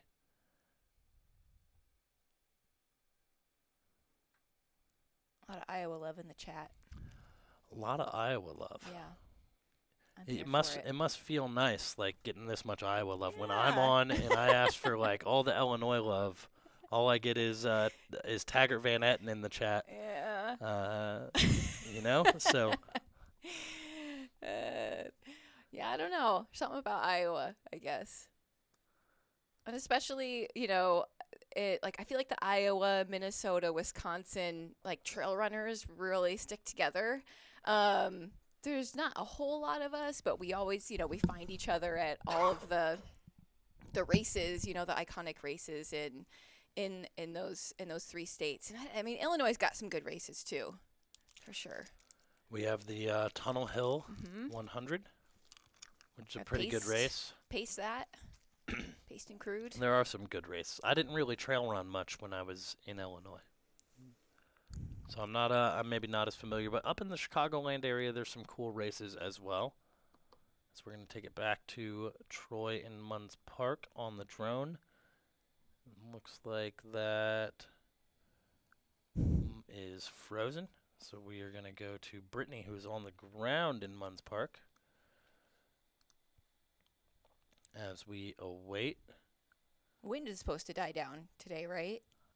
In the Flagstaff area? Yep. And actually, let's go.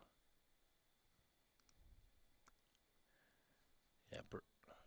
Oh, we do have. Sounds like that might have been Lynn, whose audio we just got, so we may have gotten that fixed. And now we've got Brittany here giving us a little showcase of the Munds Park aid station, as Troy, our steam drone pilot, is also out searching for the Tiger Master himself, Jeff Garmeyer, who should be our next runner in. Jeff did check in on the live stream this morning, which was pretty cool to see him check in. Looks like Lauren Jones, the Atlanta native, is just a few miles behind Jeff. Wow, she's doing great. Lauren is definitely having a really good race up to this point. I heard somebody say Munds is a bucket list race for me, from Colton Carter. I'm assuming you mean Munds of Spain, 100 up in northeast Iowa. Definitely a great race. One of my good friends, Joshua Sun, is the race director of Munds, and lots of other races in Iowa, and I'm going to go back and run it this October. So I'm pretty excited. Actually, go back. I haven't actually run it before, but I've been an aid station captain and volunteered at the races a few years ago, before I moved to Flagstaff. So I'm really pumped to go back and see the Midwest trail running crew again.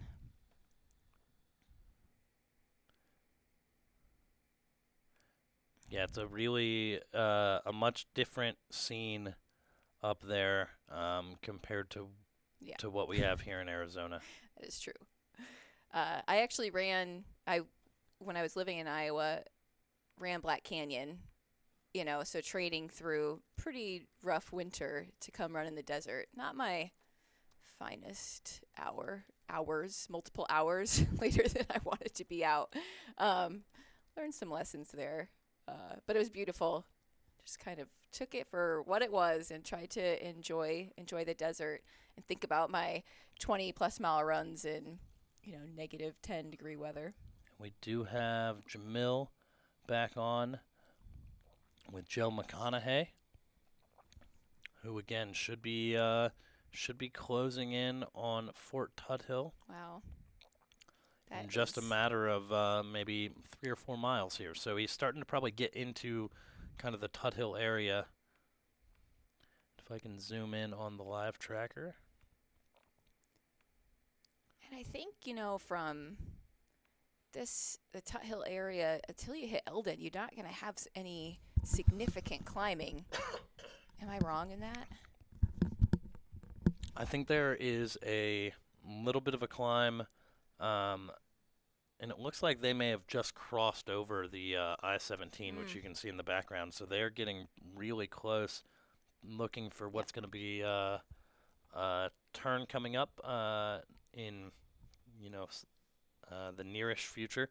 I think you have a climb around Walnut Canyon. Probably.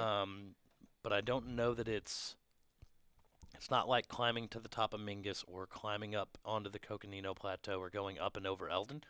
I think it's a maybe smaller, punchier climb. Yeah, I think a lot of the trails are fairly smooth and runnable too, which is nice because you're probably at the point where you do not want to think about picking up your feet a whole lot. And a fall would really, I feel, be very jolting at this point. Yeah. It's a big shock to the body after running for a couple of days. I mean, I'm sure it'll happen to somebody, if not multiple people. It looks like we have some more runners going through some gear check there in Sedona. Hey, Lynn, how are you doing? Who do we have here? Good. This is Carrie. Oh, Carrie Henderson getting up, getting out of Sedona, getting her gear check, and she's going to be moving forward. She is on her way home, as we say. Yes. Amazing. I just ran with Carrie last week, one of her last runs before Cocodona. Amazing. She's doing so great, and she hasn't run ultras for very long. Well, I believe Austin Corbett was in the chat earlier. Letting us know that her longest run before this was 80 miles. Wow. Or her longest race or run. It sounds like Dawn. Yep. Dawn Greenwald, her longest was around 70, 80 miles at a backyard race. And we're going to send it back to Jamil here, who, again, is following Joe McConaughey in. Yeah, so her longest race, Dawn's, was a backyard race, yeah? Mm-hmm. Which is a lot different, right, than something like this. I mean, with a backyard race, you don't really have to think too much about logistics. But for a race like this, I mean, that's what kind of scares me about these types of distances. I haven't seriously considered going above 100 miles. But the thing that, I mean, but beyond running an extra 100, 150 miles. And we do have Jeff Garmeyer on the drone here.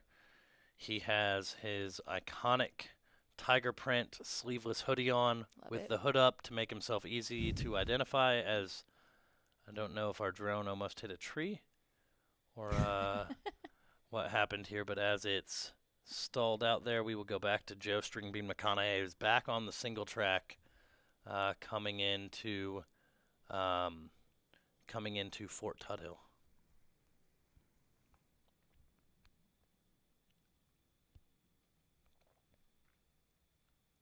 He's looking so good. Yeah, I mean, he's looking really great. The fact that he's still, running some of these sections and moving pretty quick, I think is great. So what do we think his expected finish time is? I believe that someone in the studio wants to see us, so here we are. I believe that Jamil said yesterday that Joe was wanting to run 55 hours. Wow. Which would be very fast. And that would be, it'd be very fast, and I'm trying to think of when that would put him into I bet math is real hard right now. yeah, into Heritage Square. It'd be 48 hours, which would be 10 a.m. plus 7, so 5 p.m. ish. Dang. Yeah, so he may be a little behind that, but I'm guessing that he's going to be between 55 and 60 hours sometime. Wow. We do have someone leaving Sedona here as we go to Lynn. Lynn, who do we have over there? She just came in, number 22. Is that Jody? Look at what we have, and one of us will run up. Is it Jody? Okay, thank you. Is that Jody? It is. Yep. Okay, Jody, number 22. Yeah, Jody Seminole. She has also been, Nebraska. Nebraska, that Midwest Nebraska. tough. She's been checking in with her crew every so often as well. And we're going to send it back to Troy out at Munds Park, who has Jeff Garmeyer there with his pacer. Moving Jeff good. still moving pretty good. I do appreciate that his crew also, adopts the tiger theme. Yep. Only appropriate, really. It's great. All in, right? And we're going to go back to the jam cam here. Just running that buttery smooth single track. Starting to get into the pines of Fort Tuthill again here.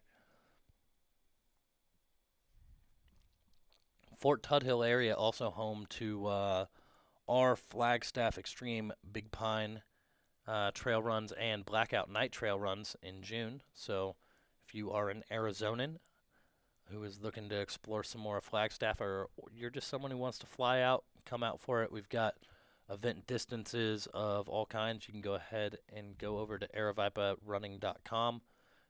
Click on our events tab, and you'll see Flagstaff Extreme Big Pine and Blackout Night runs. You can make a whole weekend of it. There's camping. There's the Made in the Shade Beer Festival that same weekend up in Fort Tuthill. So there's a lot going on. Nice. And I'll also take this opportunity to plug that Aravaipa has generously donated several race registrations to Girls in the Run of Northern Arizona, meaning that we have free race registrations to Big Pine and a few other Aravaipa races for those who raise money for Girls on the Run and help support our scholarship fund. So if you are interested in running Big Pine and you want a free registration, all you have to do is raise $300 for Girls on the Run, which is really pretty easy. I think you could probably raise a little bit more. Most people just throw it out on their social media a few times and usually hit that minimum goal pretty easily. But if you go to gotrna.org/soulmates, you'll find more information about that. So Soulmates is our fundraising program, our charity running fundraising program. And big thanks to Aravaipa for their support in making that happen. I'll be there. And we've got like 3 or 4 board members also running it. So we're going to make it a pretty big weekend. Ooh, it's a party. And it looks like our stream might be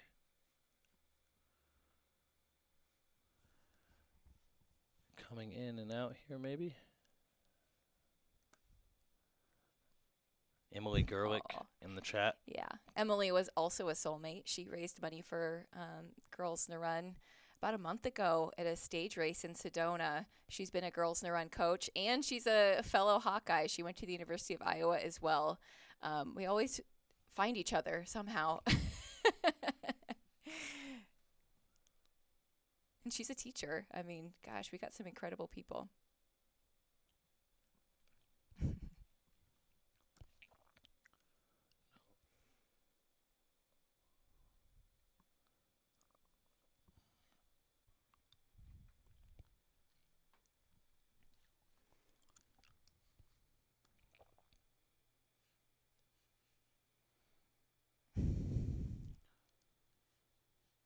looks like our drone is landing.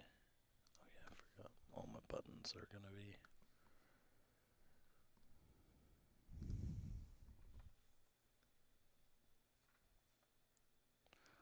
And so I believe our stream is back up now.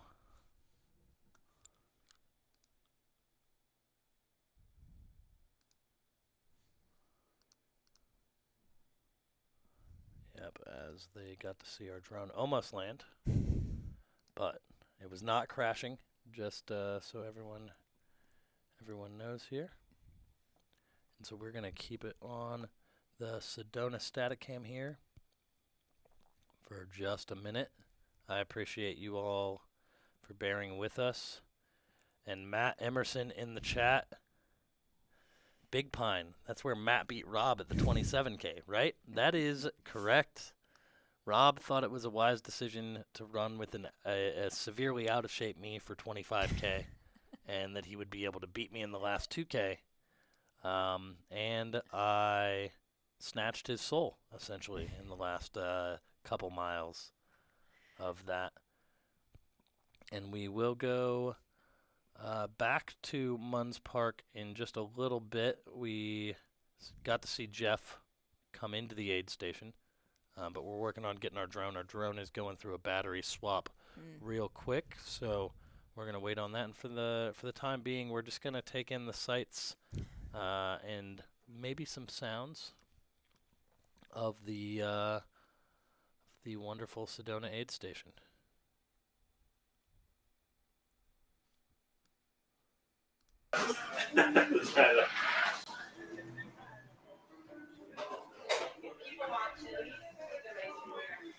Actually, we're not going to take in the sounds because of that music. That was a nice aid station. A lot of parking, a lot of space for crew.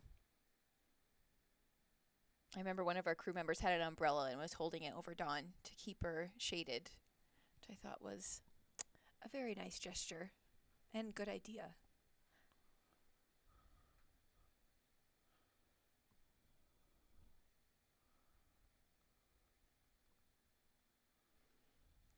I do love seeing all the Girls on the Run love in the chat. If you aren't familiar with Girls on the Run, we're an after-school program across the country.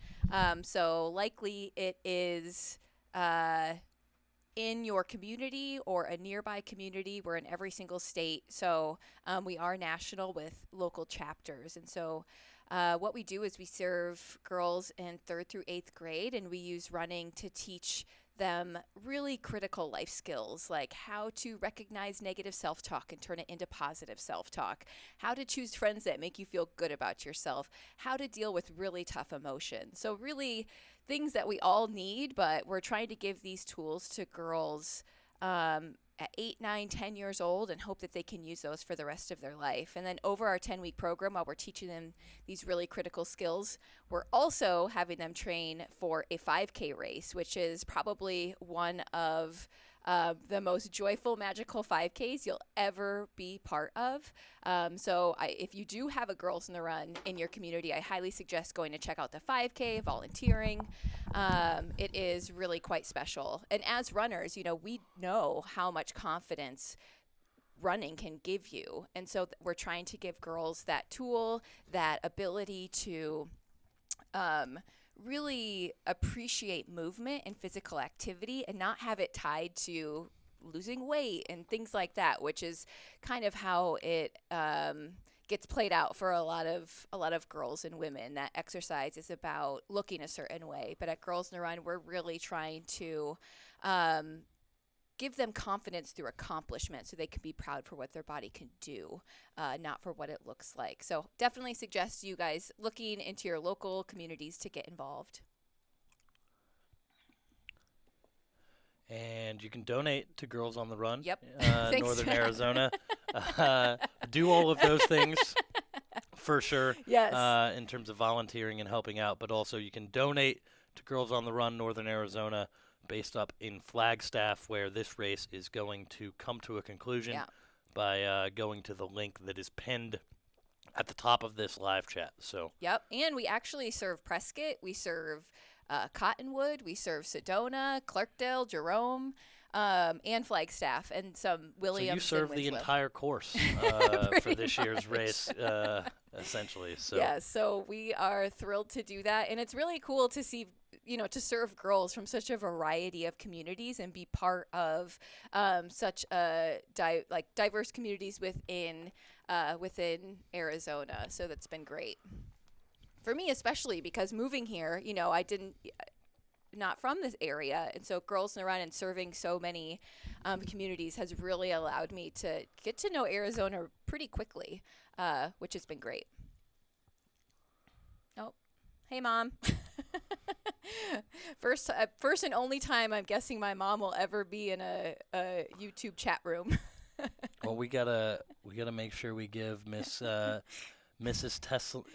T-Slink, I apologize, some shine here.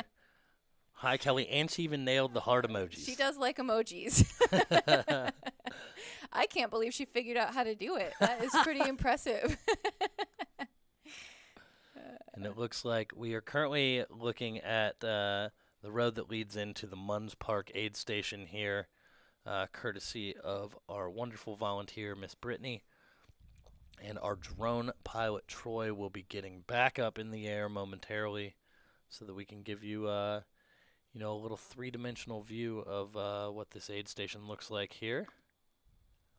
And you can see, I think one of the really cool things is this is a sleep aid station, even though it's outdoors and in the middle of the woods, so they have really strong tent set up there.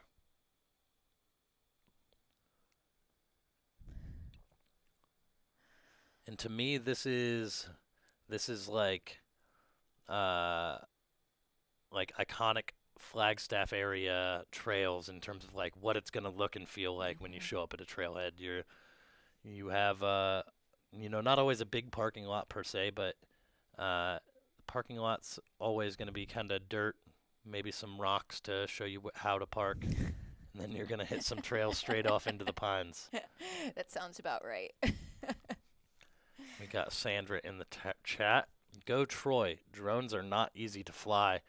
Sandra, I'm not sure if you were tuning in, but earlier in the stream yesterday, Troy did crash a drone while live on air. That drone was not harmed. That drone is being flown right now. But it just shows that even our drone extraordinaire, Troy, here, it shows how difficult it can be. And it looks like Brittany might be going over to get us a close-up of a crew setup here. Let's see if we can get some audio on Brittany here. Brittany, who do we have over here? Uh-oh. Our audio issue is currently back.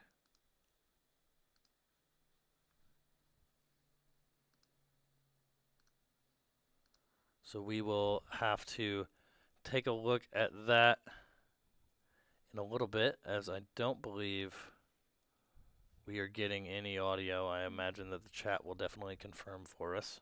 So for the time being, we will go back to the Munds Park aid station here, the aerial view.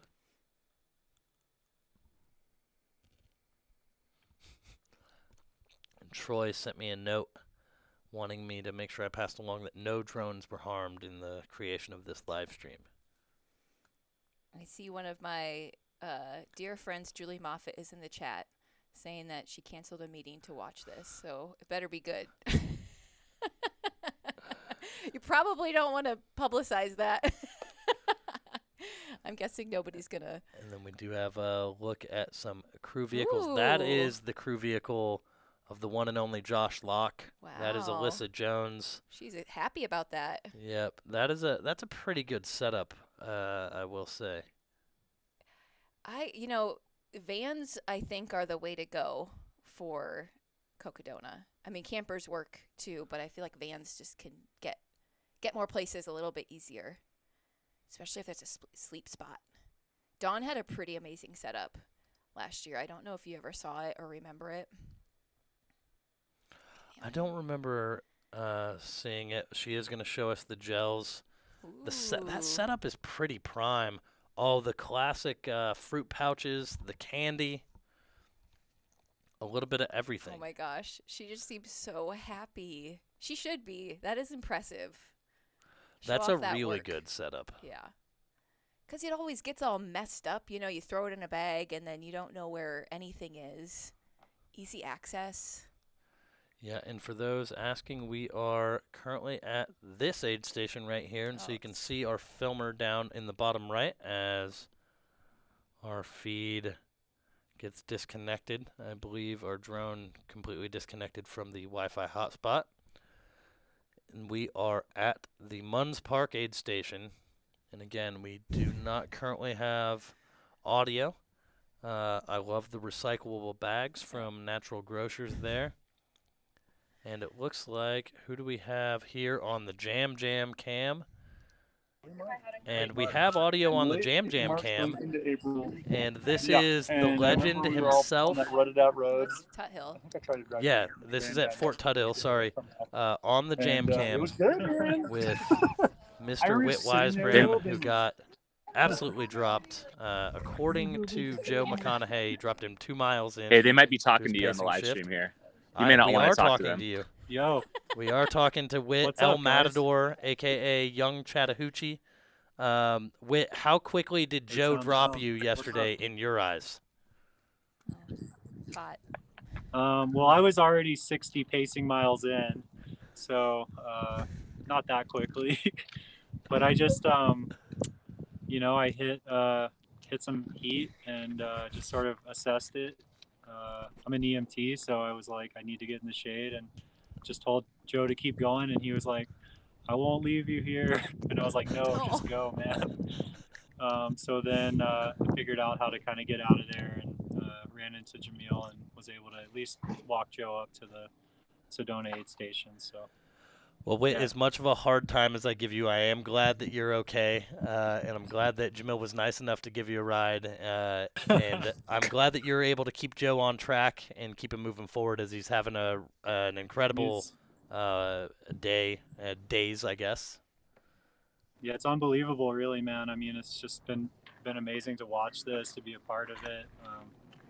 You know, the first day we were just like, can he sustain this? And he's still smiling, he's still sustaining it, he's still going strong, and you know, that's why he's my hero. So we'll see him finish off strong, I'm sure.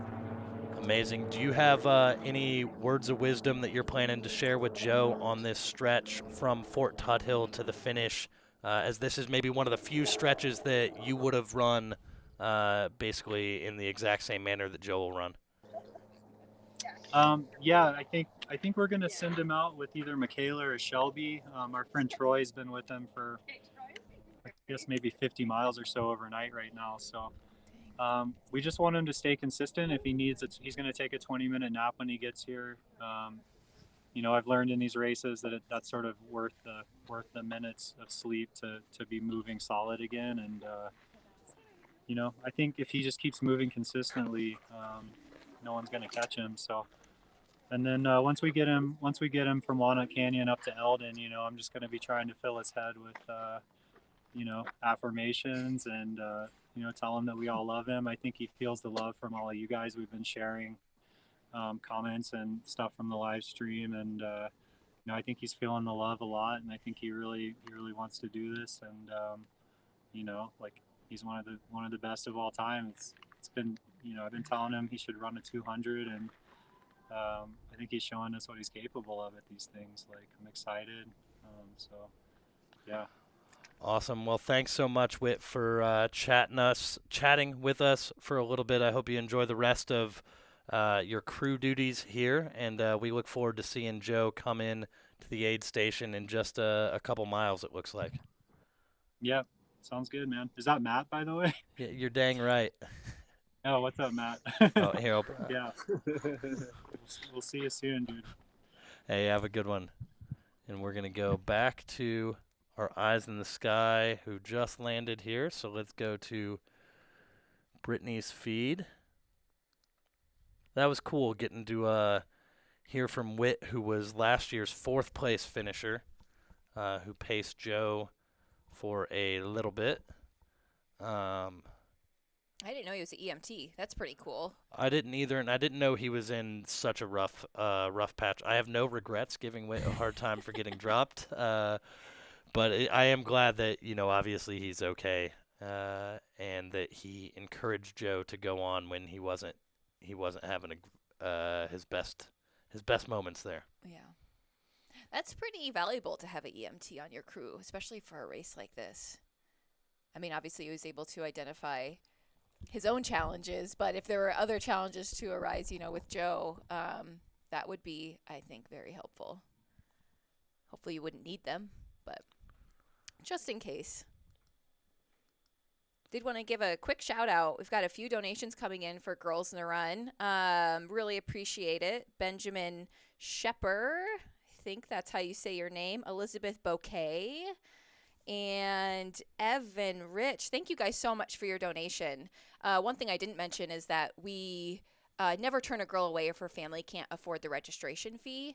And especially in northern Arizona, our scholarship rate is pretty high. So about 50 to 60% of our girls receive financial aid from Girls in the Run to participate, as well as gear. So we give free shoes to girls who need it. And this year we're launching our sports bra fund to also give girls sports bras if they need them to fully participate in our program. So donations are exactly where that goes. So you are directly impacting girls in northern Arizona and giving them access to the Girls in the Run program. So thank you so much. Yeah, and for anyone who hasn't seen that donation link, it is pinned at the top of the chat. So if you're interested in, doing something kind today, helping support all of the efforts of Girls on the Run, Northern Arizona, go ahead to the top of the chat where that link is pinned. And I did see in the chat that somebody mentioned that there is a Girls in the Run in the Phoenix area. And so between that council, who serves a lot of girls, and our council, we serve a pretty good chunk of the state, which is great. And they are great partners. We're separate entities or separate organizations, but obviously work together and both doing the same great work. So if you are in the Phoenix area, definitely look at getting involved with their council. If you're up in northern Arizona, we'd love to have you as well. So some of the folks in the chat room, I have mentioned our Girls in the Run coaches, and those are volunteer positions. A lot of time they're teachers who are coming in after a long day of work and volunteering their time to coach Girls in the Run, which is just so incredible and inspiring, considering we know how much hard work they already put in during the day. But we also recruit and welcome volunteers from the community. So if you're looking for a really impactful way to give back to your community and empower the next generation of girls, we welcome you to join us as a Girls in the Run coach wherever you live. You don't have to be a runner, although I'm guessing most of us are, and you don't have to be a woman either. So just know that as long as you are passionate about empowering girls, we have a place for you. We'll train you, give you everything that you need to be successful in that role. Yeah, and Matt O'Brien in the chat, audio from Garmire. We don't have any audio on that feed currently, and we are back at Fort Tuthill on the string bean camp, the jam cam here with Joe Stringbean McConaughey. Still looking really strong as he makes his way into Fort Tuthill.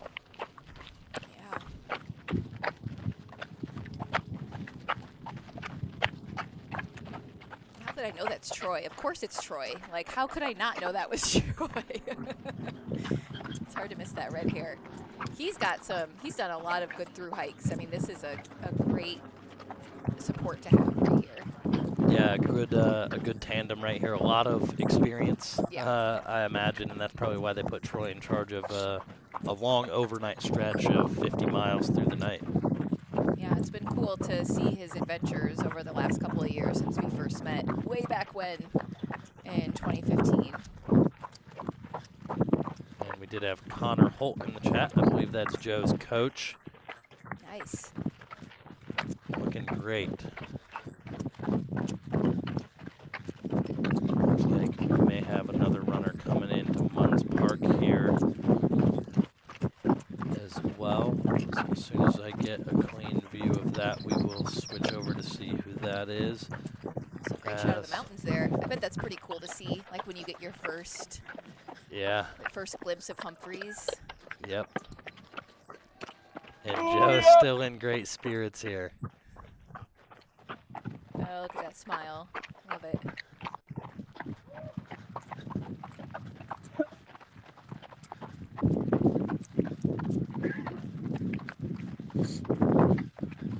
Looking really strong still as well as he moves into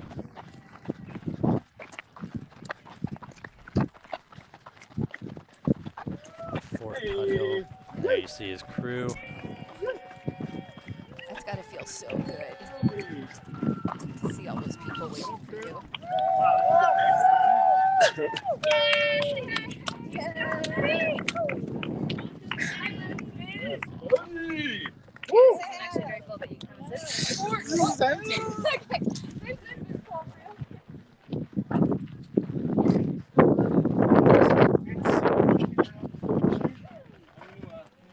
There he is, straight to the crew van. Not now, but I'll wear them after my nap. And it sounds like he is going to go for a nap here. A lot better for like. You good? I kind of had like vertigo.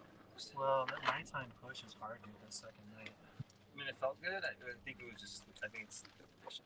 Yeah, exactly. Yeah. But not like. Oh, you don't say it. Not like I messed up or like I'm falling apart, but rather I'm just like dizzy. Yeah. I have a hard time focusing. Yep. You want to get in bed? Yeah. There's mashed potatoes and chicken in there for you. Could someone get water too, if they don't mind?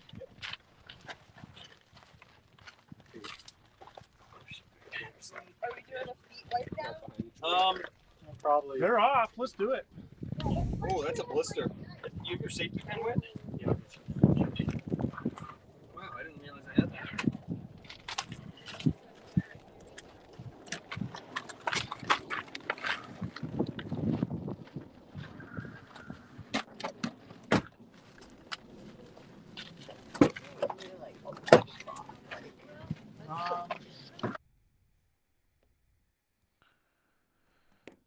And we are going to switch here real quick to Munds Park.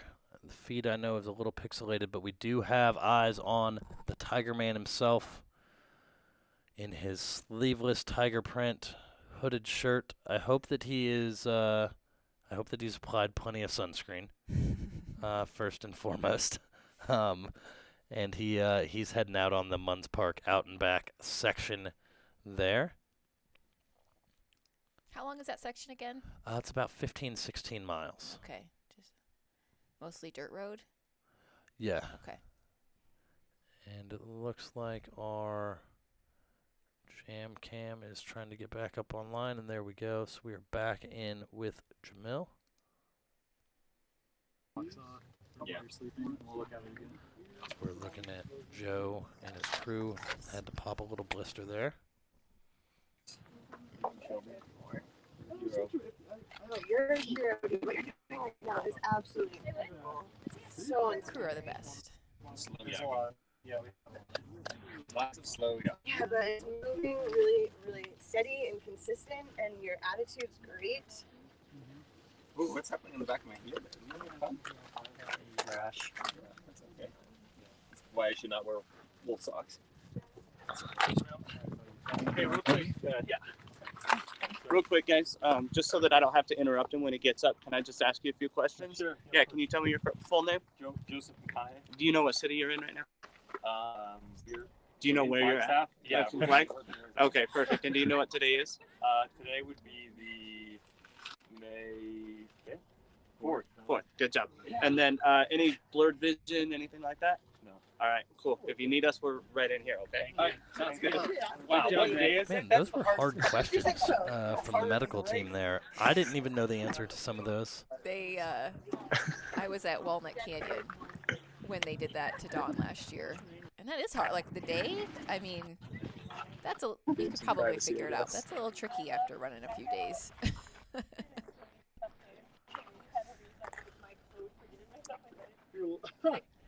doggo cab. Like, I know exactly what you mean. He's like, no idea.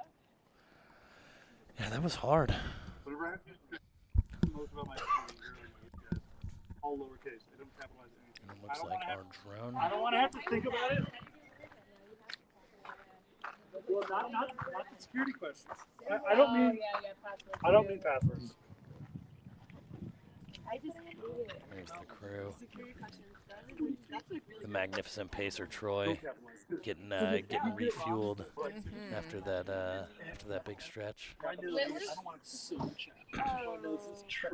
We just got a bunch of squirrels in the butter. And Crew do some pretty incredible things for their runners. That's what I was doing. oh, I was thinking They should have gotten yeah. I got. Also, Dawn set up. She had a camper that we borrowed from our friend Laura, and her physical therapist let them borrow like a massage table. So she would get on the massage table. She would put on those recovery boots and let those go for a little bit while her husband like gave her a massage. I'm sure that felt great. And she would put like a little those eye covers on, eye mask, and he'd play like soft music in her ear. It was just like quite remarkable. Her physical therapist came out to a couple of the aid stations too, just to like check on her, and she's having some knee issues. I felt kind of bad because we had this like incredible setup, like a tent over a massage table, and then there'd be people come in like all by themselves, you know.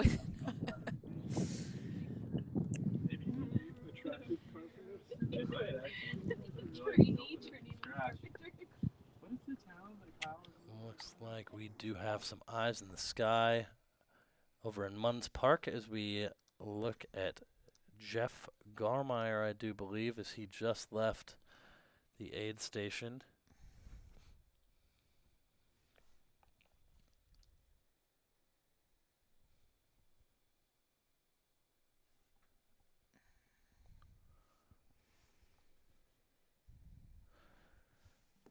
So our next runner to be on the lookout for, it looks like Mike McKnight is still about 12 miles or so away from Kelly Canyon. He's about 7 miles ahead of Annie Hughes, who is our third place overall and first woman. And then it looks like we should have Lauren Jones coming into the Munds Park aid station in probably about 3.5 miles. And that is our second place female.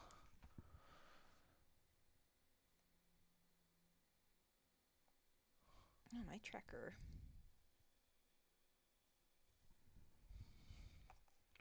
Doesn't even list Lauren. And the out and back section could potentially feel a little brutal. Just kind of moving forward, but not really. If that makes sense. Yeah, I mean, I guess the beauty is you are in the pines, so you're going to have a little bit of shade. But you can see this isn't a section of the forest that's like real densely vegetated, so it's still going to be getting plenty of sun. Yeah. The sun is, it just hits you different up here.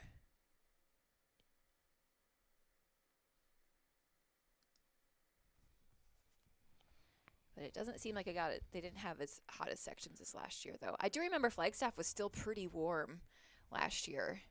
Like, I think everyone was, like, so excited to get up high. And, I mean, obviously it was cooler than it was in Sedona and at those lower elevations. But it was still pretty warm for Flagstaff, like in the 70s.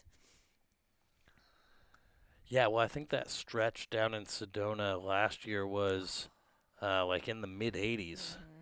This year, I think it was in the upper 70s, so it was a little bit cooler, probably a little bit more enjoyable. Mm-hmm.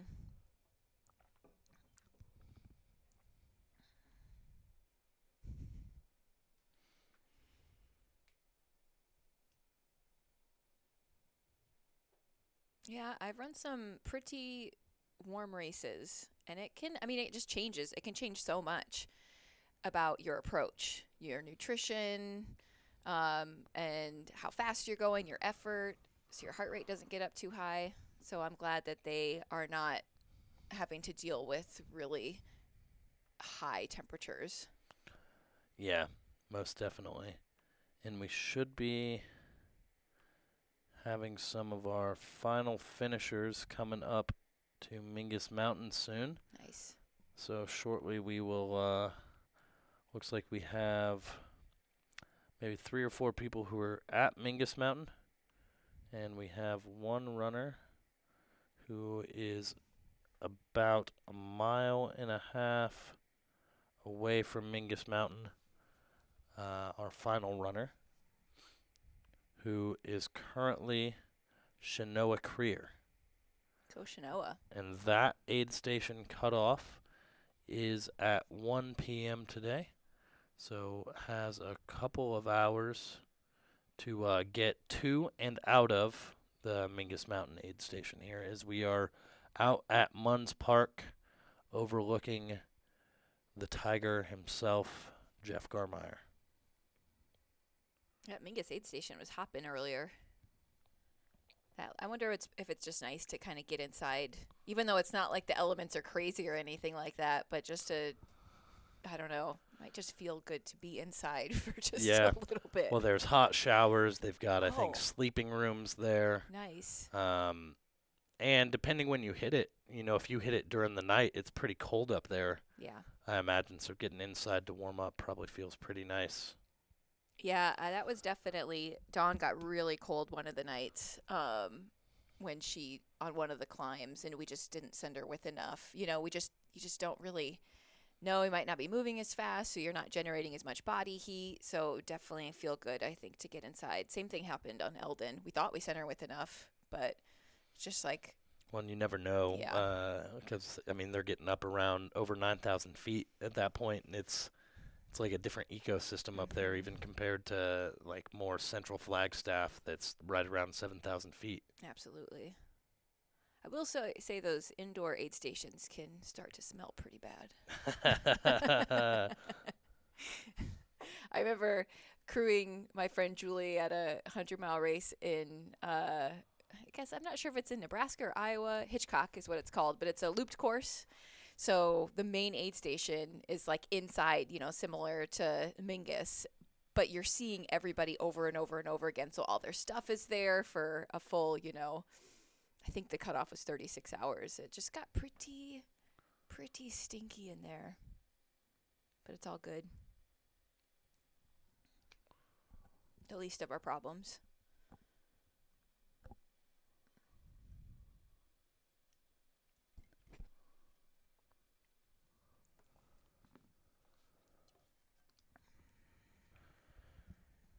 And again, this is Jeff Garmeyer, who just left the Munds Park aid station.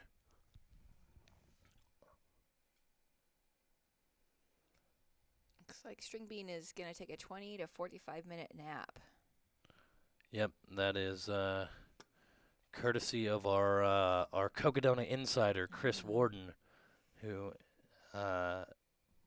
unlike a newsbreaker, did give away his source, giving credit to Connor Holt there. So. I'll get him to the finish, I'm sure. Can't imagine he'll do any more sleeping after that. No, he definitely won't. I think the Fort Tuthill is kind of the last good place for that, too, because you've got to stretch all the way down to Walnut Canyon. Not the most ideal spot, although it's beautiful down there. And then your next aid station isn't until Mount Eldon. So not sleeping up there. Oh, my goodness. We do have eyes on. And we are hoping to catch Annie Hughes out there, who should be just a couple miles from. That might be her. Nice. Or that. I can't tell. Definitely hard to tell. Is she with a pacer? Well, it looks like there's one in front right there. I see that. That looks like Annie. It's hard to tell. It's hard. It is hard to tell. Especially when they change clothes and stuff. throughout the Yeah. few days. It does look like Hoka gear, though. Yeah, so we will. Well, the good news is we'll be able to confirm here shortly, at least when they get to the aid station. That definitely looks like the Hoka kit. Mm-hmm. Doesn't seem like they're wearing a hat, which I feel like is a bold move. But sometimes I just get real sick of seeing the brim of my hat. I don't know, like when I'm running, I don't know what it is. Oh. So that might be a pacer.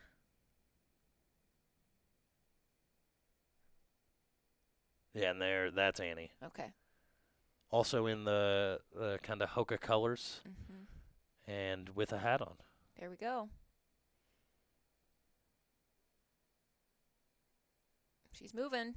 Yeah, and she is moving. So we're about to see our our third overall runner, our first female, coming into Munds Park for the second time here after completing that out and back section. She is just so dang impressive. How old is how old is she again? I am 24, not 100% maybe? sure. She, I believe, is still fairly young. That is just nuts. It is really cool to see younger people getting into the sport of ultra running and succeeding. She is 24. Nice.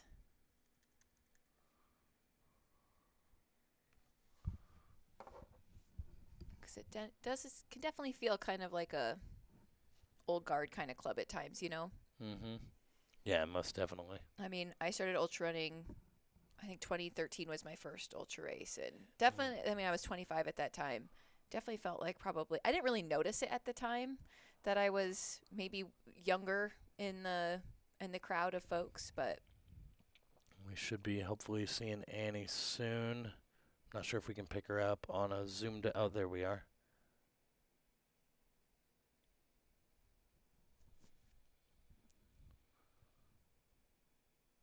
she's looking strong.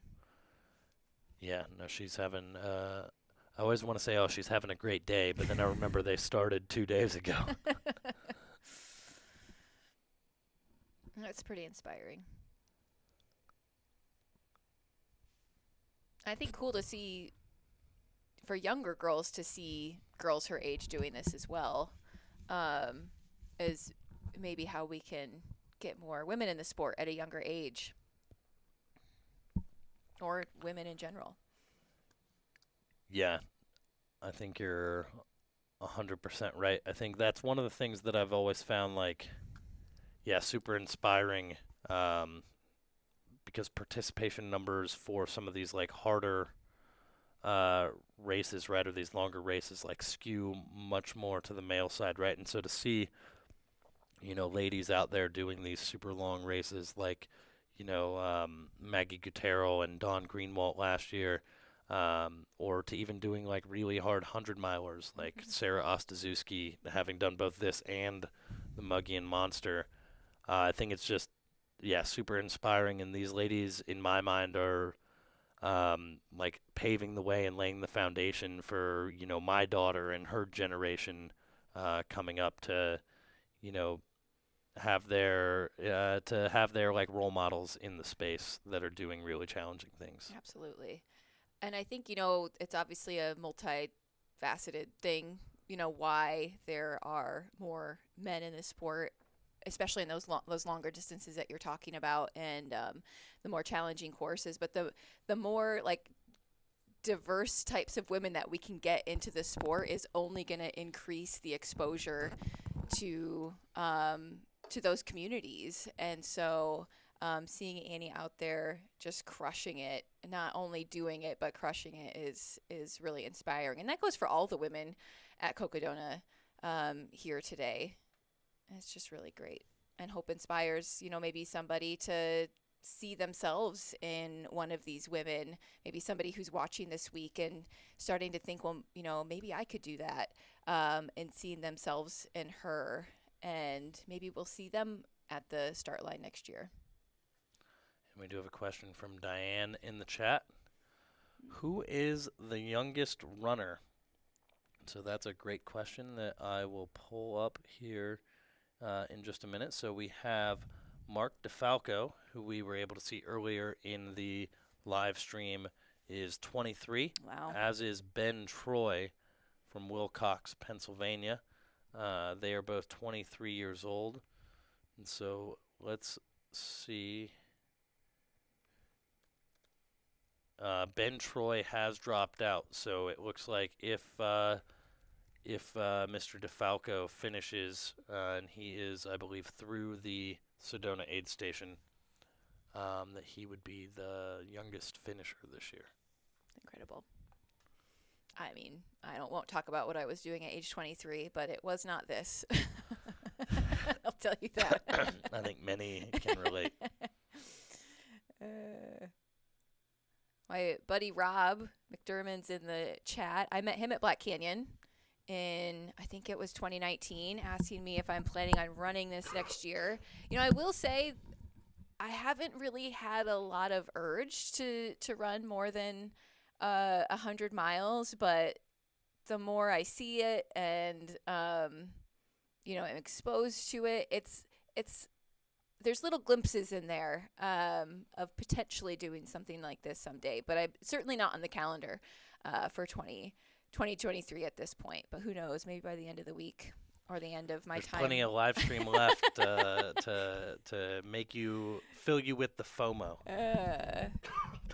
It is pretty fun being on the other side of it, though.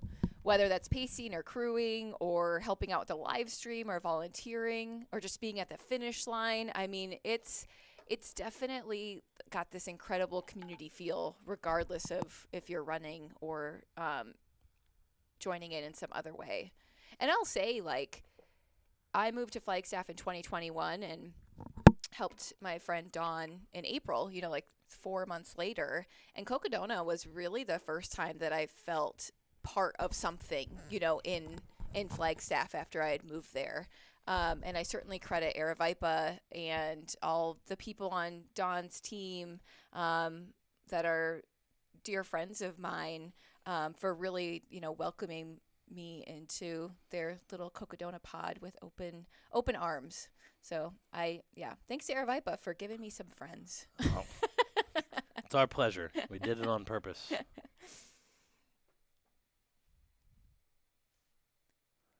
Who is the oldest runner? Another great question.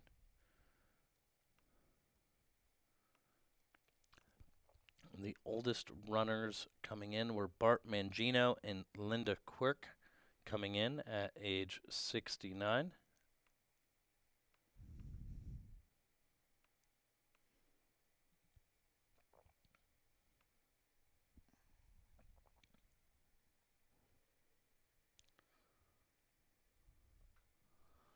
I guess the reason why you probably see more older runners at these types of races is experience really, really helps be successful.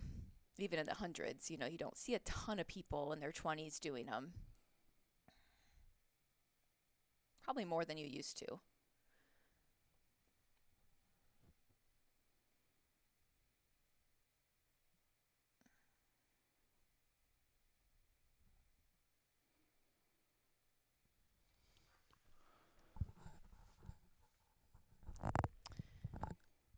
Shout out to Olympia, Washington area women crushing this race. Kelly, Jody, and Phyllis. I think I've seen them on the live stream. Are those three women just kind of sticking together and completing Cocodona together? Because that's a pretty incredible experience to share with with a group of people to go through the highs and lows together. That's really cool. It's definitely something that will, I'm guessing, bind them for the rest of their lives.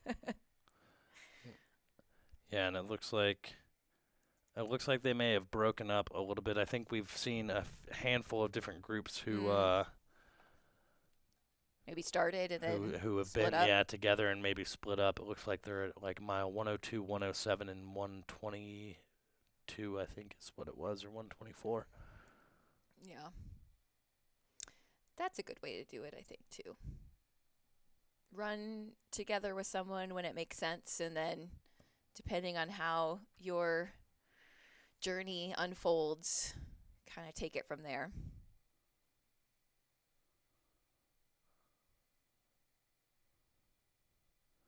And we do have another shot here of Annie Hughes.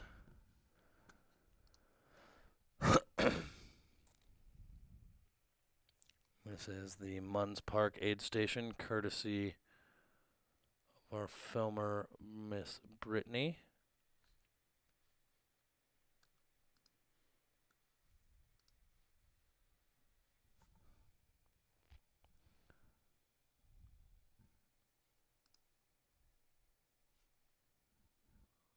Looks like she is getting some attention from her crew under the shade of the beautiful Ponderosa Pines. Smart move. Stay out of that sun. And again, we do not currently have any audio.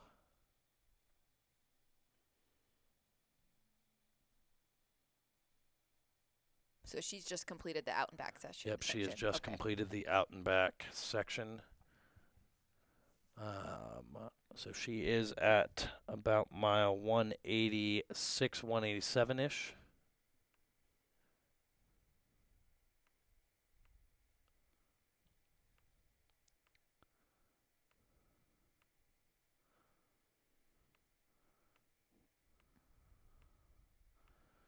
And I am trying to get an update from the field on Brianna Grigsby if possible,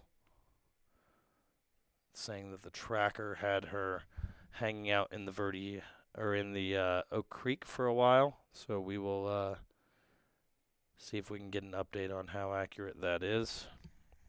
Yeah, this is Munds Park, mile 187 for Annie Hughes.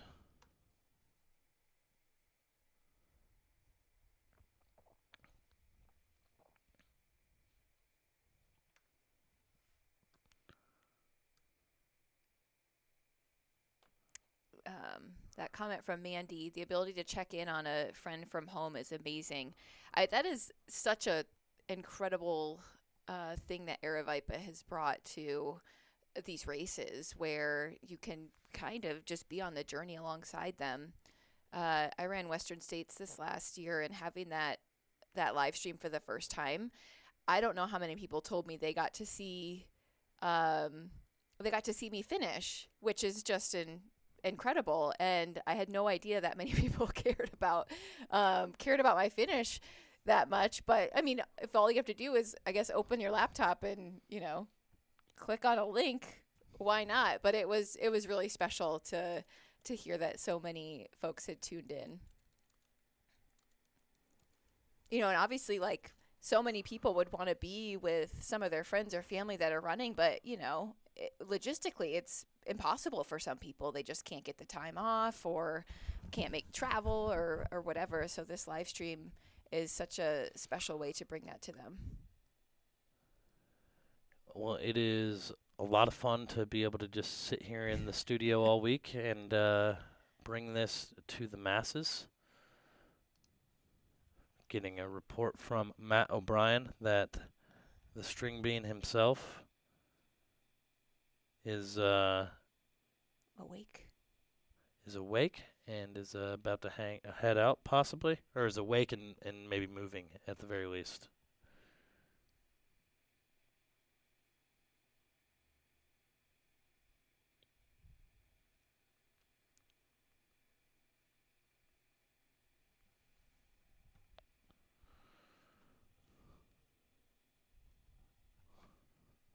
So again, we are in Munds Park here. So we're watching women's race leader Annie Hughes get tended to by her crew.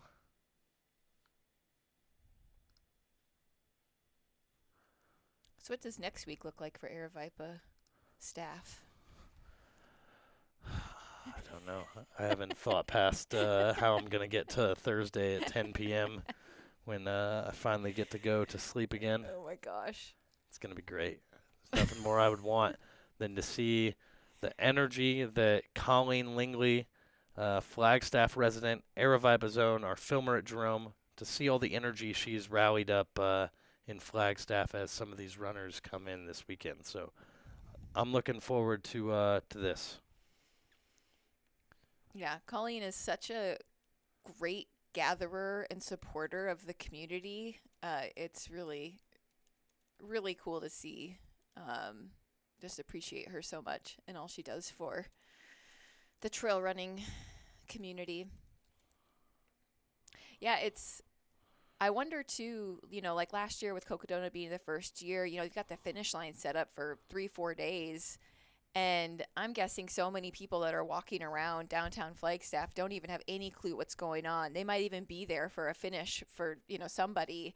And they just have no clue that this person just ran halfway across the state to get there.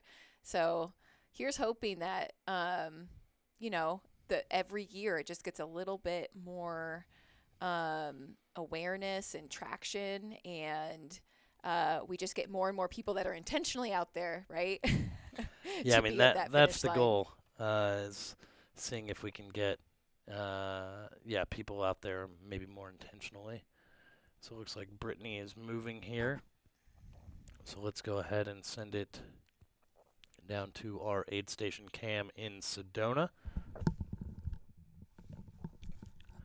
And I have confirmed with Jamil that he will be following Joe McConaughey, the string bean himself, as soon as he wakes up, and kind of moving forward. We got Laura Knoll in the chat. She's a gem. She was one of my first Flagstaff friends.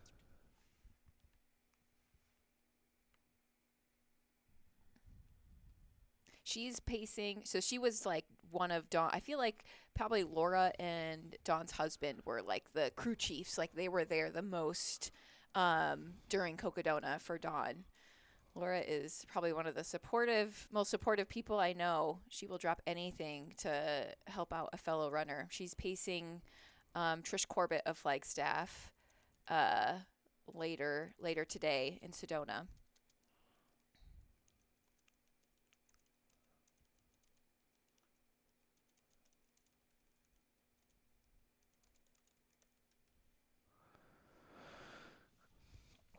And we do have, it looks like, eyes back in Munds Park here. And in a couple moments here, I'm going to actually see if Brittany is able to close out her feed and restart it to see if we're able to get some audio back up. So I'm not sure if Brittany can hear me, but if so, if she can close out her browser and restart, that would be great. And we're going to go back to Sedona for the time being. Actually, let's check in on Mingus. So it looks like things are starting to wrap up there. Our live tracker here is showing that we should have our final runner coming up to Mingus Mountain in a matter of moments.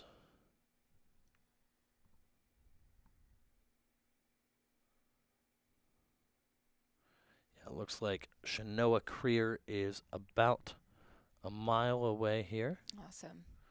So, see her there.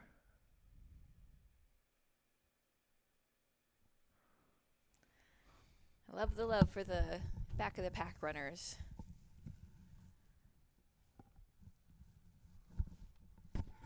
They're the ones that are out there for the longest. That's pretty incredible.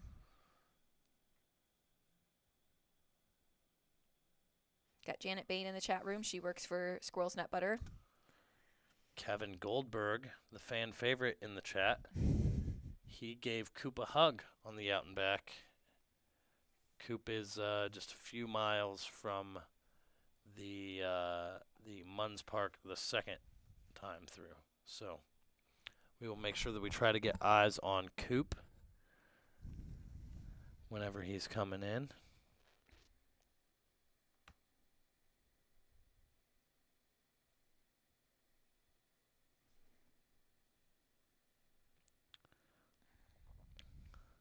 So really our top at least 4 runners are no strangers to multi-day races. Is that right? They all have some experience. The top runners? Yeah. Joe McConaughey, this will be his first multi-day race. Okay. I believe, but he has the FKT on the Arizona Trail, the Appalachian Trail, and a number of others, I think. But so he has like multi-day experience. But not necessarily. But not necessarily, yeah. Race. And Michael McKnight, Annie Hughes, and Jason Coop have all. We're going to go back to Brittany's cam here. I'm not able to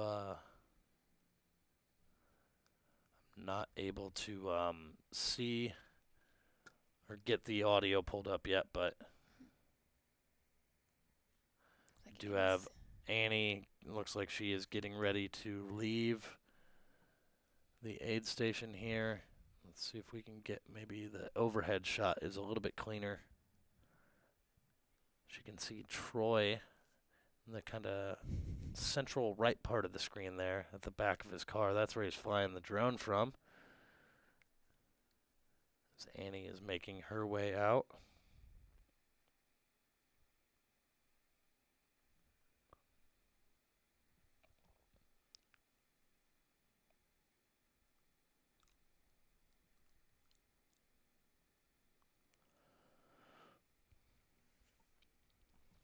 And it looks like Brittany has a little bit of follow cam here.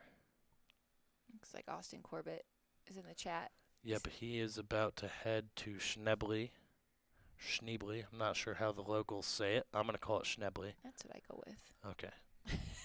I don't know if I... So it makes perfect sense. So he will have the Cthulhu cam up and running soon. So huge shout out to the good folks at Cthulhu. And Flagstaff is home to some pretty cool companies, I have to say, that are just really supportive of the ultra community. Yeah, and Cthulhu obviously are partners for this race, but also just an incredible company.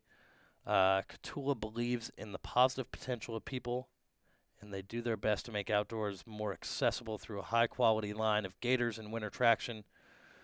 They believe the Cocodona 250 perfectly encapsulates this idea, showing that athletes can achieve on shows what athletes can achieve on some of the most iconic trails in Arizona. They provide products that that inspire people to take the road or trail less traveled. So whether you're running through the Arizona desert for days, or you're going to be summiting some 14ers, check out their full line of products, including some incredible gaiters over at Cthulhu.com. And they're likely to be a partner of Girls to Run fairly soon. I just had a really nice conversation with Austin over at Cthulhu. So not only do they sponsor events like this, but they also sponsor nonprofits in the community that are doing good work that aligns with their mission and their values. It's really awesome to have that kind of support in Northern Arizona. And looks like we do have eyes on our overall race leader here as well. There he goes. Joe McConaughey.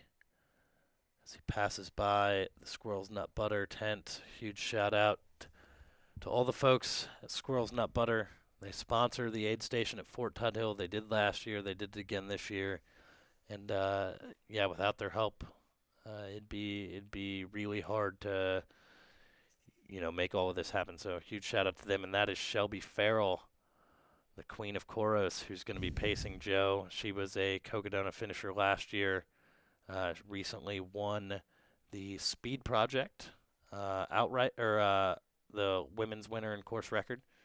So shout out to Shelby as Joe gets to heading out. And maybe we can pick up some of the audio here. Jamil is muted on his end. But if we do get any audio, we will make sure that we pull that in here. I heard somebody was like, "Oh, play music." That's funny. And I was like, "What?" That's me.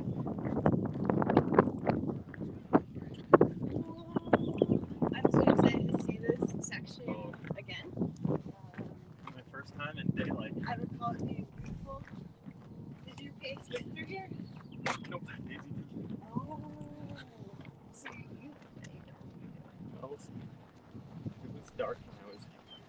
deprived. And now I feel like totally opposite. You're definitely Nope. Doing pretty good. And they are off. Going to be making their way to Walnut Canyon from here. I'm going to go ahead and pull the audio out here. And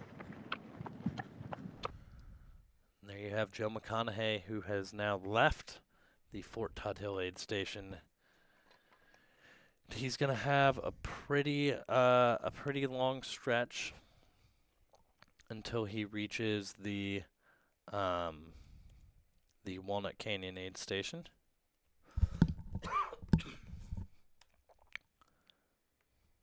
And so that stretch is in between aid stations here is going to be about 15 and a half, just shy of 16 miles it looks like. So a pretty lengthy stretch, pretty runnable. And then you kind of get down into these canyon areas that can be pretty beautiful if you're paying attention.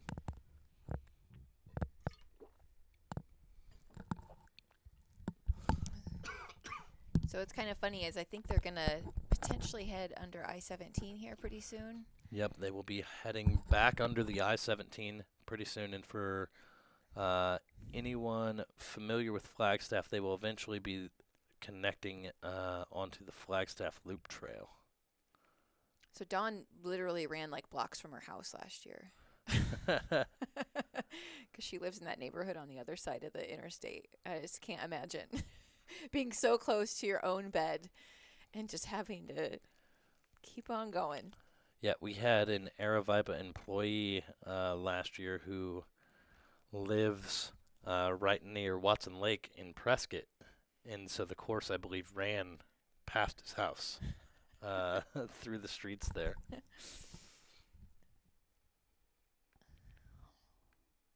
He looks to be in good spirits, but that nap helped. Yeah, a little bit longer nap than what he has been doing as well.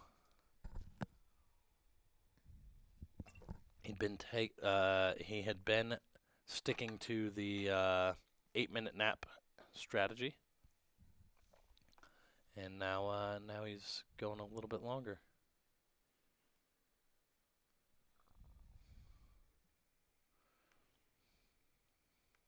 Nope, I didn't mean to dox Dawn. I didn't give her address, at least. She lives around there somewhere. Yeah, there's a lot of houses over there.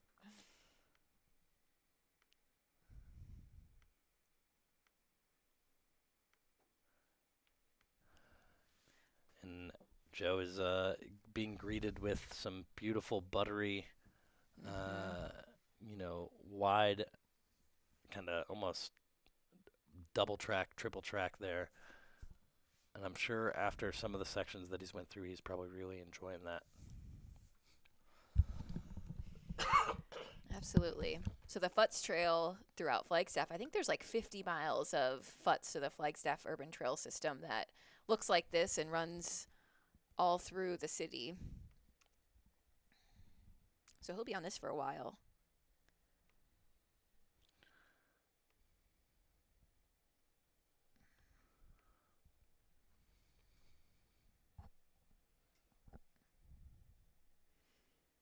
Fort Tuthill's a pretty spectacular county park.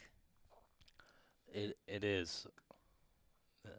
They have a pretty cool Santa thing around Christmas time that happens out there.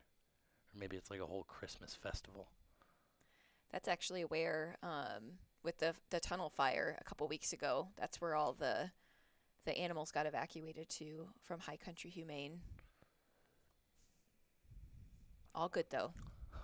It's just all animals were placed in fosters are back at the shelter, which is great.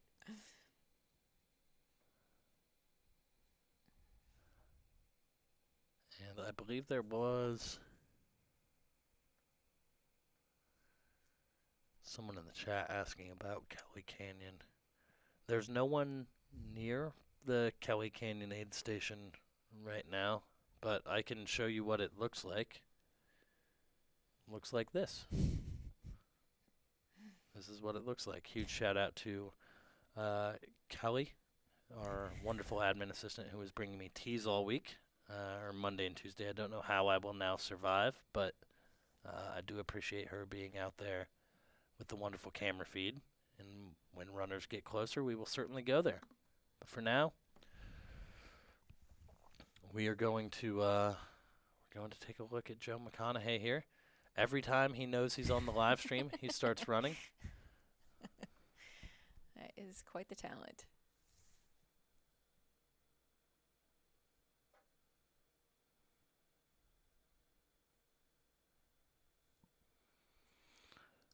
Jim McKean in the chat wants to know what Jamil's mileage is at now. I know that Jamil can probably hear me. Are we able to get a shot of the watch at any point for what you're at today? Because I know where you were at coming into the day. We'll see if we get that watch shot. Jamil also might be pulling like double duty filming, which is pretty common. Oh, here we go. Oh, 0.57 miles. That's great. That must not include the like 4 mile stretch that he just ran. Today off and on, so driving in between. Okay, so now we have the audio back on. Jamil, what was it that you had said there? Oh, I'm just doing little short runs, and I'm like kind of driving a lot in between. So I thought probably doing 1 or 2 miles at a time today. Do you think that you're going to be over or under 75 miles by the time we are done with our live stream coverage? Over. Okay, I'm taking the over as well. And you see, we see Joe McConaughey with his pacer Shelby Farrell here. And we do have a live look that we're going to take it over to on the Cthulhu cam, courtesy of Austin Corbett. As soon as I can find the button that I need, which may just be 1 second.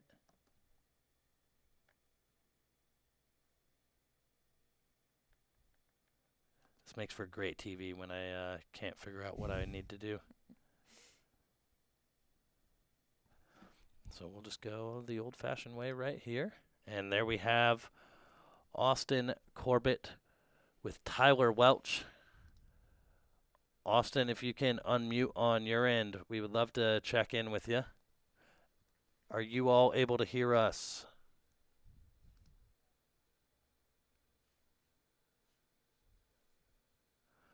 Okay, and it looks like we're not getting any audio out. So we will check in, but with no audio right now. Sorry about that, Austin. But Tyler is looking great, and he's moving strong.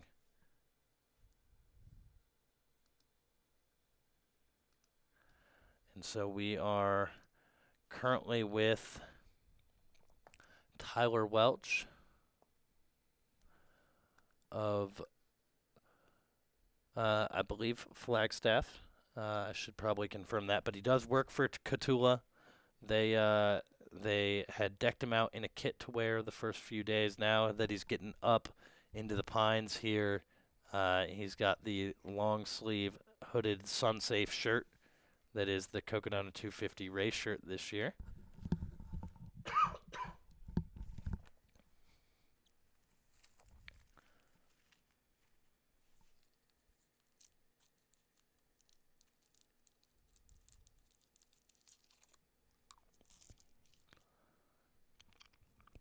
And again, this is Tyler Welch, paced by Austin Corbett, both of Cthulhu.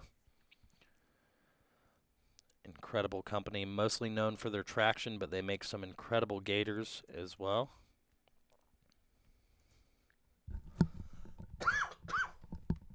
And Tyler is a Flagstaff resident, as I suspected. Nice. And So what about, he is what mile is he so at? he is on his way home.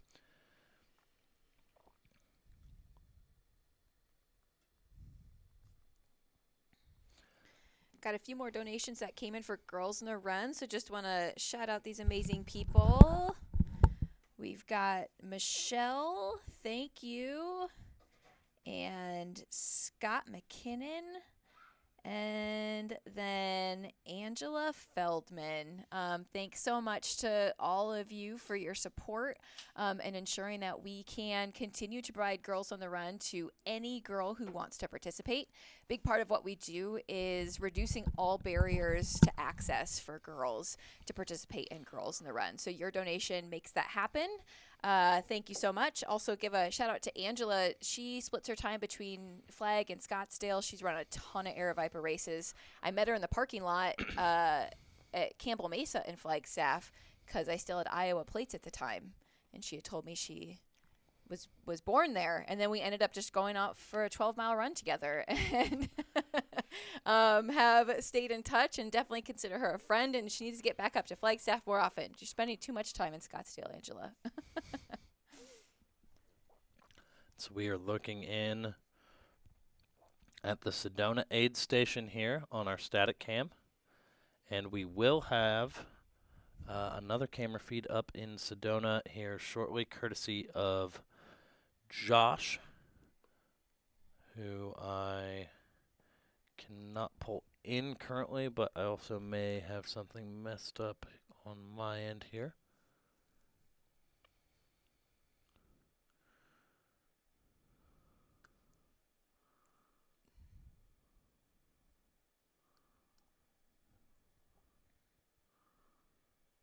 So we will continue working on that. And in the meantime, let's take a look up at Mingus here. And we do have Austin Corbett back in as well. So let's go ahead and looks like that is not working either. So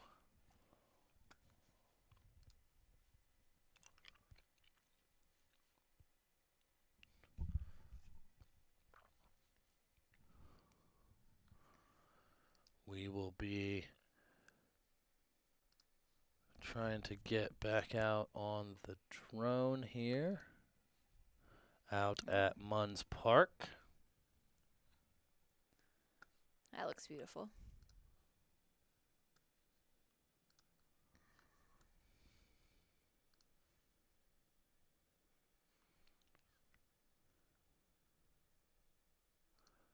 And we do have our good friend Tyler Welch and Austin Corbett on the Catula cam here, as I believe they are making their way from Schneebly Hill, I decided. Now I'm saying it two different ways, towards Munds Park, which we're going to send it back to here as our esteemed drone pilot, Mr. Troy Wicks, is out searching for the next runner. And we expect that runner to be Miss Lauren Jones. Should be coming in any minute here. The Atlanta native. She's got some through hiking experience too, right? She sets an FKT on a. Yep, she has some experience on some FKTs. She also, I believe, won the, let me find this. She was second at Coldwater Rumble earlier this year. Not far behind Amy, right? But she was also second at the 2018 Georgia Jewel 100, which is a pretty tough race out in North Georgia.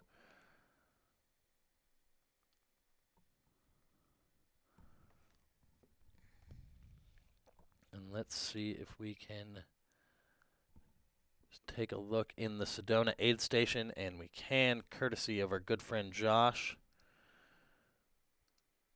And Josh, if you're able to unmute on your end, I would love to see if we're getting any audio. We've been getting audio on some feeds and not on others. Hey Josh, how are you doing? What was the bib number? Bib number 150? Yeah.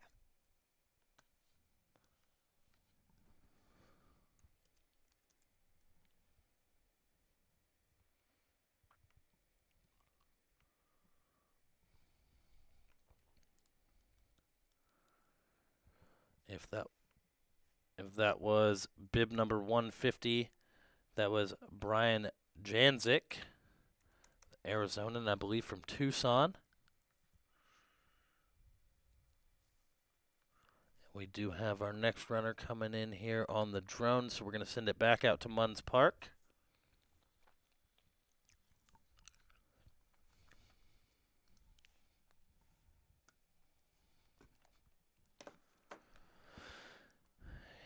And I cannot get eyes on who that is, but that should be Lauren Jones, unless it is our next runner coming in, which I know that Troy will probably let me know because he's a professional.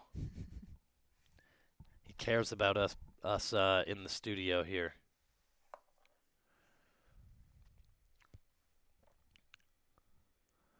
And he's probably sending me a message as we speak. Yep, exactly. That is Lauren. He was sending me a message, and now the drone is back off to catch up. Yep, so we are looking at Lauren Jones. So what do you think it's like coming from Georgia, the temperatures and weather there, to running in Arizona? Like, what would be the biggest challenges with that climate change? That's a great question. I don't know that the weather is a huge factor, per se, especially this year because they didn't start down in Black Canyon City where it was probably a gazillion degrees at the start of that race, because it does get pretty warm in Atlanta still, and you've got a really high dew point, which is what everyone references when they say humidity. So it always feels very muggy, and it's still really warm. So I don't necessarily know that the temperature is a huge, will be a huge thing, although this time of year it probably hasn't gotten super hot in Atlanta, and the section down in Sedona was probably pretty toasty, especially as exposed as it is. But I will be interested to see how she handles things like the altitude. And I think, trying to move well at 7,000 feet, it's a lot different when you come from basically sea level. So yeah, that would be more the interesting thing to me. But you don't get super high for super long. So you're not up on Eldon for very long, right, really, before you come back down. And so I think she'll be okay. And it seems like she's, done a great job at just ensuring that she's super fit coming in. Sometimes that's the most important thing. Exactly. I just wonder if going from like humid temperatures to very dry could be challenging in some way. Maybe for people who have like allergies or something, but maybe it's not that big of a deal.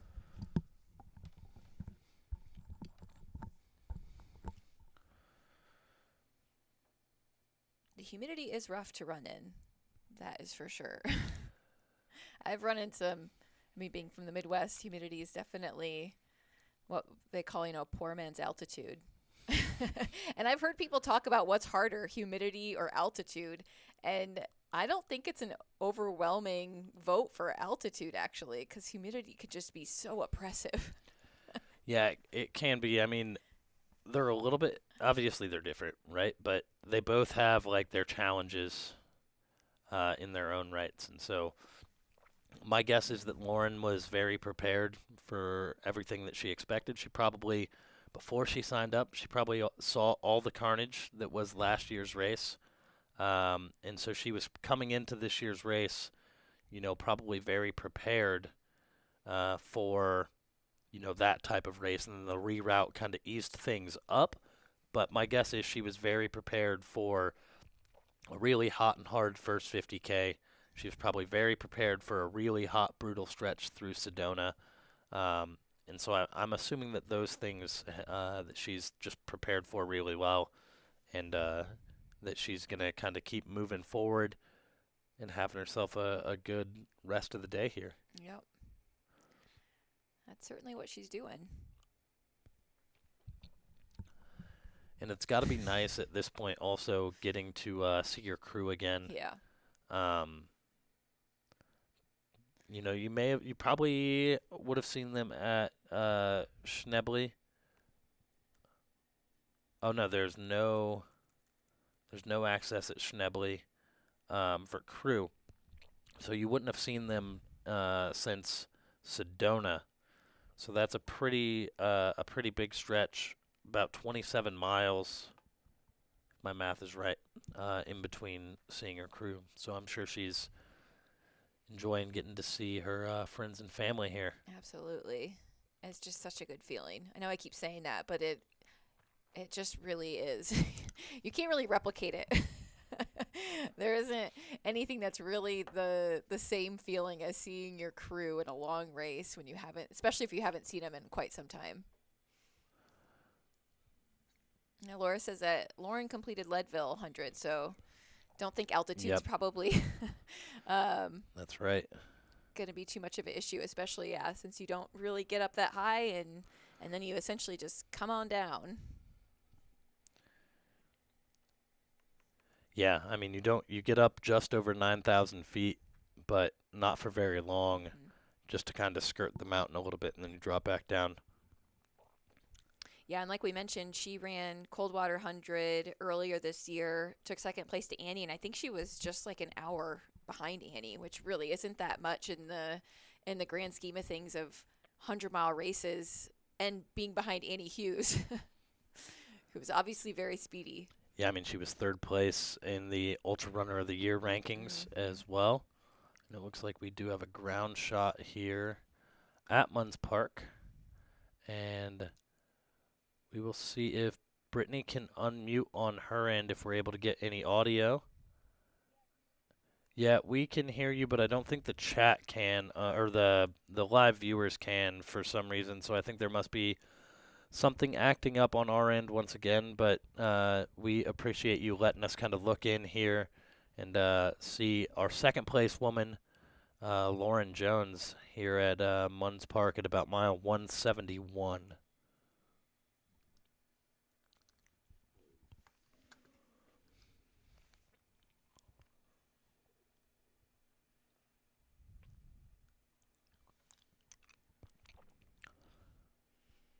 Got another donation in for Girls in the Run. Big thanks to my pal and neighborhood running buddy, Casey Maddox. She's down in Flagstaff, and she just lives a few blocks away from me. So we spend a lot of mornings. We get each other up and out early, which is always helpful. Thanks so much, Casey, for your support. There is a donation link to donate to Girls in the Run of Northern Arizona on the stream. Your support ensures that we can provide girls access to programs like Girls in the Run, as well as access to gear to ensure that she can move with comfort and joy. So we provide girls who need them sports bras and tennis shoes. And about like 25 to 30% of our girls receive shoes, which is a pretty, when you're serving hundreds of girls, that becomes a big chunk of money. But we won't ever stop doing that because we know that it's important. There's unfortunately, girls and adolescents, they drop out of sport at a much higher rate than boys. And there's a lot of reasons for that, but one of them is because they are uncomfortable. Their body's changing. They might not have access to the right gear, and are embarrassed. And so what we really try to do at Girls in the Run is give them what they need to feel comfortable in their body, and again, to move with joy and with comfort. So your funds will support that we can continue to do that for girls in Northern Arizona. Yep, and you can find that donation link pinned to the top of this live chat, this live stream chat, and we are going to send it back to Sedona here. And Josh, who do we have here?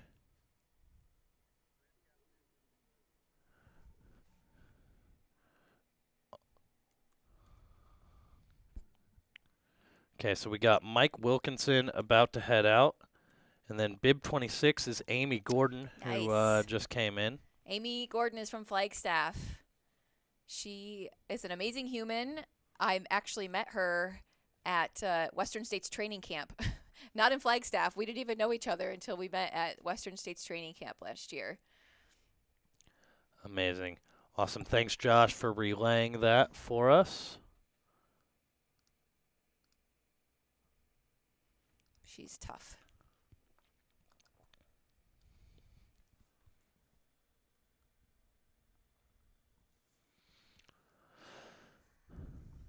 It looks like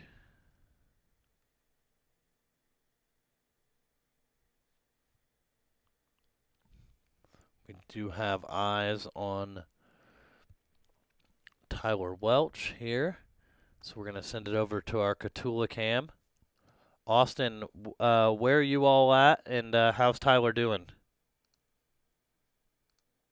Yep, I can hear you. The live chat will not be able to hear you, but I'll relay everything to him.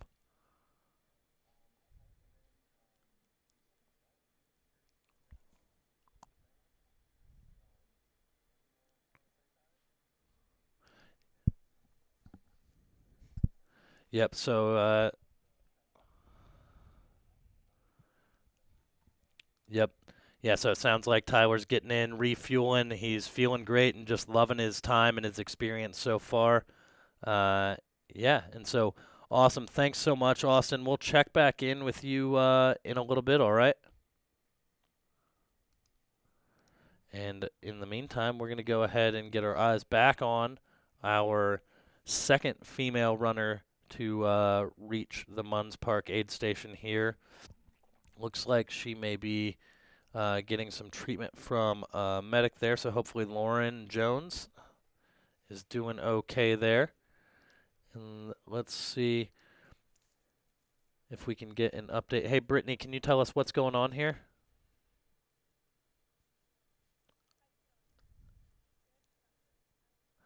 Okay, so it sounds like Brittany's just getting some blisters taken care of, and she's got some orange sorbet that she is enjoying. The Atlanta native, Georgia's own, the pride of Fulton County, Lauren Jones there. Oh, and is that my guy Eli? That is Eli, my good friend, my good buddy. So huge shout out to him, and we appreciate Lauren letting someone else pop her blisters for her while she enjoys some orange sorbet there. And we'll continue peeking in. Again, we know we're not able to pick up audio from the field right now, but here in a couple of hours, we will need to refresh our live stream, and when we do that, we will most likely shut everything down so that we can hopefully get the audio going back to the old YouTube. And Allison in the chat, and DeKalb's Eli, although I think it's DeKalb is how you pronounce it, but me being a Midwesterner, even though I lived in Atlanta for 6 years, I still pronounce it DeKalb because I think there's a DeKalb, Illinois. But anyways, I'm just glad that I got an Eli sighting. Huge shout out to Eli. I used to train with him a little bit when I lived in Atlanta. And Lauren is, yeah, she's crushing it. Oh, yeah, she is. And just with how amazing to have somebody who knows what they're doing pop your blisters and take care of your feet for you. Not that crews don't know what they're doing with this kind of stuff, but it's just kind of nice to move over and let a professional take over that kind of work for you. Yeah, all while you get, an orange sorbet. I It know, looks that really sounds amazing. enjoyable, if I do say so myself. I think those are especially when it starts getting warmer, like anything like Mr. Freezies. I guess I don't know what people call them, but that's what I call them. Yeah, we just call him a Freezy in Illinois, but maybe in Iowa it's Mr. Freezy. Mr. Freezies. Nothing tastes better on a hot day during a run. It doesn't upset your stomach, sugar, cold. You can't beat it. Yeah, and everyone's telling me it's decab. Decab. Decab. I wouldn't Yeah, have said I that know either. that it's decab. I know. I I'm didn't know still going Carrie to was from pronounce it Illinois. DeKalb because I lived in Illinois, Yeah. and there's a DeKalb. Jeez, everyone's going to throw me off now. I'm not even trying. I'm just out of this one. Carrie Henderson is from DeKalb, Illinois. Apparently. I mean, she lives in Flagstaff now, but that might be where she's originally from. She might be one of my new favorite runners. That's awesome. Chris Warden, also an Illinois native Really? originally. He's lived in the Valley for a long time now. But Chris Warden worked in radio in Chicago for a little bit. Wow. And actually in Chicago, I believe, not in the suburbs. Mm-hmm. Actually in Chicago. Yeah, when I went to the University of Iowa, we had a lot of people. I mean, I think it was like 33% of college students at the University of Iowa were actually from the suburbs. Yep. From Illinois. Well, I mean, it's just right there. Yeah, I mean, it's like know? 3.5 hours. But they were always. A lot of them said they were from Chicago, but then when you dig a little bit deeper, it's yep, like, classic. Oh, you're actually a 45-minute train ride from the city.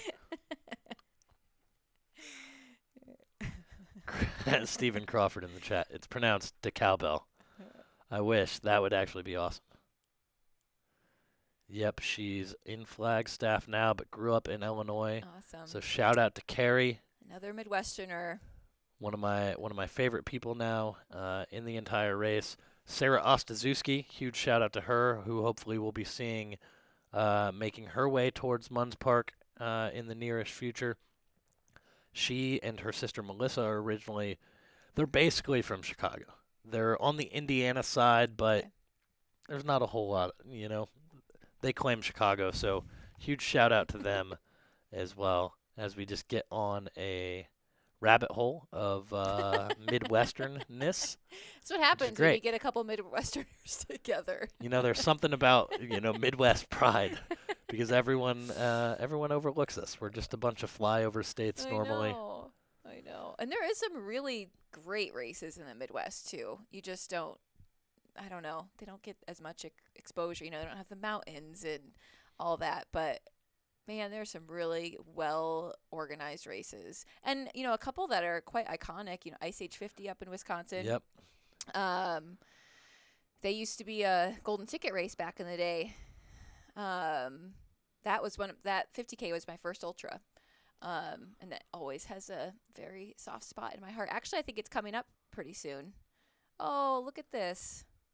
Girls to Run was how I got my start in running. Best program and such a worthy cause.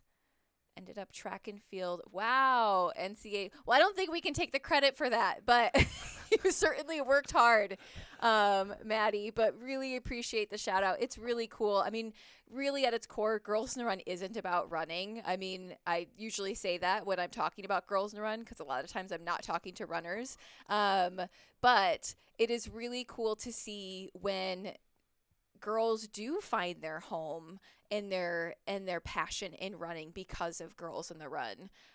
So really appreciate to hear that. And now I'm curious.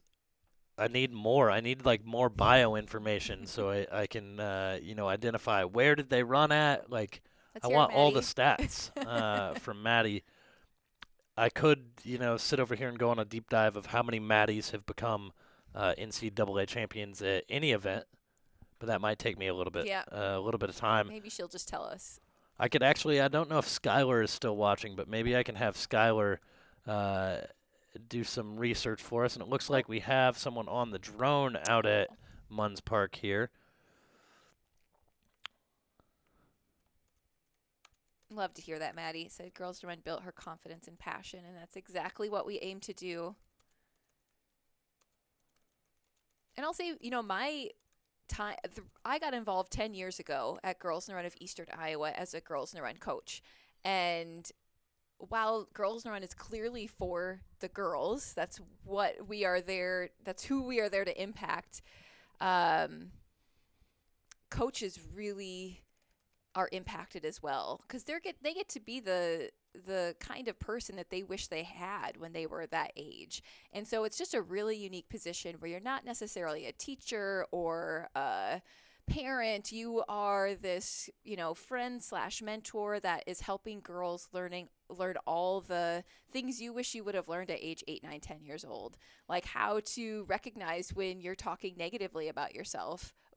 And how to turn that into positive self-talk. I mean, if we could all get that skill at age 8, 9, 10 years old and have that for the rest of our lives, I mean, that's pretty life-changing if I do say so myself.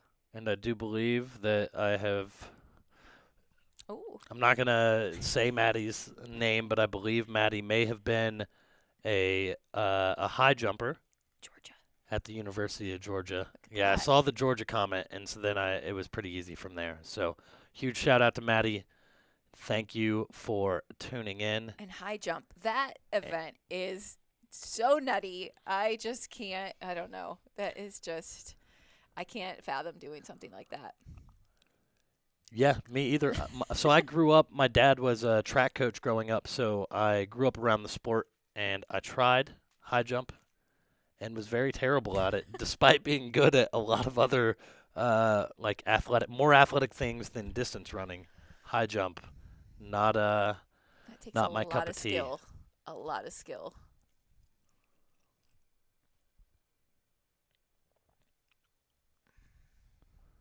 And I believe this runner that we just saw on that cam, and he's coming in now. This should be Cole Crosby, who is bib number 10. That looks like Cole.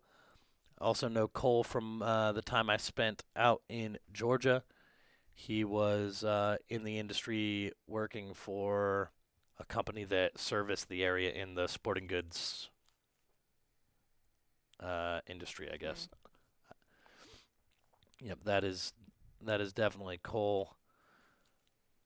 Lives in Rhode Island now, not originally from Rhode Island, so I can't call him the pride of Rhode Island. Probably could, and no one would question you. Well, someone called me out because I said that. Uh-oh. Okay, never mind. He's from another northeastern state. Got it. I guess you got to be careful. Got everyone checking your comments. I appreciate it. Oh, Maddie, I agree. Love the live stream. Track and field needs help with their awful coverage. It is so hard to be a fan of track and field. Don't, Maddie. Maddie might have just tanked the live stream, getting us started on 2-hour rant. Oh gosh, I could go until the final finisher. I could go about what's wrong with track and field from a coverage standpoint, amongst a myriad of other things. Oh my gosh.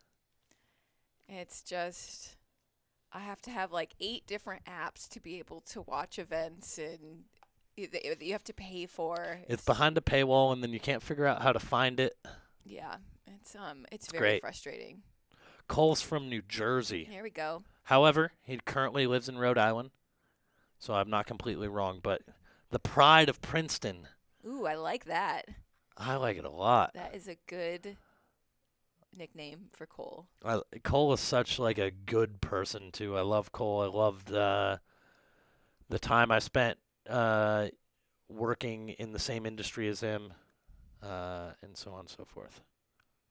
Teach USATF how to live stream. I'm just gonna pull that up just out of principle. Oh, we got someone else that wants to join in the rant. Max Long. In fairness, the good folks at USATF did allow us to stream the 100-mile USATF championships at Jackpot Ultras at the end of February. Which they should have. They would have been idiots. So a huge shout out to bringing us on board to help elevate coverage. If we think that coverage of USATF events in the track and field space is bad, they don't even post about it. the coverage in the ultra scene needs a little help, but it's hard. They also have a lot going on. USATF has youth sports programs that are a big part of what they're doing, and so I definitely feel for them. But if we can ever help USATF in any way, I am always here for it. As someone who also grew up in that system, running club track from the time I was 8. And running through high school and college. Obviously, I think that things that all of those organizations do, organizations like Girls on the Run, but also these governing bodies like USATF, I think anything we can do to move the sport of track and field in running forward, but also all we can do to just promote people to get outside. I think sometimes they overlap in certain ways. And USATF, if they ever need any help, feel free to reach out. I was listening to an interview with Des Linden about how to make coverage and just like bring more of like track and field stories to the forefront. And they were talking about how can they make track and field more like Formula One. And I was like, that is a interesting question. The thing about Formula One, though, is you've got a lot of risk associated with the sport. So I think that probably brings the element of Matt is so diplomatic. Big respect. It's not that I'm trying to sugarcoat it per se. It's that I think that USATF on like the ultra side specifically isn't being always given the resources maybe that they need to be set up for success. And so if there's ever any way we can help continue to elevate coverage at USATF events, we would probably love to be a part of it. Probably. Not committing. Well, I Might know have to that have I some would conversations about that first. Yeah, I don't know that I'm the person who can make those decisions. Someone in the chat was looking for a Garmeyer, Jeff Garmeyer update. He left the Munds Park aid station here a little while ago, and this is an out and back section of about 16-ish miles. So we will see him at this location again soon. Skylar is also one of the best human beings in the world. I sent Skylar out to do the research as well, and I found it before he did. However, he did also find our wonderful NCAA, multi-time NCAA champion in the chat, who is a big proponent or a big believer in Girls on the Run.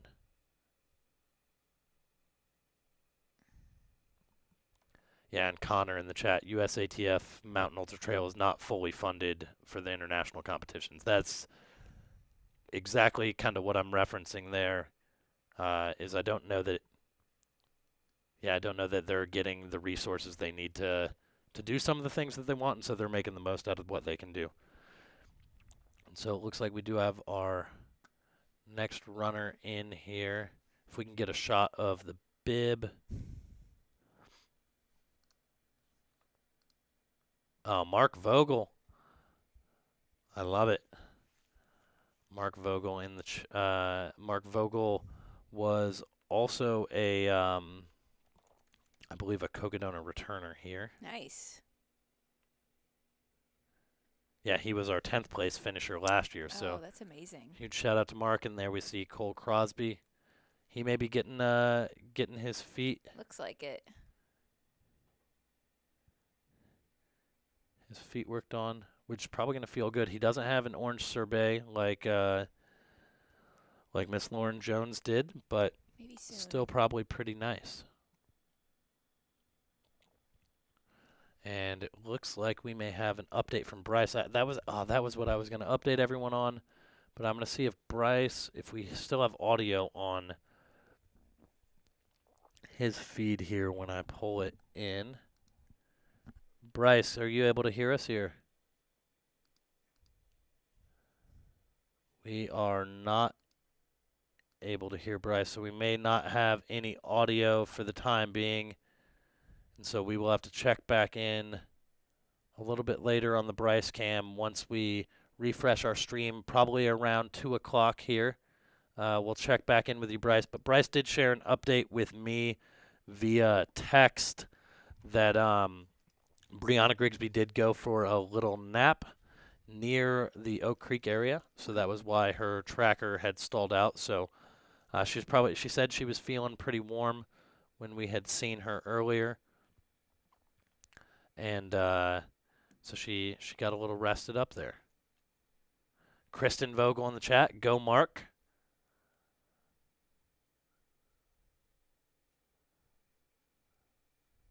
Roughly when are we expecting String Bean to finish? That's a great question.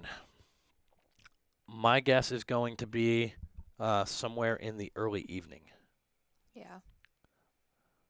That sounds like about right. Maybe dinner time, a little after maybe is Where what is I would he at right now? what I would predict. My tracker is showing him. Well, my tracker currently is showing him like just past the I-17.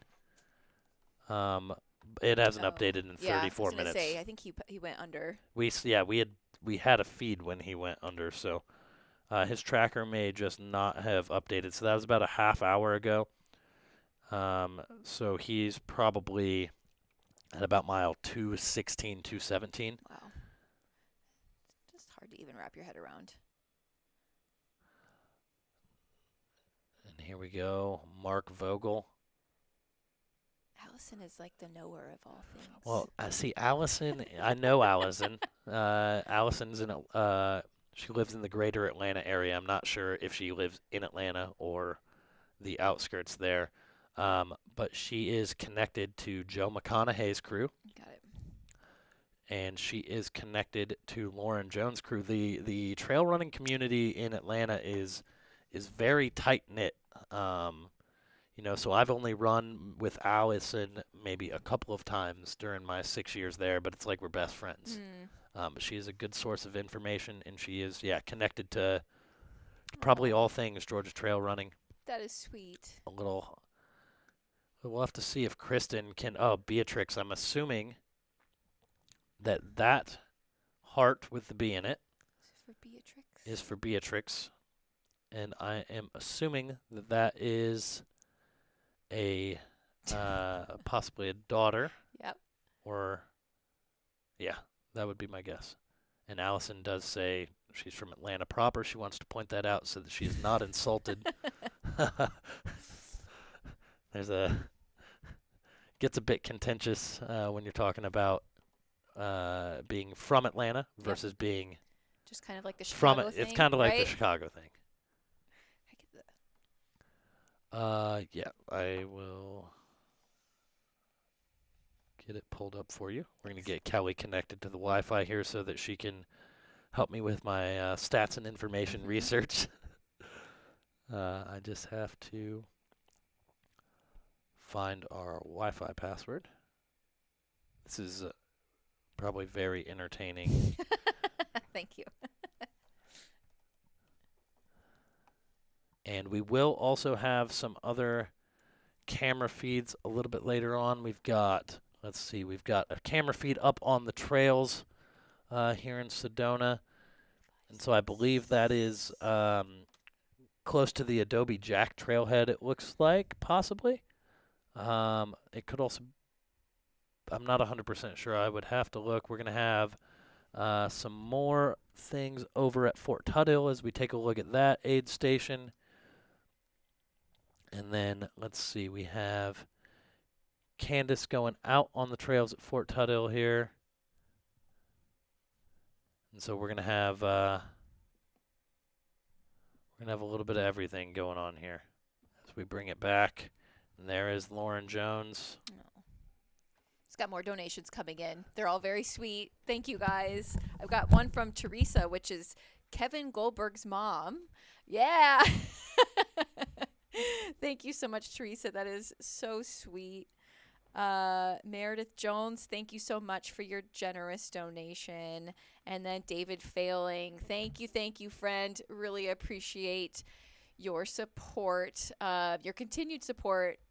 David is also a soulmate for us. Something that I mentioned maybe earlier when I was here is that part of Girls in the Run's partnership with Aravaipa is they have donated race registrations to 4 of their races for those who want to raise money for Girls on the Run of Northern Arizona. So if you would like to either run Big Pine up in Flagstaff, I think it's McDowell, Mountain Frenzy, Pass Mountain, or across the years, we do have free registrations for those Aravaipa races. And the only thing that you have to do is raise a minimum of $300 for Girls in the Run. And I'm pretty certain most people can do that, if not raise even more. So if you're interested in one of those free registrations, you can go to gotrna.org/soulmates and learn how to sign up and get your free Aravaipa registration.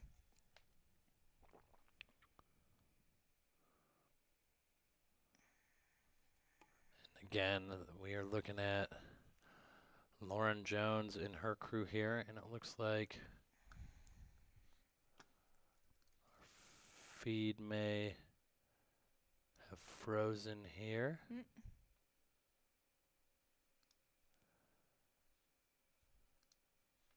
So if anyone in the chat can confirm for me, on our end it's looking like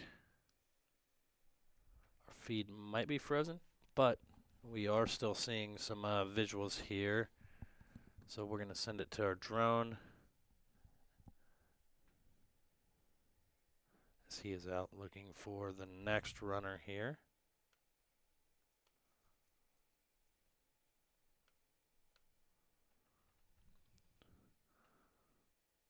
Yeah, very choppy, but still playing. Okay, which is good. No one said still playing. I looked, but yeah, it's gonna be choppy. This Munds Park aid station, while it is not far from the I-17, it is fairly remote, and so you're gonna get some areas up there where things are gonna be a little bit tough, but we can come back to Brittany here. Again, it may lag a little bit, and that is Lauren Jones, who is your second place female currently. Has she been in second place for a long time, or has she made her, like, what has been her, I guess, the last couple of days? Has she just been slowly making her way up, or has she been sitting in second place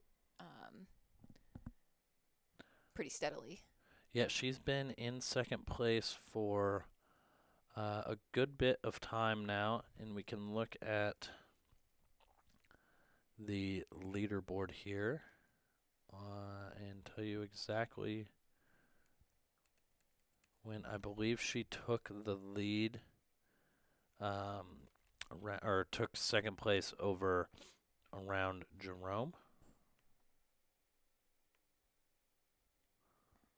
So Annie Hughes was the first female into Jerome, and Lauren Jones was the second female at Jerome.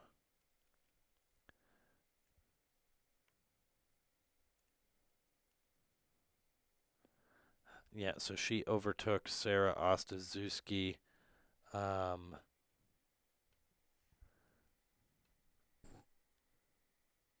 Yeah, she overtook Sarah Ostaszewski between Mingus and Jerome to take the second female position. Awesome. As she is heading out now on the out and back section at Munds Park.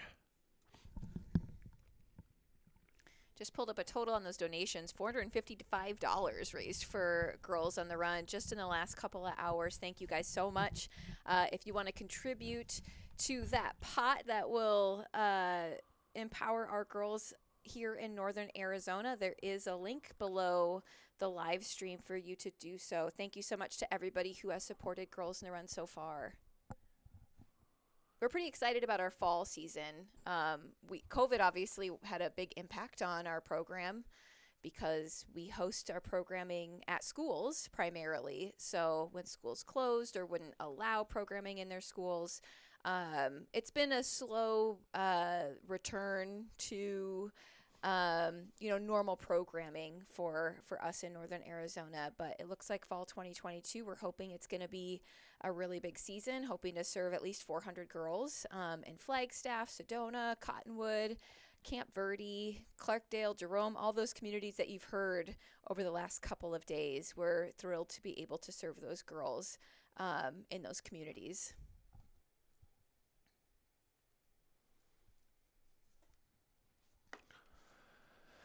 And let's go ahead and take a look down at Sedona here. That is our wonderful camera feed courtesy of Josh.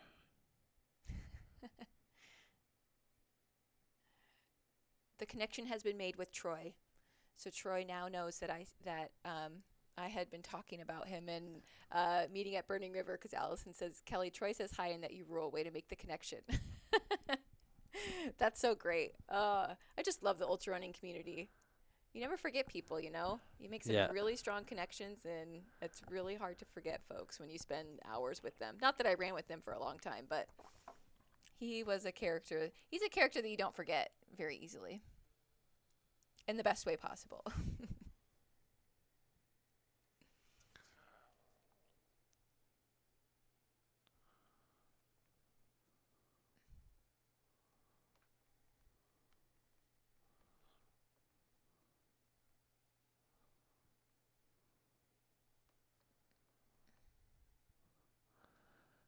looks like we are taking a look at some of the crew vehicles out here at Sedona. A lot of vans. A lot of vans. It's probably a pretty sound strategy. Yeah. Yeah, if you have access to one, I would definitely use it for a race like this. Oh, this is absolutely hilarious. The same person who is the same person who has the burner account of Versteeg Sandals is also the same person who is Coop's van. So he made a post thinking that he was in his Coop's van account. And it was Versteeg Sandals. Oh, that's funny.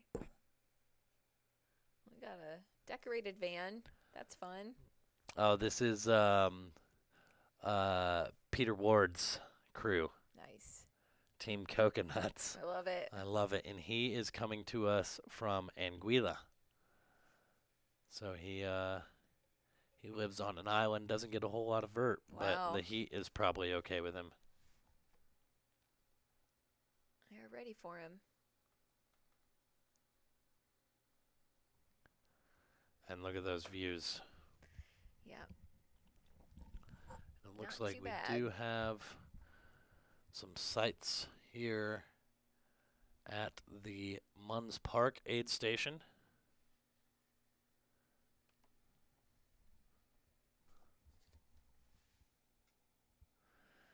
And we will also have our Kelly cam back up here at Kelly Canyon. So we've got the Kelly cam in Kelly Canyon. And that should be Mr. Michael McKnight. He still looks like he's a little bit of a ways away. He's closing in on the 200-mile mark, though. And I am getting report that bib number 15, Mr. Jason Coop, is maybe who we have eyes on heading out of Munds here.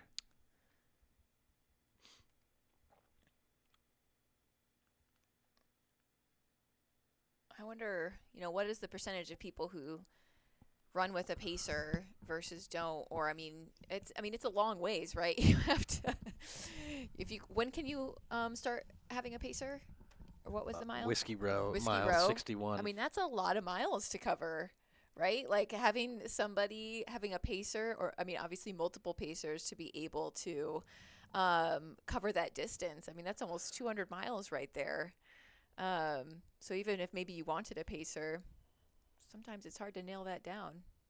Sometimes Yeah, it's also there's Coop. I wonder what I want to know. Maybe someone in the crowd can find out if they have a contact with anyone in the Coop camp.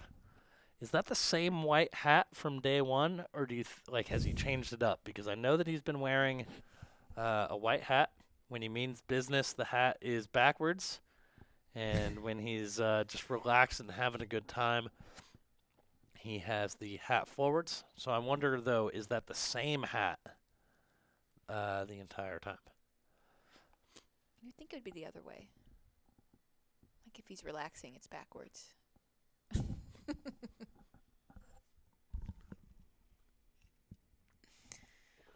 bet we could figure it out if we got close enough to the hat to see what color it actually is now. And it still looks white.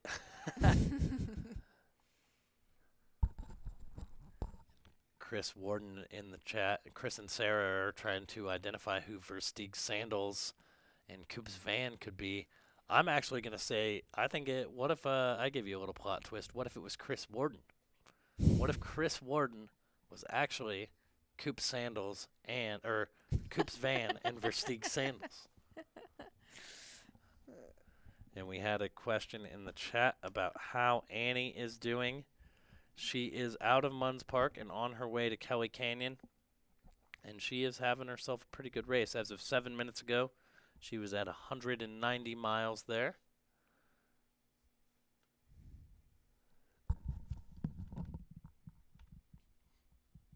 Does she have anything else lined up for the rest of the year? Do we know? In terms of races? You can figure it out pretty easily, I suppose.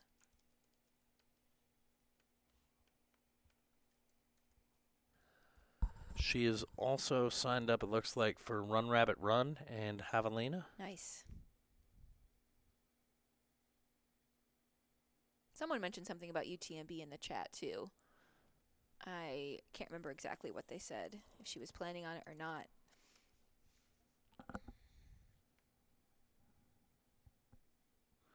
Yeah, I'm not sure. The chat will have to help us out once again.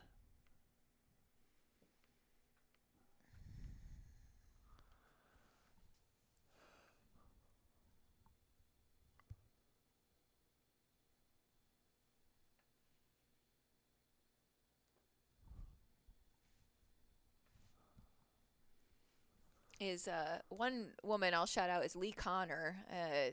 She is one of those legends. She has done a lot in the sport. Has a lot of different results. It's cool to see someone like her just continue to push farther and see what's possible. She has 94 races on her ultra sign up. I think her first race is in 2010. We're going to take a look here. The drop bags in Sedona as we await our next runners.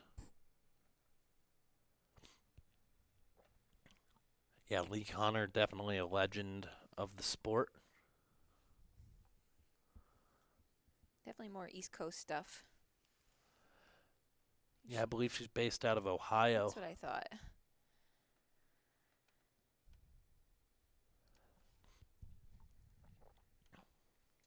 Is Big Pine the next Aravaipa race? Or is there races before that?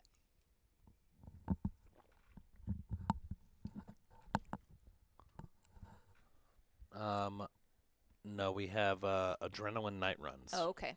That's right. Be the next Aravaipa race.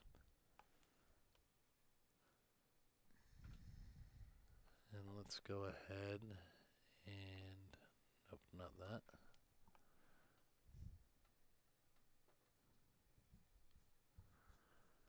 Take it back to our Sedona aid station here. We've got some questions in the chat. Is the Denim Cowboy still moving? He is at mile 123. So he is closing in, as of 9 minutes ago, he is closing in on the Deer Pass aid station.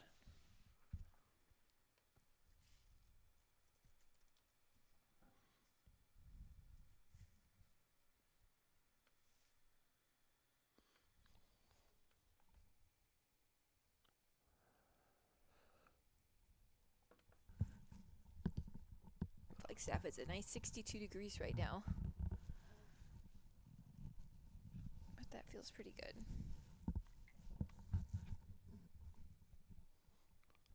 Just 9-mile-an-hour wind. We've had some pretty gnarly wind the last week or so. So it's nice to see it calm down for those runners heading into Flagstaff.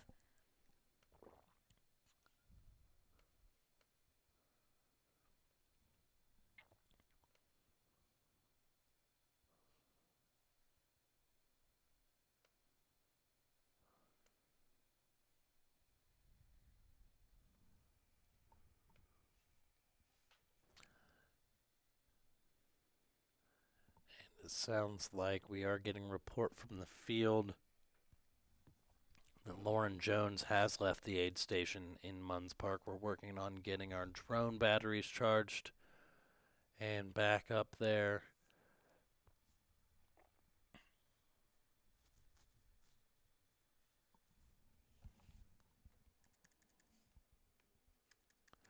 As we're currently hanging out in the corner of the Sedona aid station.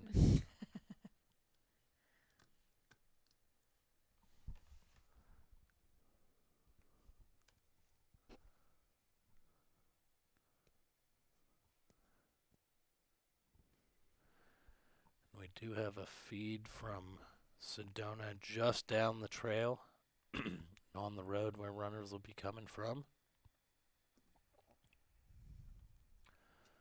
Just a beautiful area. Yeah. I think, moving here from the Midwest and having not a lot of varied geography.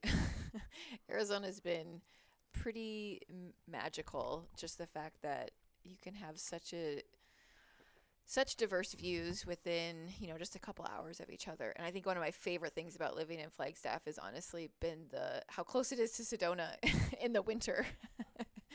To be able to essentially leave the snow and drive 45 minutes down to an hour and be on dirt is just, there aren't a whole lot of places like that, I don't think. And it's not even like it's not even like, oh, I have to go to Sedona during the winter. It's like, look at where we get to hang out all winter. Yeah. I can go to a new trail every single weekend. It's hard to imagine not living in a place like this again. You know what I mean? Like, once you have it, it would be so hard to let it go.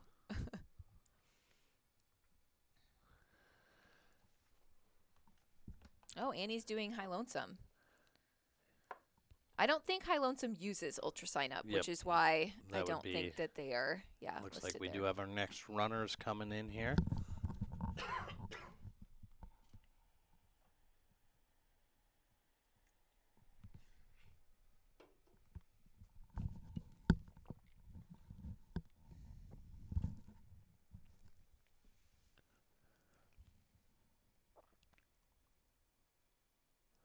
Oh no. That is the man himself, Jose Sosa, bib number 108, coming in to the Sedona aid station. Still moving forward. A little bit of a wobble there. Yeah. So hopefully he is okay. But we will try to keep you updated. I know there are always a lot of Jose Sosa fans in the chat. So we will need to check in on his status update in a little bit. And it looks like Hector Rodriguez is at about mile 121.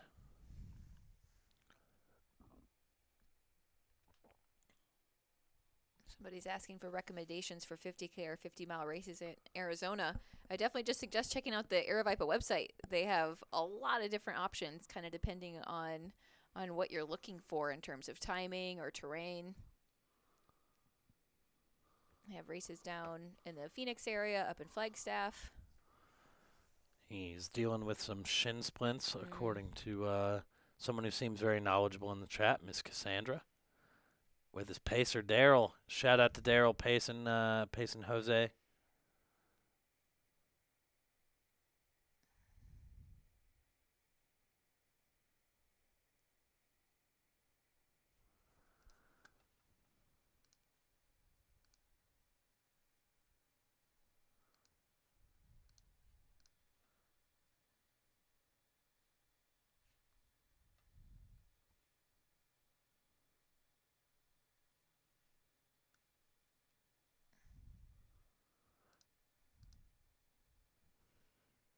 Carbo in the chat.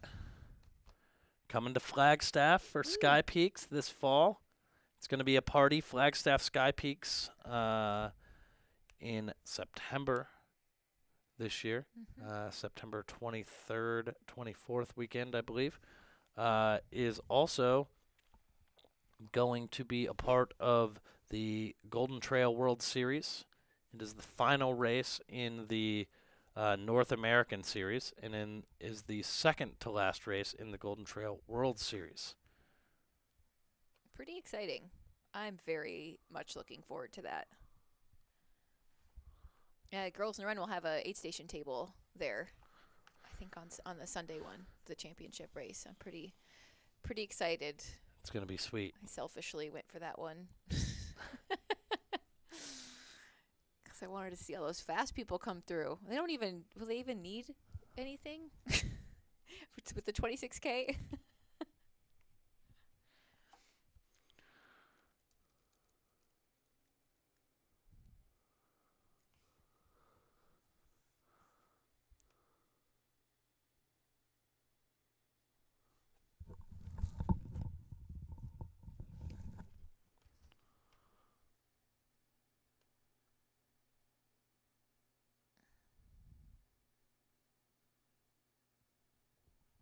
Got some big names on that 26K entrance list so far. I'm guessing it's just gonna for that Sky Peaks race. Max King, Sage Canaday, Chris Fargo. Shout out to Chris coming out of retirement to race there. I believe last I looked, his wife Alicia will also be racing. Shout out to Alicia, my coach, my mentor, the former collegiate 10K NCAA record holder. Yep, there she is. And we're getting an update. It sounds like Jose Sosa. Sorry, I just combined the two there. It sounds like Jose may have injured his other kind of ankle shin again this year, the opposite of the one that he injured last year.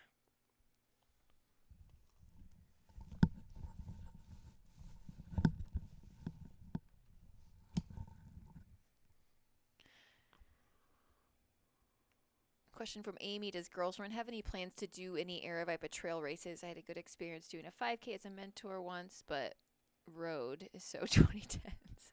Unfortunately, we do try to stick to the roads for our 5Ks. You know, I mean, as most of you can imagine, unleashing, 400 8 to 10-year-olds on the trails might end up with some injuries or falls, especially since we don't necessarily train them on the trails. They do a lot of their training, outside their schools and, on tracks and things like that. So while me personally would love nothing more, I think for the safety of our girls, we'll have to keep them on the roads for their 5K. But even though it's on the roads, it is a pretty amazing race and experience.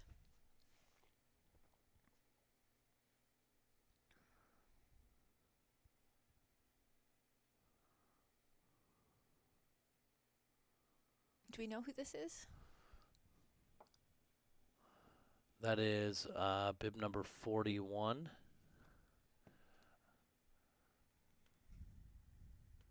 Todd Holmes. From Prescott, it looks like. Yep.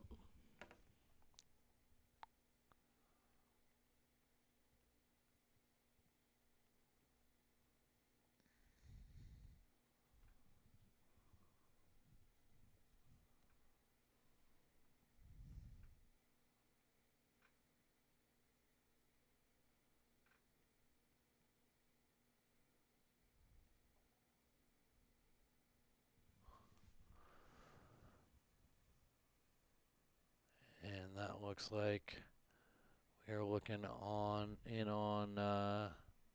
Jose there. Working on his shin, it looks like.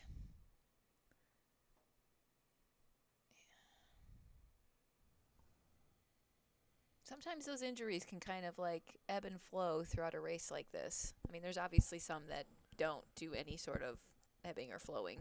But, I mean, we just heard Joe say that he earlier said something with his knee was bothering him, and then it just kind of went away. So that's what you can always hope for.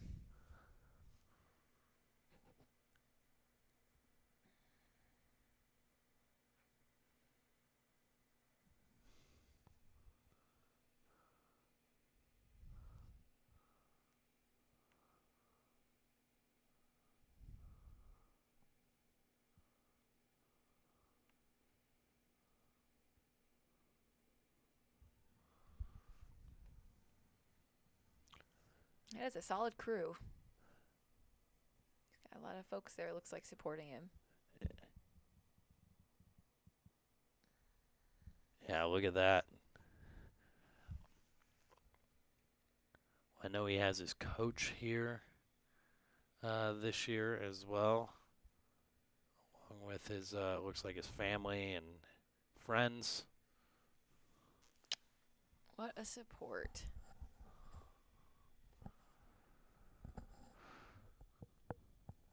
There's nothing like seeing those faces of the people that you love the most supporting you and cheering for you. And waiting on you hand and foot, essentially. And I'm getting a report that Jose is having a filet of fish sandwich, and he said for the win, which basically means it's the greatest thing ever right now. Dawn's husband cooked her up salmon on a grill last year. Salmon, massages. No wonder why she finished so far up. Yeah, it was all her husband behind the scenes, keeping her massaged and well fed. And we're going to go ahead, take a look back up at Munds Park here.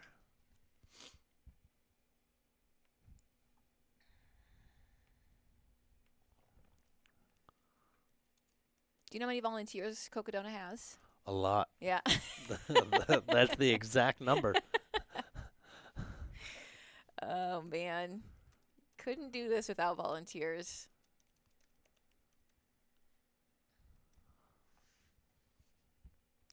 Yeah, I mean, the aid station volunteers, the set up an event crew, the live stream volunteers, those are the people who are making all of this come to life, and so we appreciate each and every one of them. And you just don't really see all the little things that go into being a volunteer.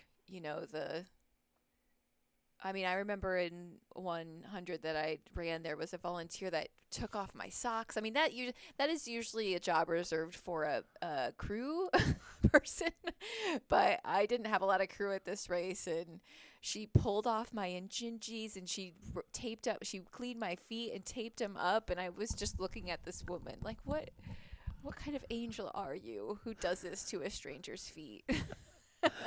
Yeah, like you said, it's one thing to have like your crew or your partner or someone do it, right? But for folks at the aid stations to help, it's a whole different ballgame. Yeah, absolutely. Looks like our camera might have froze here as we have our eyes on Josh Locke here, but our drone, our eyes in the sky, is no more. So we'll send it back to Sedona, where Josh is back out on the road awaiting our next runner. They're going to come up this road before they turn and head up a small little trail to the aid station.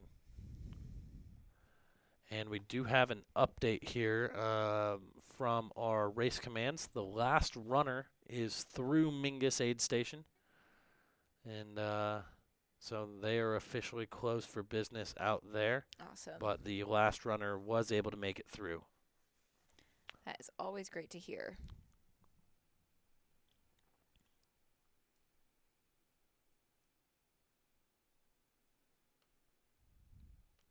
I think one of the nicest things I ever saw a volunteer do for a runner is I was pacing my friend Julie at Burning River 100 years ago, and it was... Just a second here. And I believe we're back, possibly. I have to reprogram buttons. So let me get this on. So we are at...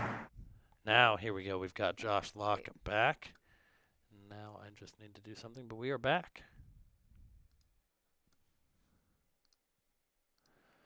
So you can continue. Sorry. I know that you were mid-sentence, and I was like, I wanted to let you keep going because I was interested in the story. You were at Burning River. Yep, Burning River, and my friend Julie, it was through the night, and we just didn't expect to get so cold at night. And she was just in a tank top. It was late July in Ohio. You don't expect to get cold. And but the high humidity, just, I don't know, it was just very chilly. And a volunteer at an aid station went to her car, pulled out a pair of her son's soccer socks and cut off the bottoms and gave them to Julie for arm sleeves. I was like, that is the sweetest, nicest, weirdest thing. This is such a weird sport, and I love it. That's amazing. And I'm going to send it back to Josh and Sedona just for 1 second to test some audio. People are telling me that they could hear some audio. And so, yeah, and yep, we are getting some audio from Josh now, so that's great. Our system just needed to crash briefly, and we're able to get it. So, Josh, when we check in with you in the future, our live viewers will actually be able to hear you now. So, we appreciate All right, we you, got my two friend. viewers that we got two runners that say they're about 0.2 out, so I'm walking down the road to see if we can find them. Okay, cool. We'll check in with you in just a little bit. We're going to send it right now back to Troy, who has Joshua Locke, the Arizona native here, coming into Munds Park. And so we, at the very least in Sedona, we have audio back. So that's pretty good. Yeah. You know? It is really nice being able to hear from our runners and volunteers out on the course. Yeah, I mean, I'm sure people just get tired of hearing us talking. Well, maybe not you, but probably me, given the amount of time they've had to listen to me. Well, they're still here, so I would give yourself some credit.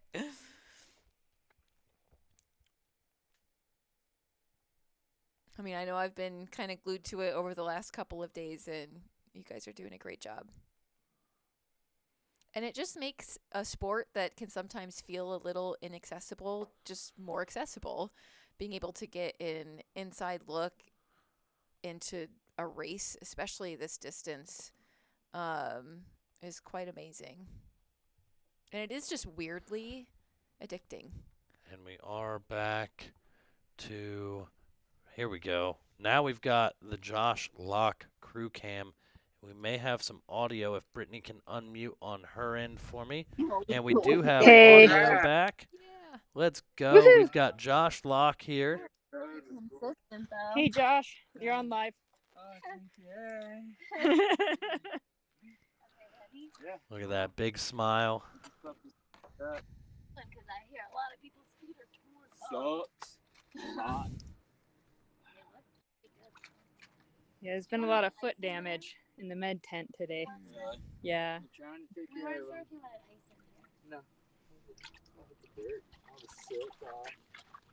That Gasm Canyon was pretty, but it's so rough. Oh. How you doing, Chris? That was. Hey, Christian. Whoa! How was it? Is that amazing or what? We're really proud of you. That's the best third day you've ever seen me on, John. Not too bad. No. Oh, you don't have any of that fried rice left. Yeah. I think that, I don't need it quite yet, but Yeah. 5 or 10 minutes, that Done sounds with it? good, yeah. Woo! You don't want any chicken with it, just the fried rice? Or do you want some chicken? Do a little chicken. Yeah, they need it. Short We order, went so. through a Yeah. Over easy, please. river down at the bottom. And so I had to hike out with wet feet. That sucked. Yeah, it's the balls of people's feet are coming off. Yeah, well, going through that water down there in Casper was rough. Alright, and then did you make it parkour? The plunge recovery trip. It's called parkour. Sorry, I was confused. Yeah, no problem.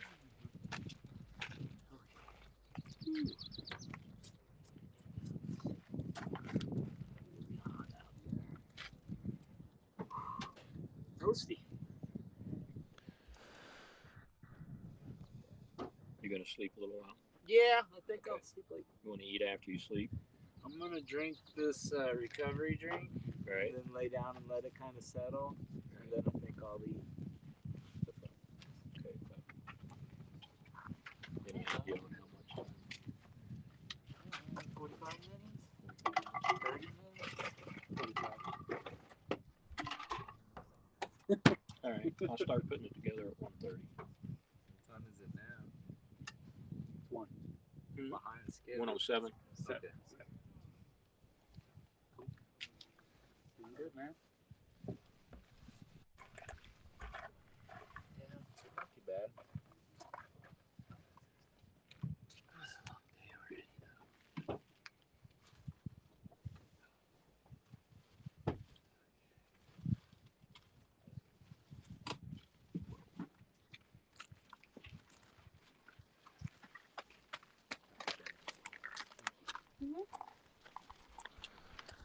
So we are taking a look here at Josh Locke and his crew here.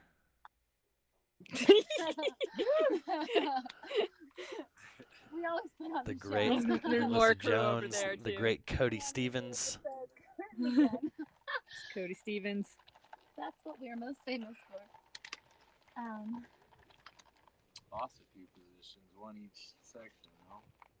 What's it say? What is it? Cole is here. Cole is sleeping here. right now. And then the what was his name? Lauren The guy Vogel. who just Vogel. Mark. Lauren on the out and back and Vogel on the out and back. But that's Yeah. it. That's it. And Cole's here. Cole and- came in before Mark, but he's sleeping right now. Cole is sleeping, so. I'm gonna get a little rest. Mhm. Feel a little better. I was getting a little shaky out there and wobbly and falling asleep every third step. So Take a nap. And yeah, then I'll wake drink up, this fried and rice. let it kind of settle a little bit like we did this morning. Yeah. I left feeling pretty good this morning. Like when I left, my feet didn't even hurt. Nice. I was a little Calories? nervous. I don't know. Yeah. And now I would even sleep with them open. Oh yeah. I was thinking. You Yeah, could air come out. back Mhm. on my days. Mhm. It was tough. Oh, Casimir you're was looking tough. better than last night, so that was really fun. Trying to decide what part I hate the worst. They're all just kind of like me. It's just hard, and and you think like, oh my god, I would love to come run this on a regular run, but at 150 miles, it's kind of sucks. Our section I thought was super pretty. We just couldn't see Oh. any of it. Sedona and Kasner Canyon, He took a picture magnificent, of you, and it was really pretty. magnificent. But my head was, Yeah. and it was so steep that it was, baby steps, just taking your The time. next coming section up. will be nice. It's just gonna be in stuff like this. And I heard it's really shaded. Oh, I can't tell. That is somebody coming in. Yep, I that's can right. mute you, Brittany. Okay. And so we were just checking in there with Josh Locke. We do have some runners back here at the Sedona aid station. If Josh can get a bib number for us there.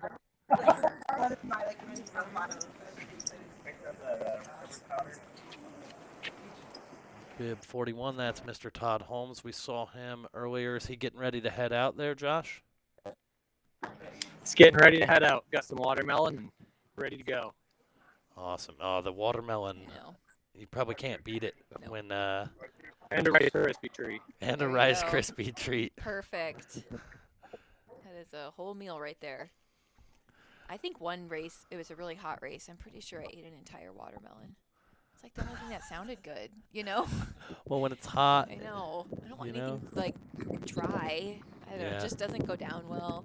That watermelon is just so good.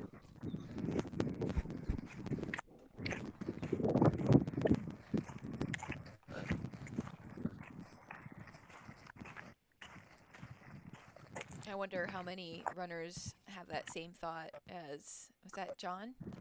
Todd Holmes. Oh, Todd. Yep. Todd saying, I would love to come back here and do this on Oh, yes, that was over here at Munds Park when we were checking in with Josh Locke, which was pretty cool. There we see that was Lauren Jones's crew still there.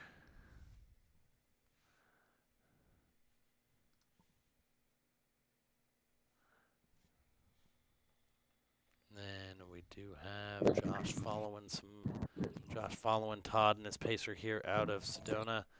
We do have another new guest in the chat here, Eric's mustache.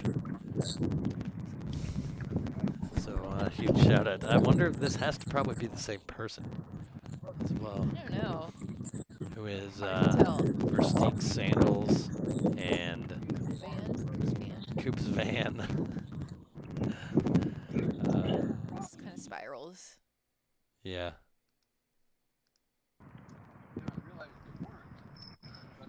So it's great, you know. We got West Plate coming in. Looks like Nice. yeah, everyone on can there, hear now, so I Vaipa don't have to Live. repeat it. There we go. We got West Plate. A lot of fans in the chat of West Plate and his film from last year's Cocodona 250 journey. So huge shout out to Wes as he is making his way up to the Sedona aid station.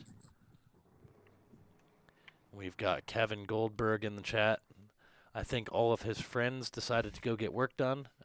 So I'm not seeing all the caps explosions in the chat, but Kevin does say he's ready to push and finish this thing. Aw. Let's go, Kevin. You're doing great.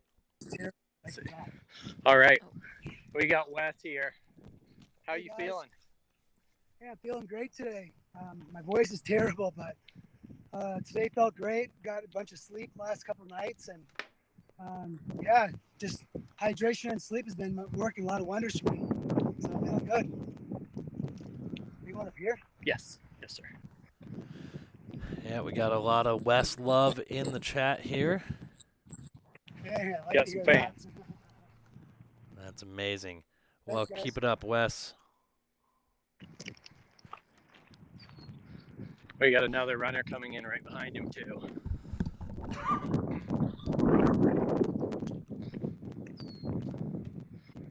We do have a donation in the chat here as a super chat donation, it looks like. And all it says is Goldberg. So That's all that I needs don't to know be if I'm said. meant to send this money to Goldberg, and there is a contender for Beard of the Year from Peter Noyes, the California native, bib number 98. That is a very strong beard. It is. Thank you. I grew it just for this. He Growing it today, I started training. All right. He was actually clean shaven at the starting line, and this is what the adventure has done to him thus far. Yeah. Amazing. Well, keep it up. Good work. I'll follow you up. And we are going to send it back to Munds Park here in the Brittany Cam. As we are taking a look here at the crew of Josh Locke, I've got to say they've got one of the best setups that I've seen. Yeah. I think somebody mentioned in the chat that that crew person is a teacher. And so that would explain the organized compartments. Like, that is definitely something a teacher would do. And a teacher would be that excited about it, probably. Yeah.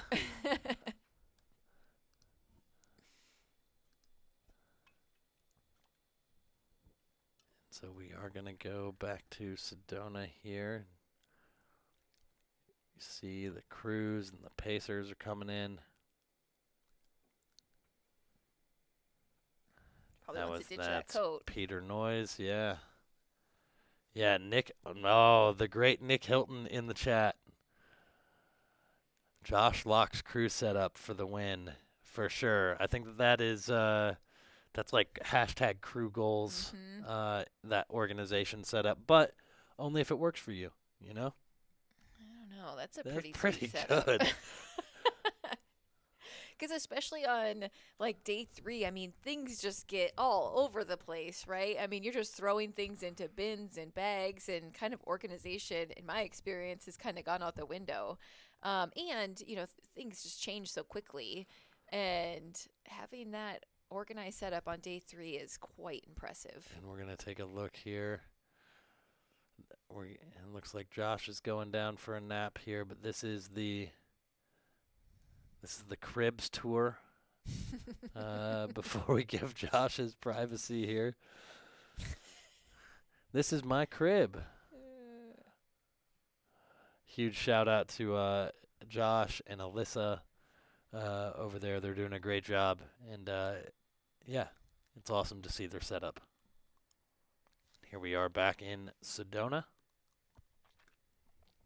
And I'm being told that that Kevin Goldberg's music of choice so far has been Disney soundtracks. Wow.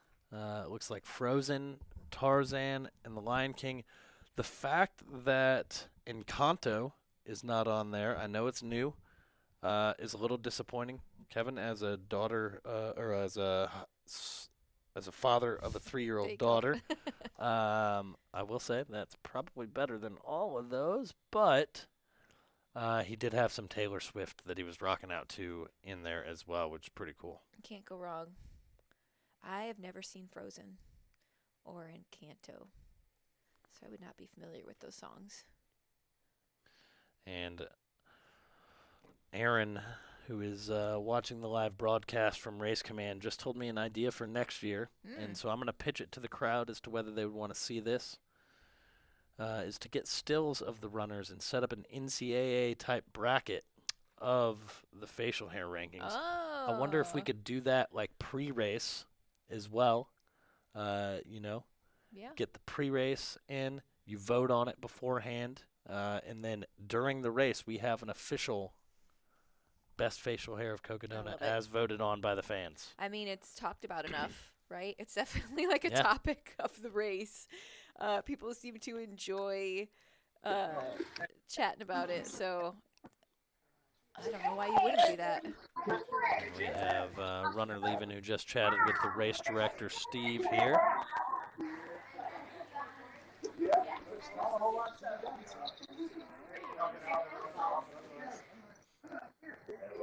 There is the man behind the race that is the Cocodona 250, Mr. Steven Adderholt. Oh, he's got a smoothie or something there. Oh, man, was that a frap? I don't know. But it looks like everybody's got them. The kids, too. They want to know what you're drinking. Looks like it's a McDonald's milkshake. Oh, a milkshake. I love it. Champion. I love it. It looks like we are getting some footage from Kelly Canyon as Michael McKnight should be closing in there soon. So we're going to send it to the Kelly Cam and Kelly Canyon here.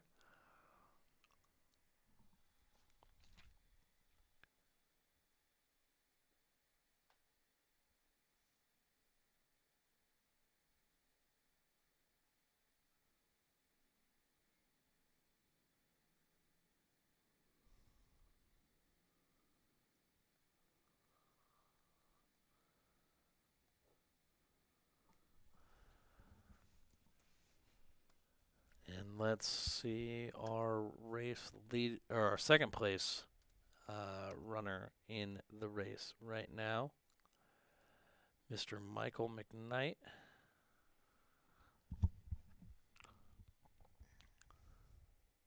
Yeah, medical staff is just everywhere. They are. Which is a good thing. You just never know. And I'm hearing that back at Sedona here, they're getting Jose Sosa all taped up here. Let's see if we can listen in. That's what I was thinking. For his little mini match. I mean, like when he's talking. Like this. He kind of does it, but ice will last longer. Good enough. Ready? Yeah.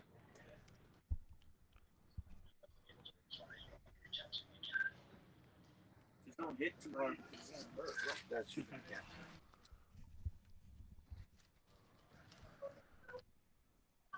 So it's for the KT tape to not, when I take it off, under hurt.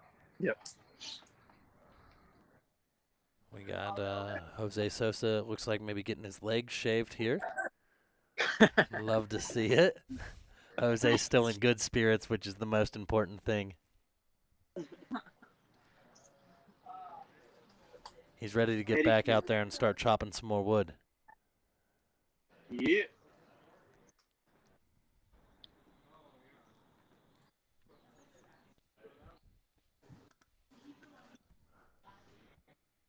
So I'll be right back.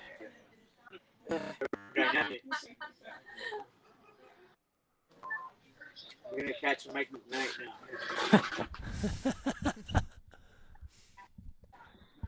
You never know. You never know.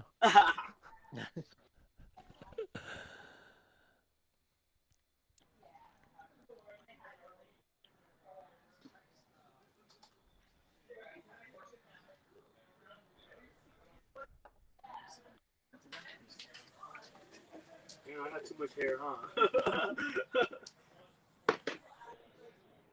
I got some nasty shin splints, bro. Just I don't know what happened on the downhill in the start of the race. We were like just me and a few other runners, you know, were just bombing down it, and for me, it got me. Like my footing on the shoe, you know, something happened there. Yeah. I just started feeling the pain like after 60th mile. It just has been going more and more. So. Just gotta grind it out now.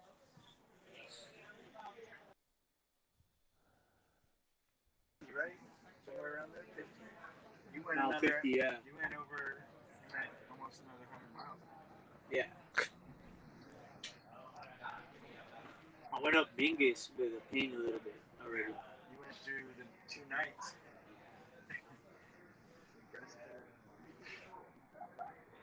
You were running too. And we have, I'm assuming this is a friend of Jose's in the chat. Philip Quahan says there will be no leg shavers at the San Diego 200.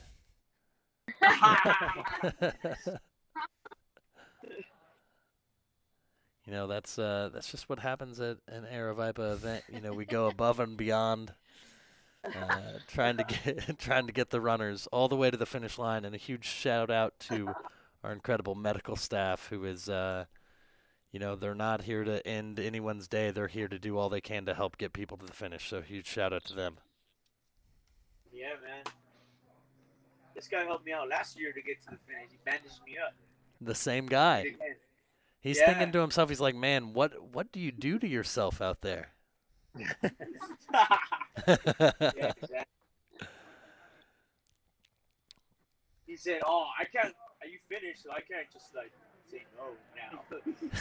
I have to shave you at least."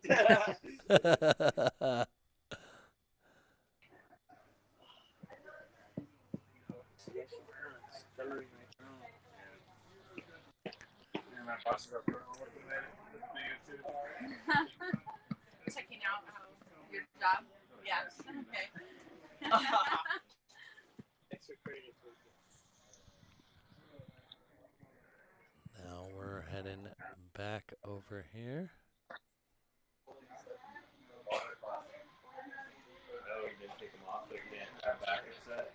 Looks like Peter Noyes is maybe starting to get ready. Enjoyed about half that milkshake there. Yep.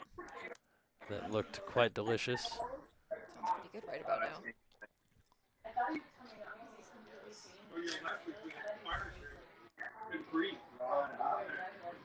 So we are going to also make sure we're keeping our eye over at Munds Park here, as we should have some more runners coming in at some point here. We've got, you know, crews starting to congregate, and then we do have a camera feed up at Kelly Canyon, courtesy of our great admin assistant Kelly. So she's got some stuff set up over there as we await race second place runner Michael McKnight. And for the meantime, let's keep it in Sedona on our static cam, just so that we can kind of watch the happenings going by. And actually, we're going to send it back to Josh here. And Josh, how are you doing? Jose's got a message here, maybe. Oh, all right, they're back on you. Hurt a little.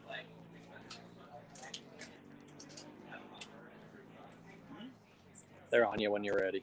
All right. Hi, little buddy, little wolf. I'm right here.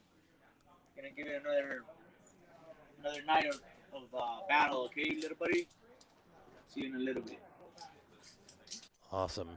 Huge shout out to Jose and his family and his son there, the little wolf.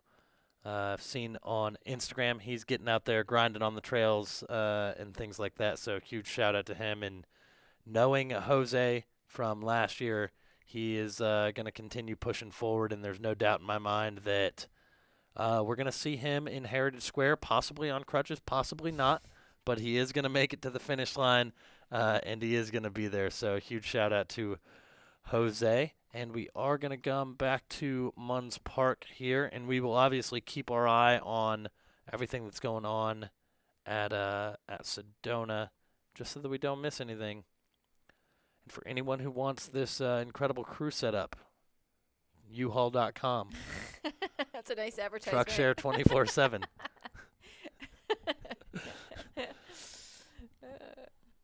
That's a good way to do it, though. If you don't have one of those fancy vans, you can always rent one.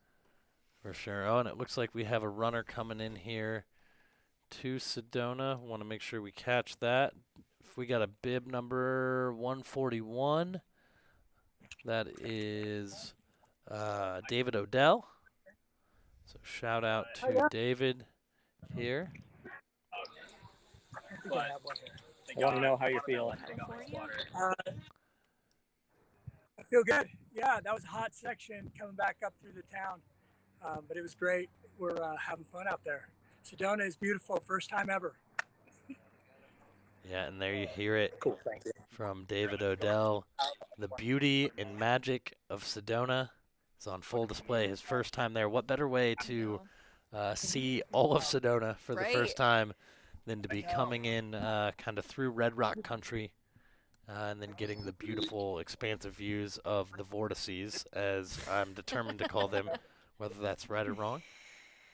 Yeah, that's pretty crazy. If that is truly his first time in Sedona, is running through it during Cocodona. I mean, that is pretty incredible. So hopefully the views just kind of blew him away and he just soaked those all in and didn't think too much about how many miles he had on his feet.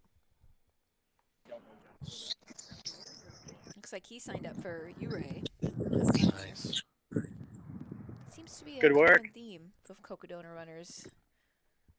We got, I think, Peter Mortimer did that, as well as Dawn Greenwald I just last get year. your bib number on there. That is bib 216, Jason Massey, I believe. What up? Yep, Jason Massey. Texas. How you feeling? Texan. I am hurting. My second time through Cocodona. Yeah, I was gonna say, I believe I remember Jason from last year.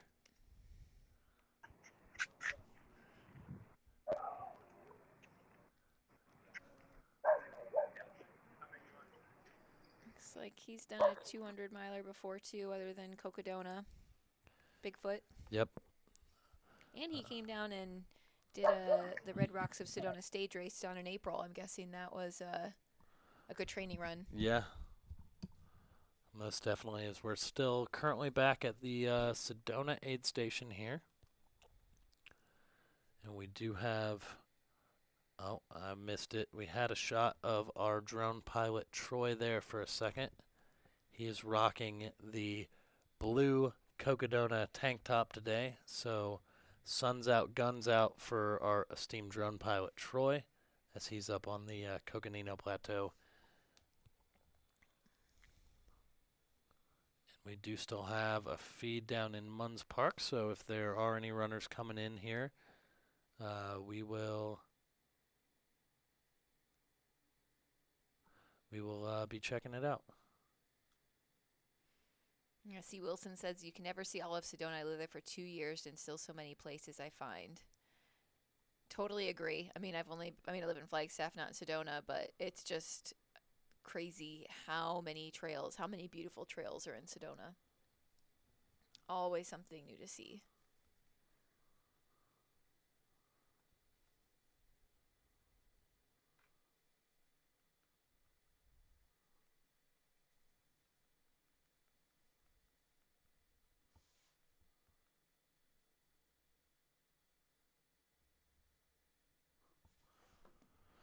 And we do have some movement over here. From Catnap. A little Catnap, and he is back.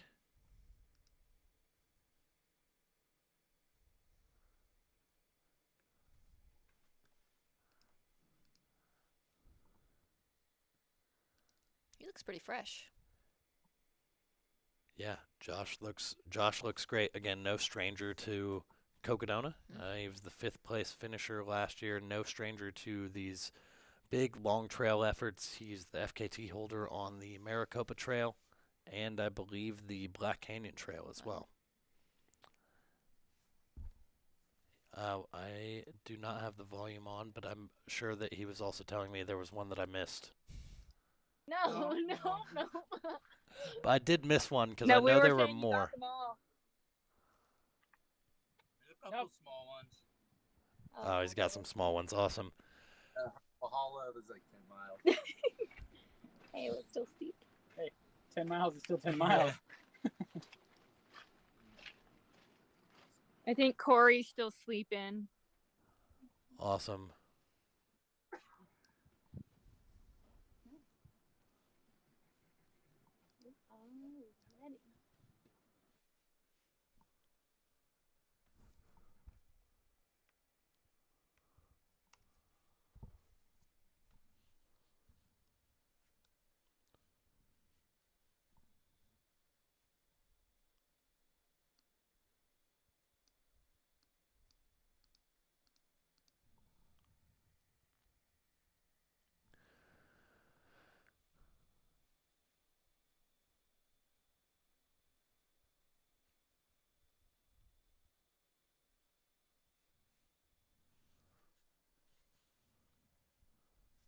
And we are going to go back here to Sedona.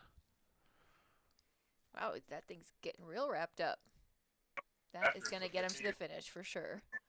All right, thank you. He's ready to go. We've got Jose Sosa here. Say what we've had to the camera, you're on live. What's up? You got a lot of fans out there. They keep wanting you back. Loosen up right now. Say hello, San Diego. And there he is.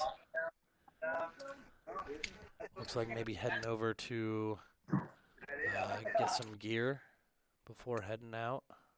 Probably a shoe change, I'm guessing. Yeah, I would. You never know. If Versteeg sandals are still in the chat, we have Jose Sosa's sandals now. They want to know if you're going to copy Michael Versteeg with the sandal running. I'll go shirtless in a little bit too.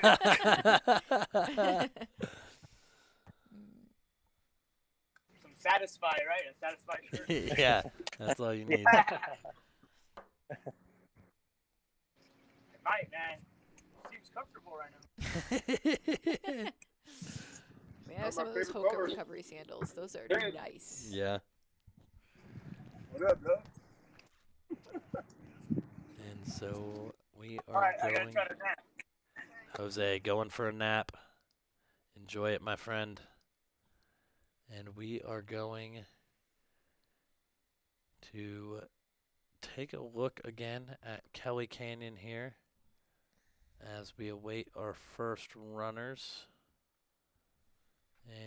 Or not our first runners, but our first runner since Joe Stringbean McConaughey passed through here a while ago. And let's go to the Munds Park cam here.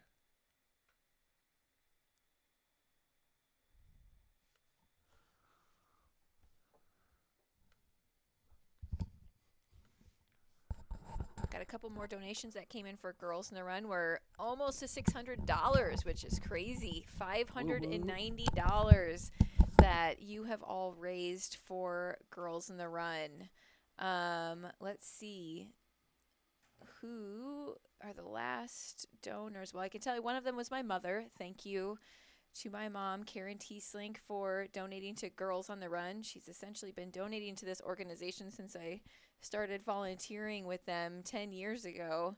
So she's probably given quite a lot of money to Girls in the Run. And then Robert Martin, thank you so much for your donation. I think those are the last two, just shy of $600. There's that donation link right in below the live stream. Any amount is appreciated. Any amount goes directly to the girls that we serve, ensuring they have access to our program and to gear that will help them move comfortably, move with joy, and know that they have the right gear to run and move. I actually heard from one of our parents that their daughter got a free pair of shoes, and it like changed them. It like made them feel like a runner. It made her really take it seriously and want to use those shoes for its intended purpose, which is running. And so after Girls in the Run, she actually started running on her own, and taking it seriously, which is really cool to hear. So you never know how far a piece of gear like that can go, for not only girls in the Run, but for anyone really. Make a big difference. Yeah, most definitely. And it looks like we've got someone. It looks like Josh Locke is on his way out at Munds Park. Well, off he goes. So he is heading out, and it looks like we also have some folks here in Sedona. Josh, who do we have here in Sedona? What was your bib number?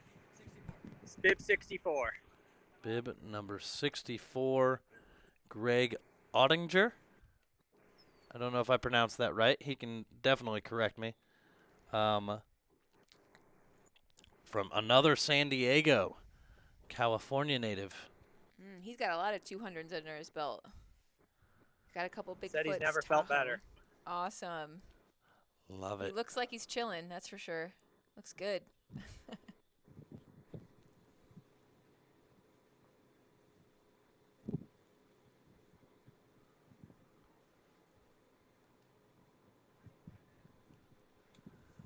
And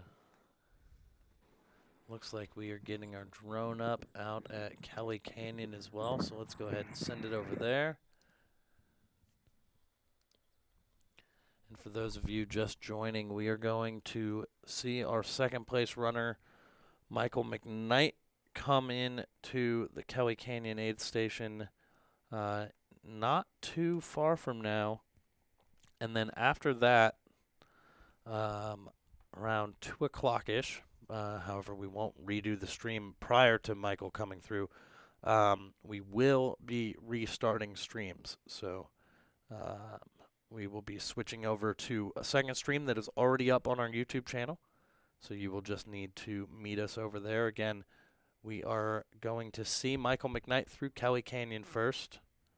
And then we will be kind of resetting streams here.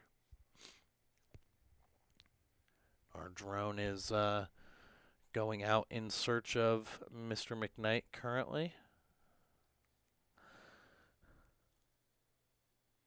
It's pretty cool that even up in the pines, like, even though there's tree coverage, you can still have good drone coverage, since they're so, in the Midwest, that wouldn't happen. Yeah, just 'cause of it's too dense. Exactly. This is quite nice.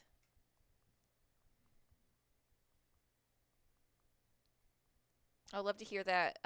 Looks like somebody in the chat, Ryan Roughcorn, Girls Run is awesome. Both my girls have done it and started to enjoy running. Great program. Love to hear it. Girls Run has now been around for about 25 years, which is incredible to think about those first couple seasons. Those girls are in their 30s at this point. And just as, obviously Girls in the Run got older, we served more girls. So it's pretty neat to think how many Girls in the Run alum are out there, hopefully using those social and emotional learning tools that we give them to navigate life as a woman. And our drone pilot Troy does want to say that it's great and it's nice unless you are the person who has to try and pick out the little thing moving in the trees there. Good point. Well, it looks great from my view. So nice work out there.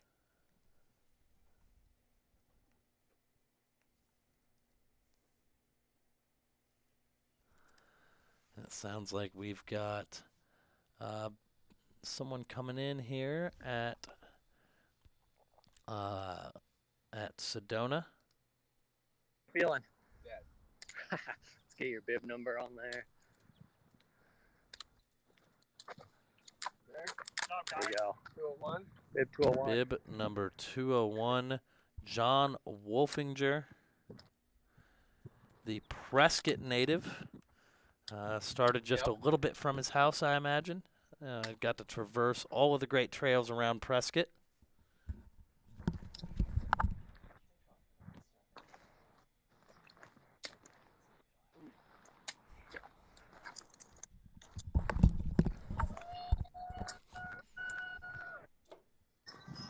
We got another runner right behind him. Hear those cheers. Yeah, I know. How's it going? We got you on the Aravaipa Live. Awesome. Bib number 32. Bib number 32. That is Shannon Ono.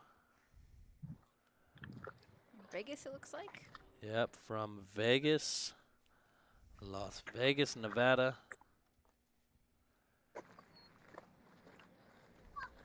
Making his way into the Sedona aid station.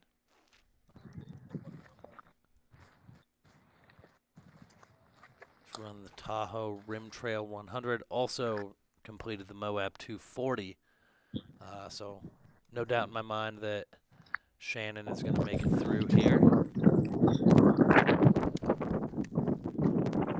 And we might, I can't tell if we have eyes on anyone on the drone or if we are still searching out at Kelly Canyon. So we're going to send it, looks like we have another runner coming up here to Sedona. Sedona, a big party right now. Yeah. Number 12. This is number 12. That is, I believe, Jose Hernandez. Yep.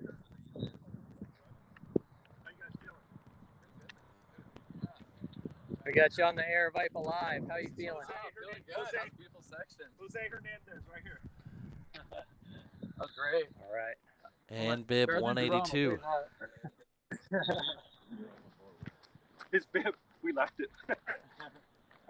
He's So 12. that's Connor Okay. He's really bib McClelland 12. and Jose Hernandez. I can confirm it looks just like his pre-race photo. He looks great. Go right. Nice job, boys. Thank you, man. We made it to Sedona. Love to see people It's working magical together. now. And we are now going to send it back. Looks like we got another crew van. Is that a new crew van out at It's awesome. It actually is. out at Munds Park? So let's who do we have here? We got Matt Brittany? Smith. Matt Smith. Matt Smith. And he is back in. Yep. They're saying he's in wit.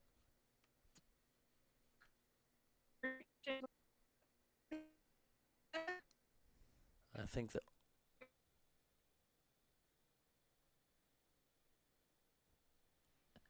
I think the audio and camera feed are cutting out a little bit there. So we are going to come back to Sedona for a second. And we will go back to Munds Park in a minute.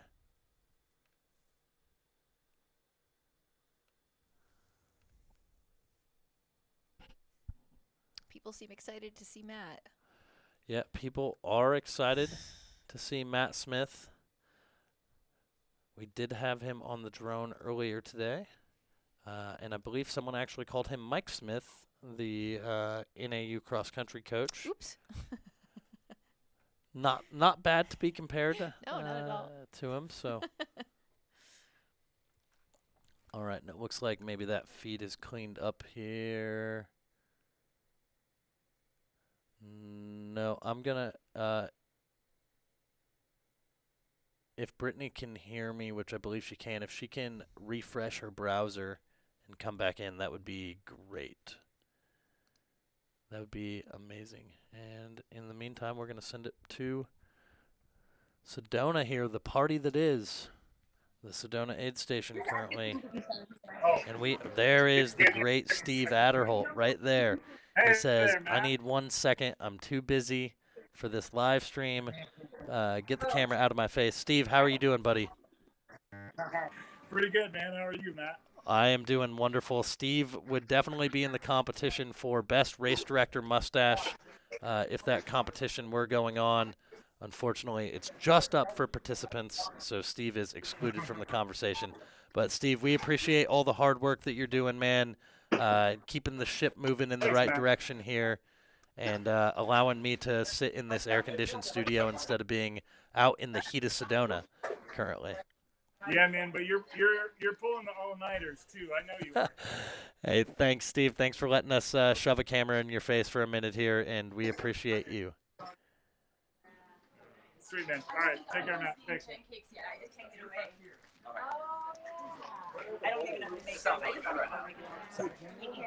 Jake Jackson saying his first 100-miler, the RD was Matt Smith at Kodiak Ultras. Was it the same Matt Smith?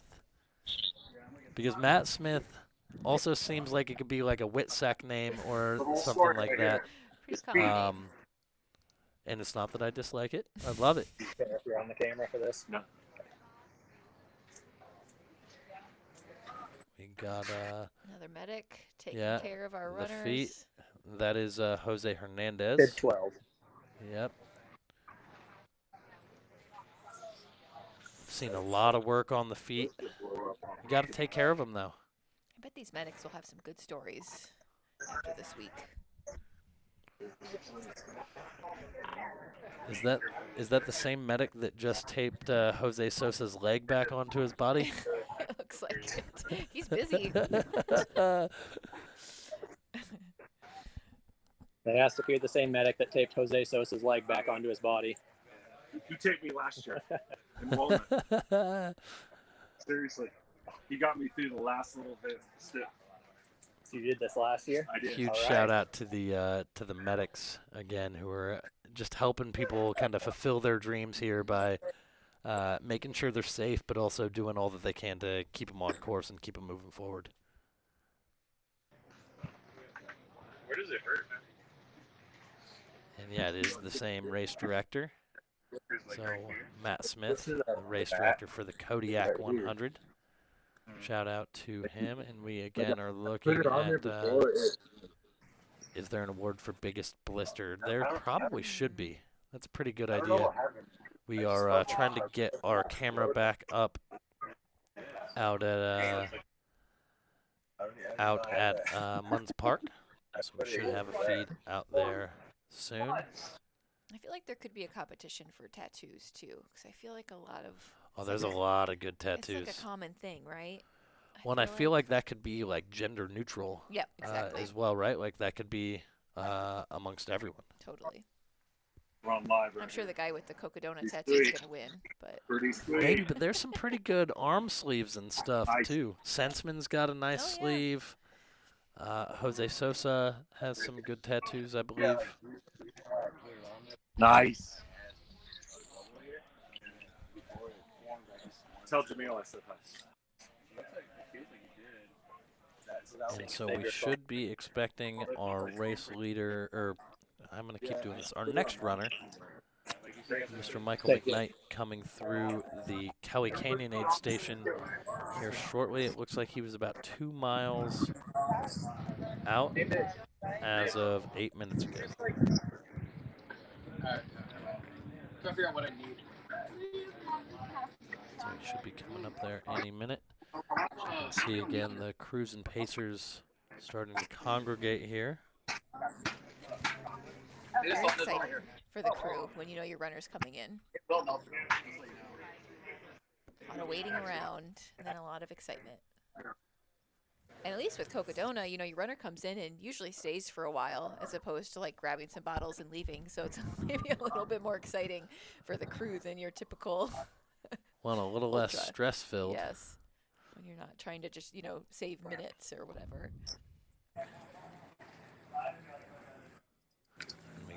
We have Jake Jackson, who is training for another 24-hour in June.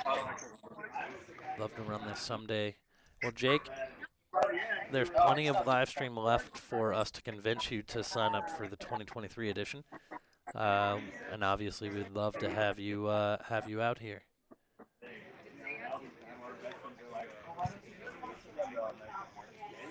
If Senseman can do it, Jake, you can do it. And speaking of the People's Champion, Eric Senseman, How's he doing? his last ping was just recently. It was about mile 155.4. That'd be cool. And so he, I believe, is up on the plateau. We just had a javelina sighting here at the Sedona aid station. No kidding. But your cameraman missed it, so. Was busy filming blisters.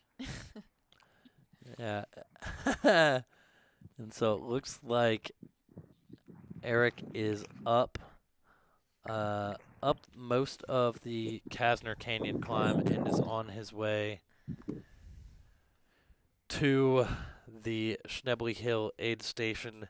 He is not too far, like about a mile behind Brianna Grigsby and Rhoda Smoker, who are both at about mile 156.5. Nice. I would think running with somebody at this point would just be so helpful. I mean, a lot of them have pacers, obviously, but even just another participant of the race who kind of knows what you're going through. Yep, and just to recap, speaking of those ladies who we just mentioned, Annie Hughes is your ladies leader currently at mile 193. And second is Lauren Jones at mile 174. And then your third lady right now is Sarah Ostaszewski at mile 161. Fourth and fifth are Rhoda Smoker and Brianna Grigsby, who are basically right together. Eric Senseman just a little bit behind them, about a mile behind them. And then you have Carrie Henderson, the Illinoisan, who now lives in Flagstaff, is the sixth place lady at mile 153.4. And it looks like Stephanie Simpson is right with her. So depending on the GPS ping, Stephanie could be a little bit ahead or they could be pretty close together. That's exciting. What place did Sarah get last year? Sarah was the fifth female. Nice. 1, 2, 3. Yeah, fifth lady. Of course, our race winner was Maggie Gutierrez last year, followed by the great Dawn Greenwald, who will be joining me in studio here in about an hour. Excited to see her. Excited for her to tell tales from her 90 hours on the Cocodona course. Yeah, well, that was something that was really cool, having Pete Mortimer in studio yesterday and Stephen Crawford the last two nights. Is two folks who maybe had wholly different experiences based on when they hit certain parts of the course. So, Pete didn't really love the climb up Kasner Mountain because he was, I think, hitting it in the middle of the day. Or maybe he hit it at night. I can't remember. But Stephen Crawford did enjoy it because he had some pretty nice views, and it maybe wasn't quite as just bad of an experience for him. Yeah, Dawn's was overnight, and that was very cold for her. I think she would probably lean more towards the not so fun side of things.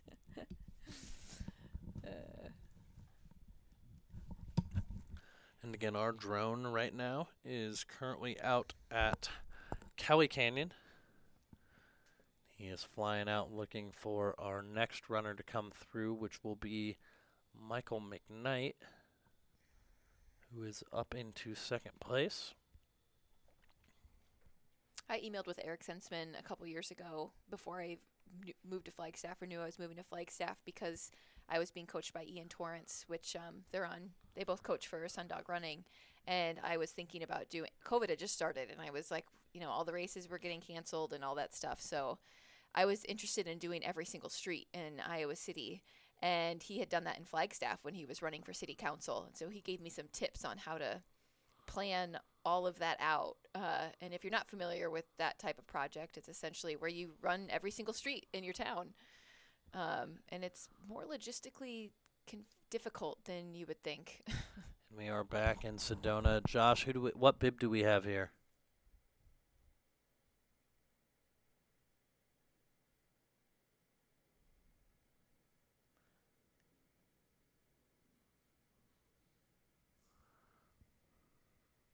I can't tell. I could not get what bib? 96. Bib 96. Miss Carol Northrup there. Nice. I think she's from Prescott. How you doing? We got you on the Aravaipa Live. Oh, yes. How you feeling? Well, another rating. Like I need water and some food. All right. And who do we have? What bib number are you? 85. Bib 85. Is that Adam Glaze? Oh. Yeah, I thought that looked like Adam. Got the run streak going. Are those actual denim shorts? You, I'm at week 113 now. week 113 of his 100-mile run streak. Week 113 of his 100-mile run streak. What does that mean? What does that mean? Like he's run 100 miles a week for 113 weeks? Yes, correct. Oh my goodness. Does he You're get to take incredible. next week off since he did 250 miles this week? And I believe Andrew Glaze is the individual who was our Cocodona buckle wall art model for last year. He Yes. sent a photo through Instagram that we were able to use for our website of him holding his Thank you. his buckle wall art That's holder. bananas. Looks like we got another runner coming in here. Good work. Get what your bib number? What bib number are you? Oh, 73. And there is bib number 73, Yuri Hollick. Shout out to Yuri from the Czech Republic. Wow. A little international flavor here. Man, you look like you haven't run at all. Do you know how many international runners you've got in the race? I don't know the exact number. That one pretty much toasted me, I gotta say. That one. Miss Paula, look who I found. I know, right? Can you hold this? All right, I'm gonna probably have to take a little while. Thanks for helping that guy. We do have some more runners. All right, we got you on the Aravaipa Live. How you feeling? That was a great session. I can do some English places. scramble. How about having we have Making pancakes. Yeah, I feel positive. The next section looks pretty beautiful too. Yeah. And get some higher elevation too. Yeah. Oh yeah, my mom. They asked what bib number are you? 182. 182. Good process, man. Connor McClelland. Another SoCal native. Just 26 years old out here frolicking through central to northern Arizona. Having just an epic journey. So shout out to Connor here. Did he want this nutty bar? No. What's this lady? You want a nutty bar? No. Whoa. Check out.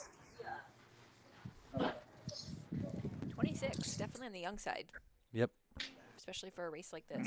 All right, dude. Hey, let's go. Oh, Let's I go. said it. So you gotta check it out. All right, let's go. And let's go check out. Let's go check out. Okay, bye. Good luck. See you. You gotta check out still, but yeah. Okay. See you guys soon. Looks like we have Camille Heron in the chat. It's a cool name to see. Yeah, shout out to Camille. We've had Connor, her partner, in the chat a little bit today as well, so shout out to the both of you. We do not have any coverage at Schnebly Hill. The service out there is actually not very good. We were getting a check-in from Austin Corbett earlier, and it's just a little bit remote. It's actually not super hard necessarily to get to because it's right off the I-17, but there's hardly any cell service there. Yeah, that is a tough spot. And who I do always we? make sure I'm not talking to somebody. What bib number are you? 18. 18. We got bib 18 that just arrived. You're on the Aravaipa Live.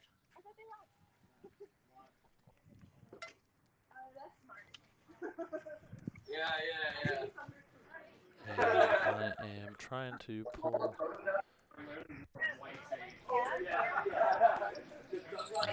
Pull that up here. That is Deanna Odell from Santa Barbara, California.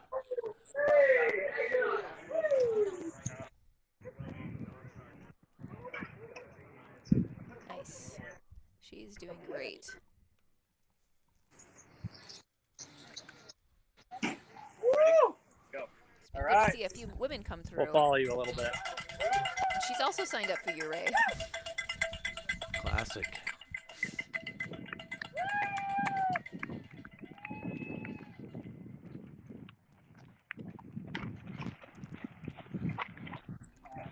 Right.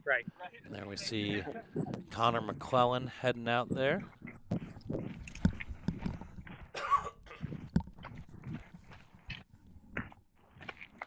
And again, we are awaiting our next runner to come through Kelly Canyon. Michael McKnight, who should be there any minute. It looks like on the tracker. He just updated a minute ago and was How's it less going? than a mile out, so we should Good. see him soon. We're gonna get you. We do have There we someone go. coming into Down there. Munds Canyon, or yeah, in Munds Park here, so we're gonna send it over there. Who do we have? Oh, that is the favorite for mustache of the race. She's moving the good. Great Dom Grossman, and that is the legend herself, the great Katie Grossman. So shout out to both of them, and there we see Eli getting in, trying to get a celebrity sighting. My guy Eli there. Huge shout out to the Grossmans. Yeah, I know you guys have talked about it already, but that's incredible that she is crewing solo with a couple toddlers. Okay. You got ranked 4th for mustache. 4th? Who's voting? I voted people. Dom. I appointed Dom as the champion in Mustache Land here on the live stream. But the people in the chat feel sorry for Sinsman since he didn't win his city council bid in Flagstaff and are trying to put him ahead here. I'm not standing for it, Dom. I just want you to know. I mean, we gotta be honest though with him. He ran great 50 milers, JFK 50 champion, and then he's like, I'm gonna do a 5 times 50 miler. Like, it's nonsense, man. He's had some rough goes at Western States, and he thought to himself, 100 miles is hard. Let me sign up for 250. Huge shout out to Eric, obviously. Love him, but huge shout out to Dom Grossman, the man I'm appointing the president of Mustache Land here at the Cocodona 250. And an even bigger shout out to his partner and crew person extraordinaire who's also watching after the little children, Miss Katie Grossman, who is a legend in her own right. So huge shout out to her. And the chat is now referencing you, Dom, as the fastest known mustache. And so I'm here for it. FKM.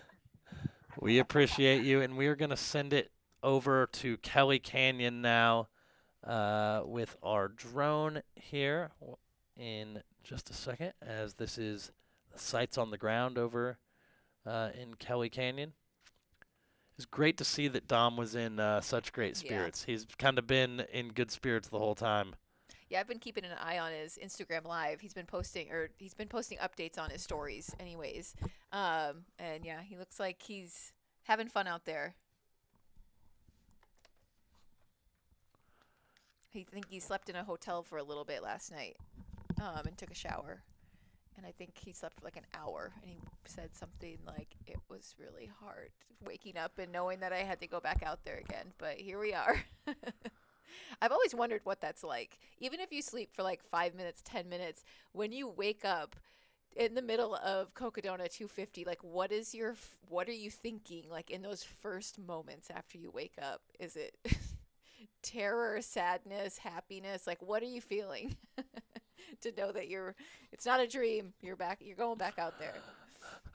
It's probably just like, oh no. I mean, your stomach just kind of drops. Well, I remember I think a lot of people had that feeling last year at the Sedona aid station, actually, because they were able to go in and sleep in this air-conditioned room after just being crushed and pummeled by the heat. And so they come in, maybe take a 2-hour nap in the air conditioning, and then they've got to go back out in 85-degree, fully exposed weather and try to get moving again. And that doesn't seem like it is much fun after you've run 150 miles, basically.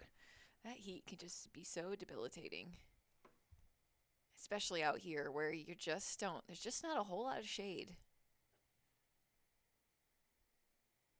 I remember doing a solo training run on the Black Canyon course before the 100K this year, and I mean, had been up in Flagstaff, obviously, and it probably only got to 67 degrees, but this was like February, so it felt so warm.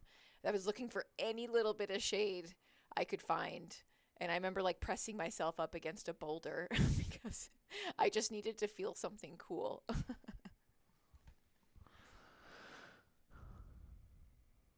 And looks like that cam might have froze, so we'll take it back on the ground here at Munds Park.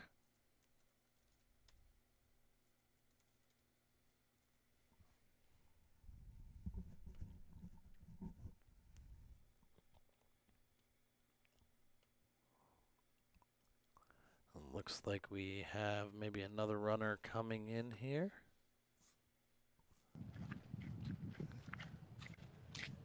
Brittany, who do we have here? Oh, those are just hikers. Yeah. Hikers and crew. Not just hikers. Well, shout out to the hikers. Shout out to the Flagstaff area outdoor community. Is there somebody coming in, guys? Oh, okay. Nope, nobody knew. Okay, awesome. Thank you so much for that update, Brittany. Yep. It does look like Joe has made it up that Walnut Canyon climb, which is probably doesn't feel like anything compared to some of the stuff he's already climbed, but he's now on the rim of the Walnut Canyon, which is really quite pretty. Yeah, that section is super beautiful, and unfortunately there's no cell service. Oh, rats. Through there. I ran a section of that trail just a week or so ago.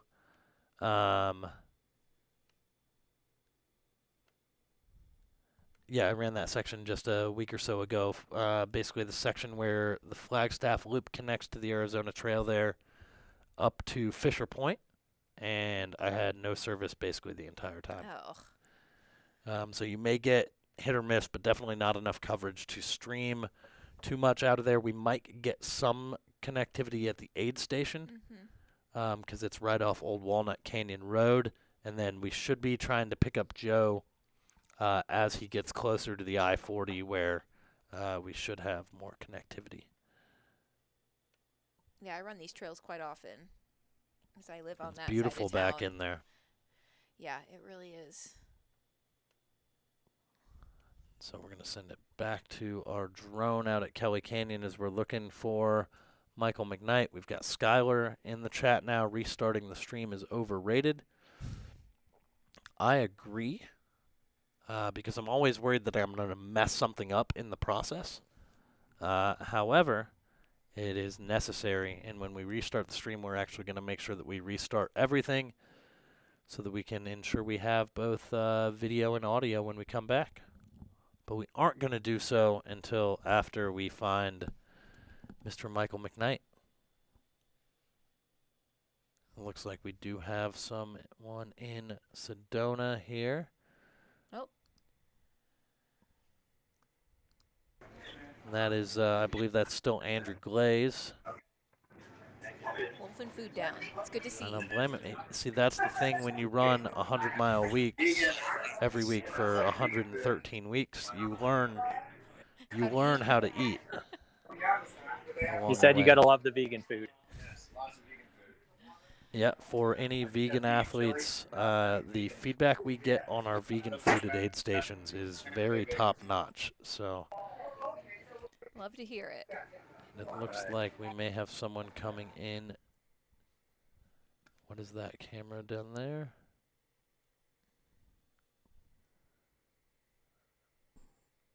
I can't tell if that's more hikers or if we have runners coming into Munds Park here. But we definitely have a truck coming as well. And Troy has told me that he has Michael McKnight. Oh, and you there we can see go. there. Moving good. Moving really strong.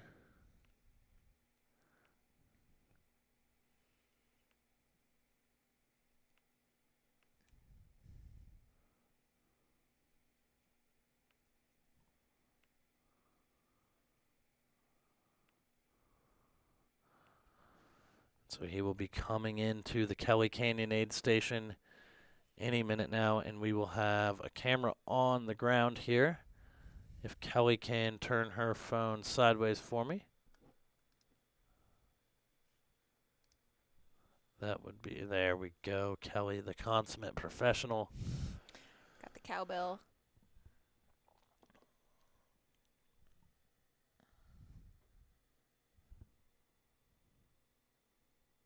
Should be there. You can see him coming in. Again, Kelly Canyon is a bit out there, but you see Michael McKnight coming into the aid station here at Kelly Canyon. Looks like he has a pacer, and his pacer is his coach, the legend, I believe. It looks like Mr. Jeff Browning. No, it is not. It's hard to tell, but that is definitely Michael McKnight. That's definitely not Jeff Browning with the big Nike swoosh on his chest. It's hard. It's so pixelated sometimes it's hard to tell. I'm assuming he'll do some pacing at some point. He was at Munds Park, rather. Okay. But he may be more just helping. I run into that guy in the weirdest places. We live fairly in the same neighborhood, but I'll run into him like in the Grand Canyon or on top of Humphreys. Away from away from where you would expect. It's so funny.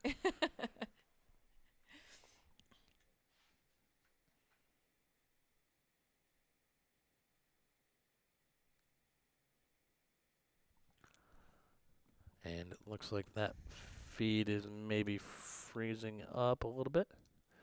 If Kelly can hear me and she can unmute on her end, that would be awesome. We'd love to listen into all the things here. Thank you, Kelly. You're wonderful.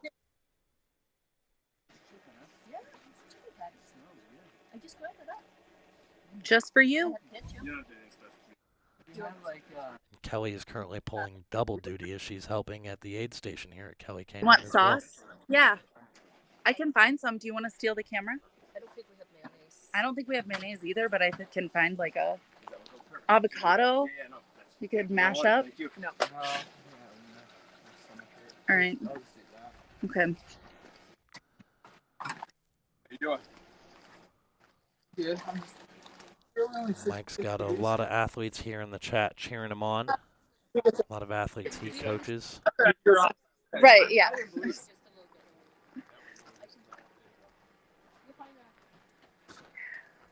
And then we'll just need ice for this thing. He's gonna put it inside. Okay. Okay.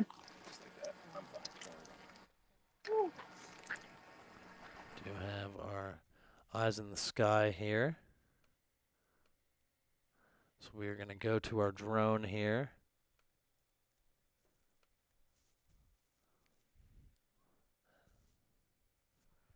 Let's go back to the Kelly cam here.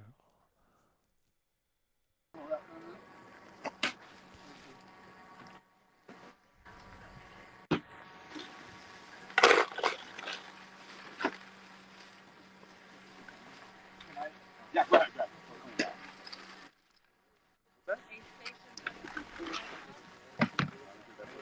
He might be cooling himself down. Yeah, he's hot. Yeah. He said, is it really only 66 degrees out here? Sun is just hits different up there, I think. It does. It does. Well, and even with the pine trees, like the trail is pretty Yeah. exposed, you know. Definitely. Well, ice will hopefully help. Yes. Ice, chicken patties. I feel like that's where women have an advantage with our sports bras. It's such a good ice holder. Yes. Yeah, it's a nice pocket. Exactly. And this is Do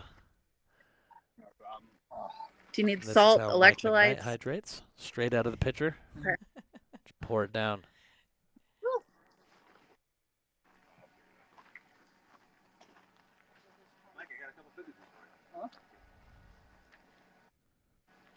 Do you have a tissue? I have a bloody nose I need to take care of. We've got some good jokes in the live chat going on here. Alex asking if Eric Sensman, when we do chat with him, can confirm whether he found Jim at mile 90:23 of Western States.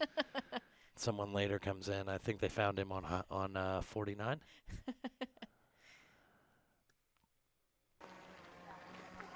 And so again, anyone just joining us, we are taking a look at our second place runner here, the legend himself, Michael McKnight, at the Kelly Canyon aid station at mile 205. Up on the Michael, do you Cocodona care if I Plateau. have this on camera? Huh? Do you care if I have this on camera? Nope. All right.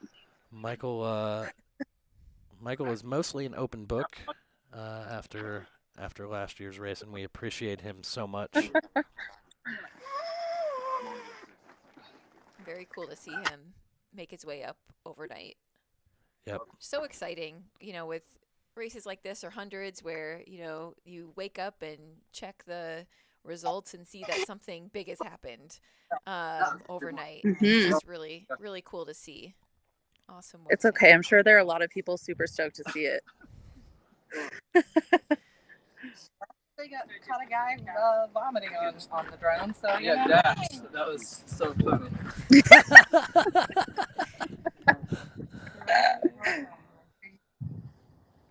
Anything else you need? No, that saved me. Thank you guys so much. Yeah, absolutely. You ready to go? Ready when you are, bud. Finish that up. I'm going to dog these nuggets. Did not take much time. He's probably very excited to make his way to the Fort Tuthill aid station at mile 214. So less than 10 miles down the trail, he will be at Fort Tuthill, which will be kind of the last major aid station before the finish. And it is kind of more or less, the gateway into maybe more central Flagstaff or more Flagstaff proper almost. Munds Park, Kelly Canyon, I would say, are like close because you're still in the pines, you're still up on the plateau, but Fort Tuthill is just a hop, skip, and a jump away from Northern Arizona University, and it's pretty close to Flagstaff proper. Yep, I would say the exact same thing. Because Tuthill, I think Flagstaff, like Munds Park, Kelly Canyon, not so much, Yep. No. The last sensation I had. You only have to eat what you can eat. We got mad when we threw away a piece of bacon. Well, you're the boss of what goes in your stomach. And So- you just heard that correct, folks. We have on live video that Michael McKnight has, in fact, in his life, thrown away a piece of bacon. Why? Huge shout out to Mike. He's not spending too much time here at the aid station. He's going to get back out there, and he is That is a fast stop. continuing to crush it. Yeah. And he took care of a lot. Ice, bloody nose. Fast and effective. Yeah. Yeah.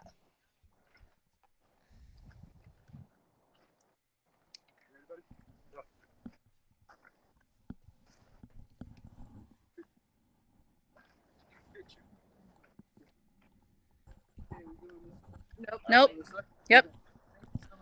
And so once we see Michael kind of as far out of this aid station as we can, we are going to restart streams here. So we will be shutting this stream down. We'll be hopping on the next stream that is already over on our Aravaipa Running YouTube channel. That was actually meant to start about 22 minutes ago at this point. But we couldn't miss this. No. So we're going to give it a little bit of time, here. I'm not sure. Looks like maybe our drone is still charging up, so we're not going to catch him from the sky. And so there it was. Mr. Michael McKnight leaving the Kelly Canyon Aid Station. And so I am going to switch streams here. So that is going to be it for this first stream. And we will pop on over to the other stream in just a few minutes. We need to restart a bunch of stuff here, so it may take a little longer than normal, but we will see you all over there.